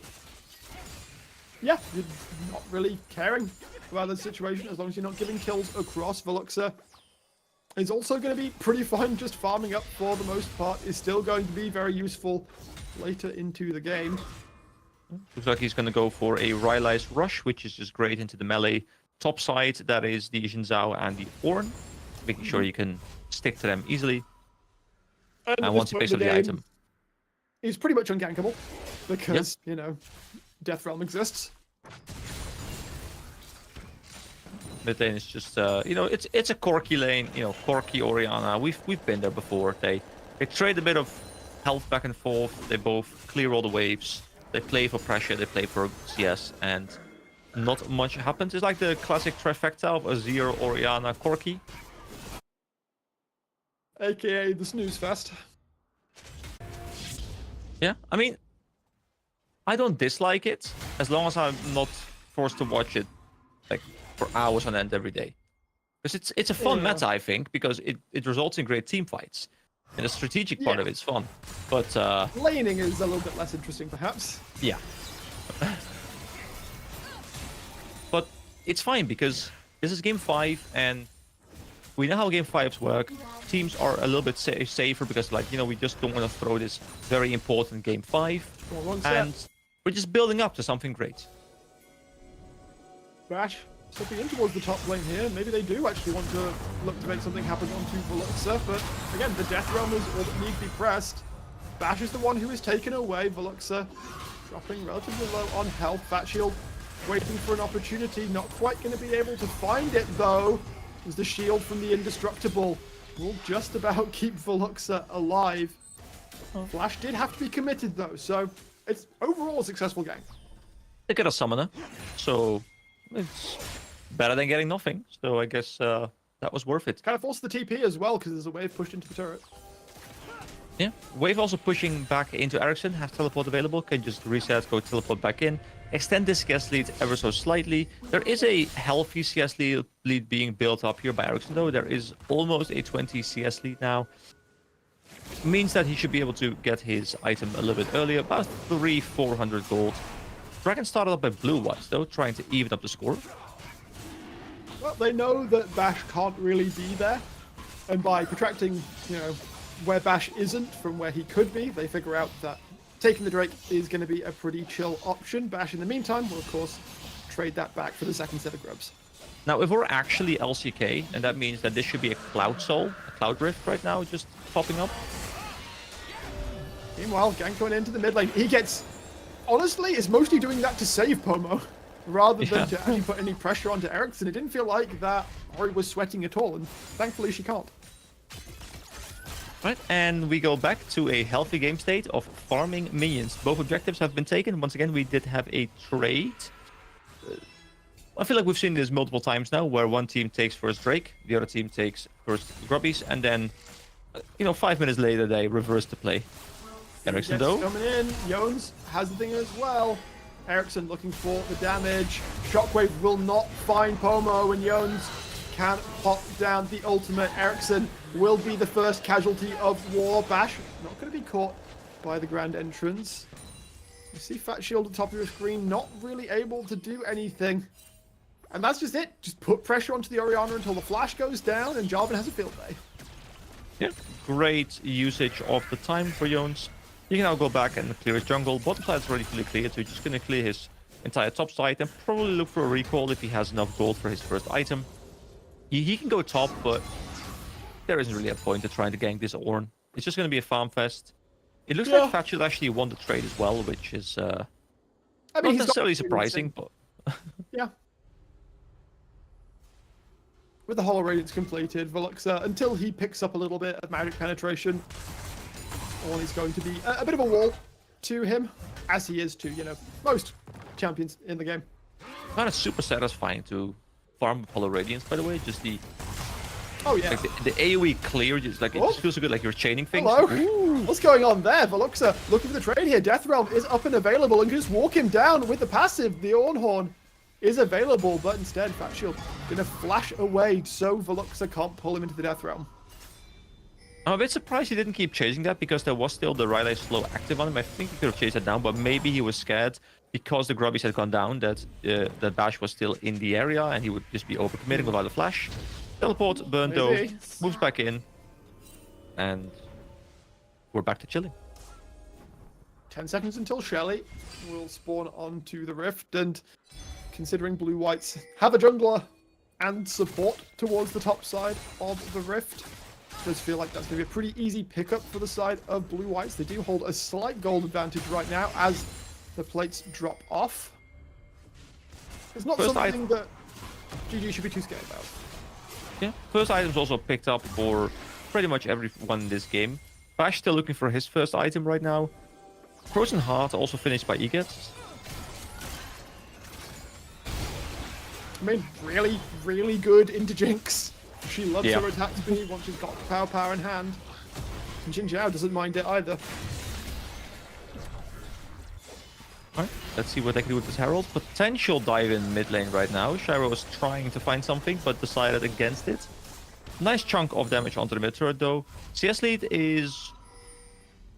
I think it's exactly the same as it was when I last talked about it. So at least Pomo has managed to keep this game even. And also picked up the Eclipse as his first item. Trying to stack the tier as we go. Looking for that 2-3 item power spike. Right now, yeah. Everybody just kind of chilling out. It's almost... this is so relaxed, I'm almost forgetting that it's a game 5. Yeah, me too. With lives on the line here. It's kind of nice, not having to shout. I'm almost forgetting that I'm we'll casting... get to that point before long. Oh. Flash forced out of Mickle. At this point, it almost doesn't feel like I'm casting the NLC. It feels like I'm just having a chat with a friend while I'm watching some League. Like, just chilling. Just sitting back, mic in my face. Yeah. Have you had a chance to play against the new Skarner? Any chance? Not against it. I have played with it, and it did look pretty good, actually. I don't know if that was just because it was super fed, but it looked fun. I mean, I played a ton of the old Skarner, so look forward to playing it. Old Skarner. So you might be a little too young for this, or to not play the League at the right time for it. But there used to be items called Philosopher's Stone and Heart of Gold that were GP10 items. As Skarner jungle, I used to build As Skarner jungle, I used to build those items. Do you know why? They gave movement speed? They built into Shirelia's Reverie and Randuin's Omen, respectively. Ah, yes. So you get a slow, you get a movement speed steroid. Sounds good to me. Anyway, we have a fight in our hands, potentially.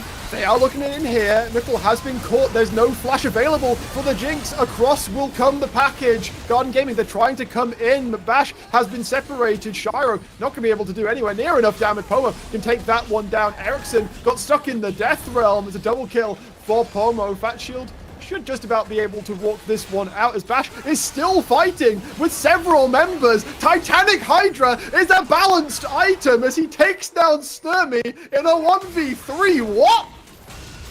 Mikkel got absolutely exploded at the start of the fight. Good thing Bash just managed to somewhat salvage the end of that play, but still the entire fight goes to Blue Whites, and they also managed to pick up the second break of the game. This game was very close. Hasn't exploded just yet, but a nice 2k gold lead is nothing to cry about. Blue Lights, some of those important members are starting to get big. Pomo, let me remind you, 4-0 on Corki this split. His fifth game is 3-0. Despite having a bit of a rough time into Ericsson in the early game. Got a little bit of help from his friends. And now sitting pretty to carry Blue Whites over the finish line. Gone Gaming, they're far from out of it though. He said Bash. I did not expect him to live as long as he did, and I certainly didn't expect him to kill Snurby in that fight. Well, you talked about it, you know, the item is very balanced, but what Garden Gaming needs to make sure that they do is they need to be the ones to pull the trigger, because they got engaged upon by Egets and Jones, and Mikkel got completely one-shot. He couldn't get any damage out. I think he got like one auto out and then he died. So there goes all of your consistent DPS. You can't have that happen. So you need to be the ones to have the vision and to find the engage with the rel. Shockwave onto Snurmy. Does have a flash available. Shiro looking for the back line. Isn't going to use the Magnet Storm just yet. Now drops it. Bash is coming in to try and find the damage. Shiro survives. Super Mega Death Rocket not going to put anyone in critical condition. A lot burnt for not too much gain by GG there. Yeah, many ultimates burned. Nothing should be lost of it either. Oh, although no, Mikkel... You're all alone towards the top side. Pomo has your number, and there's an Eclipse with your name on it too. Rampage for the Corki. Bash way too slow to do anything about it. And there you see the difference between one item mid laners and, or actually two item mid laner, I guess, and one item AD carry. Just doesn't do anything right now. Mikkel needs more items. He needs to get to IE. He needs to get to probably a third item as well, and then he can start dealing massive damage in a team fight. But he needs to be well protected. Has the game not blown open yet? Well, I Gold mean, lead? It's the gold. You know what? The gold is surprisingly even. Yeah, but it's 6 kills to 1. Blue, it's having a time on it. I said the game is still within grasping distance right now, but you're slowly getting to the point where... Oh boy, damage onto Ericsson. Pomo completely safe. Egets will get taken down. Nickel wants to chase, but we'll have to go over Burning Ground to do it. On Gaming, they're able to pick up one for the hubris of Blue Whites. Shoving Might open mid turrets. Fat Shield now coming in, looking again for Pomo. The Corki engaged on, flashes away as he will get taken to the Death Realm. Fat Shield is able to find the kill onto Jones. Snurpy gets run down underneath the turret. Fat Shield tanking it up until the end of days. Garden Gaming, as soon as I start talking about their potential demise, they come right back. And that fight is exactly how Garden Gaming wants to play a fight. They waited for the overcommitment, then they re-engage, Jinx ultimate, a finish of a kill, Jinx reset comes through, and then you just run people down. You Ornn ultimate people down. Mikkel still has both summons, by the way. Mikkel could have been Ghost, maybe get into range a bit easier, but he didn't have to. He still has both summoners right now. He just finished his Infinity Edge as well. His damage is slowly ramping up, and as much as he is very susceptible to being killed, let's be real here. I'd rather have a Jinx on 6 items at some point than a Lethality Varus.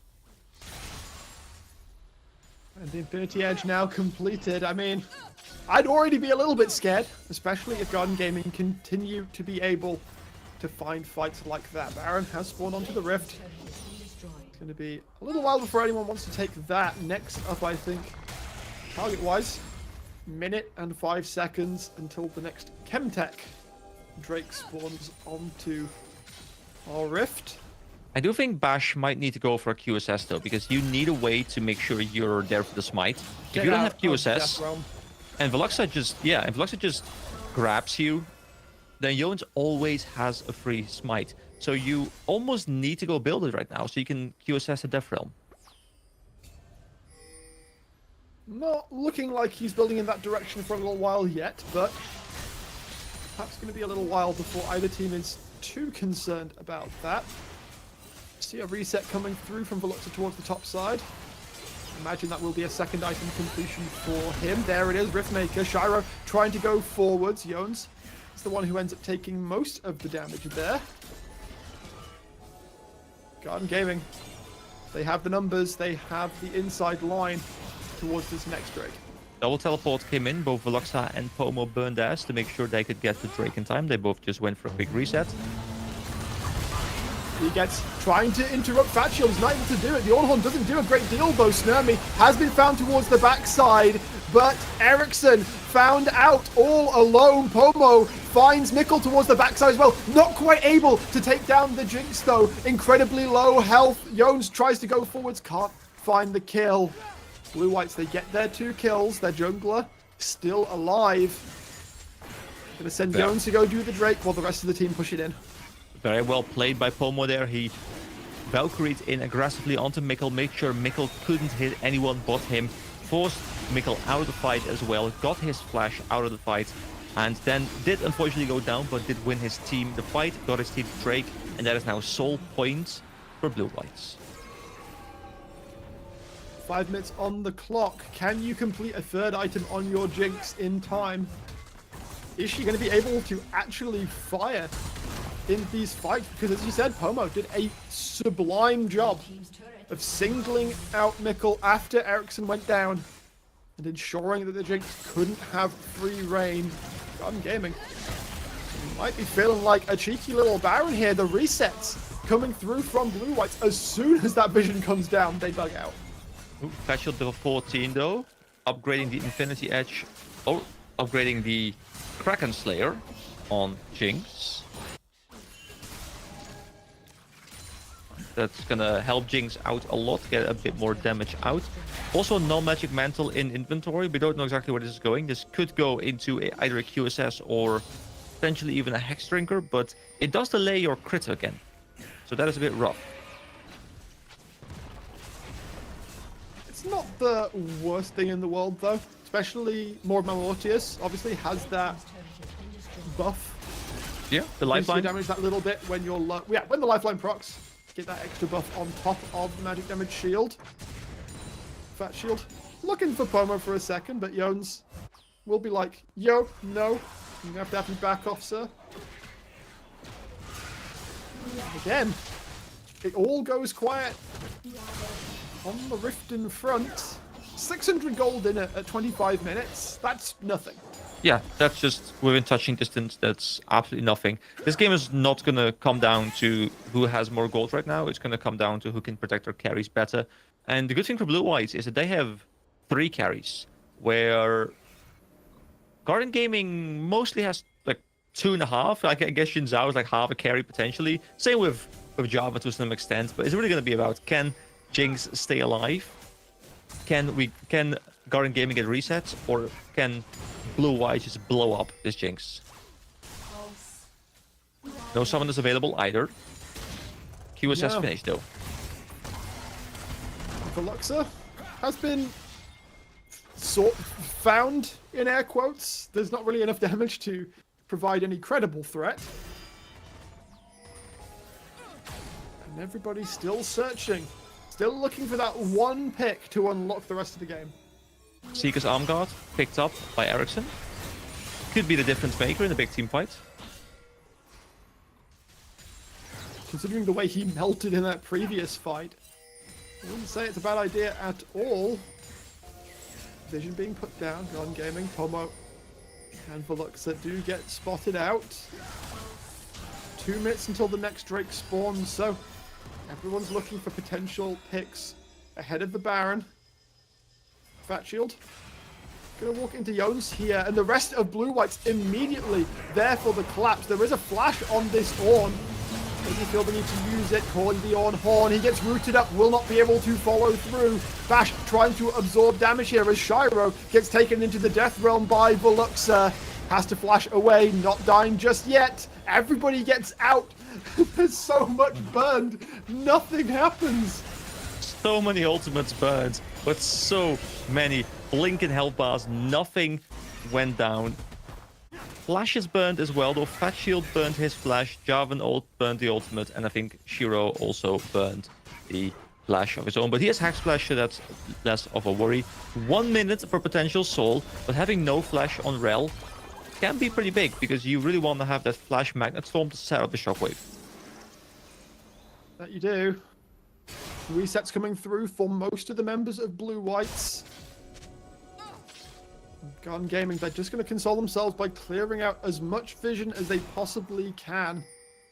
No sneaky Baron takes this time around. It's all about this Chemtech Soul. So there's one control ward in the inventory of Shiro. There is also one control ward. Actually, there's 3 control wards in the inventories of Blue White. They have some more options to put some wards down. They're looking for Ericsson. There's the TP coming out. Will be matched. Is Bash trying to make space? Pomo does have the package available. No man on Ericsson. Ericsson has the TP up, though. There's no wards. There's no wards for him to come in on, though. There's a mid-wave. The rest of his team is so far away from it. I feel like that would be committing heavily. Will join at the blue buff. Garden Gaming looking to find a way in, but that Blue-White's poke, so hard to deal with. Pomo goes in, looking for the damage. They're not going to be able to find the catch onto him. Garden Gaming, they're still looking for the angle in. Fat Shield going to get some damage down onto Egets. Bash gets taken into the Death Realm. As long as they can take this down before he comes back, then it will be soul for Blue Whites. Kill comes through. Pomo has dropped. Blue Whites are trying to get away with their ill-gotten soul. They will be able to do so, but will they be able to defend against a potential Baron without their mid laner? Varus still has a lot of poke, though. There is still Jones available with the flash, with the smite, with the ultimate. Going for Baron right now is a worthy call, but it's definitely a risky one at that. Mikkel still in the position with flash, with Qs as available. Can still turn the team fight around.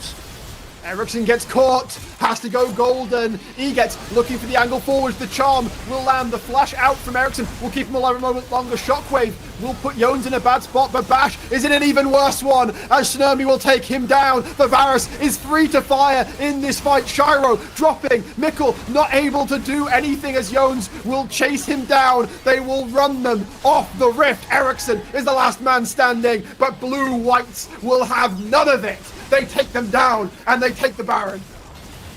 Mikkel just kept on hitting people, but he doesn't have the damage yet. His attack speed got slowed down by the Frozen Heart. His damage is absorbed by this enormous shield that was on Veluxa. They just don't have enough damage. Also, I want to bring us back to the Dragon fight, because Pomo played that fight so incredibly well. He was constantly zoning Jinx away, making sure that Jinx was always questioning, do I run after this Corki? Do I go join my team for the fight? And Jinx just kept running back and forth, back and forth.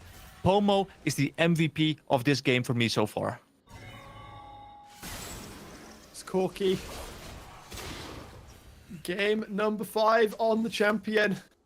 May well be win number 5. Chemtech Soul, a 5k gold advantage, and now a Baron for Blue Whites. They need to complete their redemption before they can look for revenge. Blue Whites still looking to fight fourth wall. Gun Gaming. They're not out yet. If they can find a fight, and if they can fight it their way, they can still come out of this on top. But the odds are slowly getting stacked against them. Yeah, they're just lacking damage on their main carry right now. Jinx is slowly getting there. Horn, Shiro looking for Pomo, is able to find the damage, and he gets obliterated. Fantastic poke. Fantastic pick We will be able to take him down. There's nothing else to take on the Rift, though. Blue Whites are still playing elsewhere. Fatshield trying to go forwards onto Veluxa, not going to do any real damage. Blue White's able to get away, and they're still getting damage across the Rift. The top tower dropping low because of all the minions. Now we have to keep in mind that even though the gold is looking very bad, ornaments are at least coming through for the side of Garden Gaming. They have the upgrade on Ornn himself, they have it on Orianna, they have it on Jinx. So the main carries all have their items upgraded. Jinx also is working towards that Lord Dominic's regard right now. Still quite a way off, I think. But once Mikkel can get that, he can potentially burn through this front line. EP towards the bottom lane here. Pomo going to join Jones as they try to pressure the last bit of standing gold outside of the base of Garden Gaming. The wave is going to get cleared out pretty quickly, but a fresh one will join the fray. Garden Gaming, they can't do anything into all of this poke, into the Baron empowered minions. Unless they find a snap engage like they did before, they can't do much, and they're still lacking Call the Forge. This game is just, at this point, Garden Gaming is just saying, guys, keep the base intact. Make sure we don't lose inhibitors. Try and get as much farm on our carries as we can. You can see Magic Pen being built for Ericsson right now. Armor Pen being built for Mikkel right now. If they can get to these items, then maybe they can turn these fights around. But their problem is that Elder is spawning in 1.5 minutes, and they need to contest. 90 seconds. Until the Elder Drake could be the death knell or the salvation of Garden Gaming. Or Blue Whites, may they even... Like, is it possible that they end prior to that? I feel like the base is holding strong enough right now that we're not looking at that right now. I feel like the only way you can do that is if you land so much poke that you can pull the trigger in a dive or something. Because I don't think Garden Gaming is leaving their base. But the problem also comes in there because they're not leaving the base. They have no vision in their jungle. And it's very easy for Blue White to set up a trap as Garden Gaming is trying to get some vision to get towards that Elder. So right now I'm watching the minimap. I'm watching Blue White set up vision, set up control wards, and make sure the map is as dark as possible for Garden Gaming. That level 16 from Fatshield could be pretty big because that upgrade onto Bash might just give that tiny little bit of tankiness that he was missing in these fights. We'll have to see if it makes a difference. Both teams looking to flash. Good thing is, because no inhibitors dropped, no super minion waves are there to be dealt with right now. Did Mikkel pick up? And Jones looking straight for the backline. Mikkel, his flash wasn't up. And that may just be it for Garden Gaming. Shiro is taken into the Death Realm. They're being run around the map. Snurmy goes low, but he isn't going to get taken down. Ericsson goes golden, but it's nothing more than a monument to the sins of Garden Gaming. A pretty statue in the garden, and it's Blue White's garden today. That's the ace. That's the game. That's the series. Revenge arc continues. Fourth wall. Be ready. Blue Whites are coming for you. I can't believe it. Blue White start 0-2. They look like they're getting absolutely demolished in 2 back-to-back games. But now, in 3 back-to-back games, it is Blue White coming through, tearing apart Garden Gaming, and claiming their spot in the losers' final game. An absolute mammoth of a series. Both teams playing their hearts and souls out. But on the day, EK, it is Blue Whites who come out victorious. I mean, huge congrats to them, obviously, but even bigger are the commiserations to Garden Gaming, because there were seconds, there were minutes, there were periods of time in Game 3 where we were like, is it done? Is it over? Are they just going to 3-0 this? Like they 3-0'd Rusa? Yeah, and let's be real here. I think us, the production team, the people in the chat right now, all our viewers, I think most people were expecting that to be a 3-0 after the way the first 2 games went. Those games were not Chat would never particularly admit close. it, but possibly. I mean, there are obviously some blue-white fans out there who are like, I never doubted them, like they bust out the Kobe lines. But let's be real here. We all doubted them. But that is what makes this so much more impressive. That is what makes this so much more interesting, to actually get this reverse sweep done.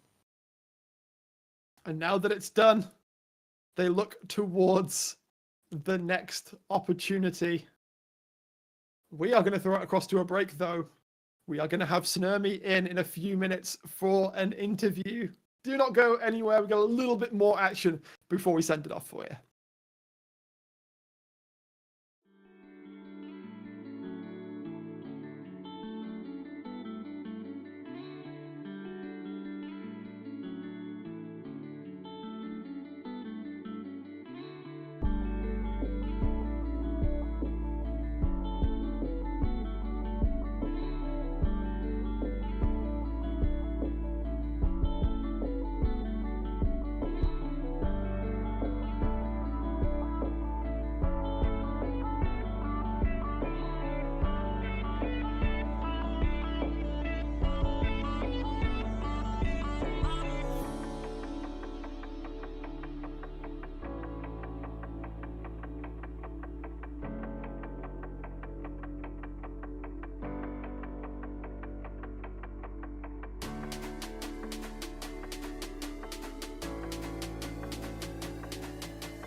We are back, everybody, and we do, as promised, have an interview as we will drag on in Snurmy from the victorious Blue Whites.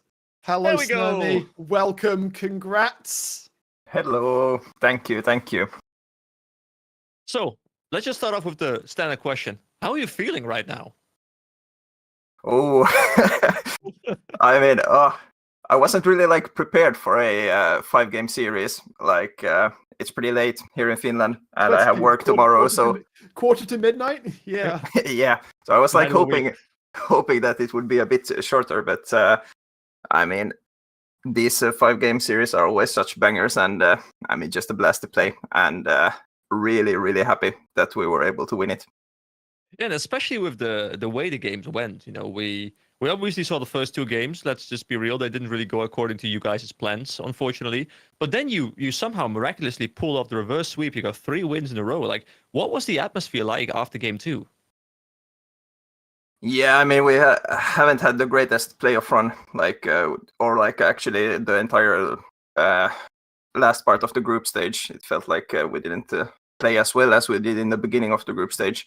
So obviously we weren't feeling that good when we lost the first game, and then after the second game, it was a bit depressing. But we just like, I think we just noticed that we were getting really like outgapped in the draft. And just try to fix that, just pick some champs that are comfortable to play, so we could like actually do something and not just fall over and die. And paid off, and then we got back in the mood after game 3. Speaking of that, how did what was the difference in energy as you come off of game 3? Like you said, it was quite a coming off game 2. How did the energy like go as you started to win? Yeah, I mean, it was like completely different. It actually felt like we could do things, and that it started to be fun to play. Like, obviously, it isn't fun to lose, and felt bad, but then it actually started feeling good, and it felt like we were getting some good drafts and getting some good plays on the map. And yeah, I mean, we were ecstatic, and it felt like we got like a good momentum, and then we just hopped on that and took it to the end. Certainly felt like it. And that now means, of course, you advance to our losers finals, where you have a chance to take revenge against Fourth Wall. How much are you looking forward to taking those guys on again? Ooh, it's going to be a tall task. I mean, we got pretty wrecked last time, so we're just going to try to maybe prep a little bit better, considering like today also, we weren't like, it felt like we weren't really prepped at all in the draft. And I guess it showed. And we just really need to like maybe use this weekend to maybe get some scrims. We haven't been playing that much, and then just talk about our draft and get ready for the games. Be good to see. As you sort of alluded there, for the rest of the audience, that match, our losers bracket finals, Fourth Wall versus Blue Lights, that will be taking place on Tuesday. That's the 9th of April.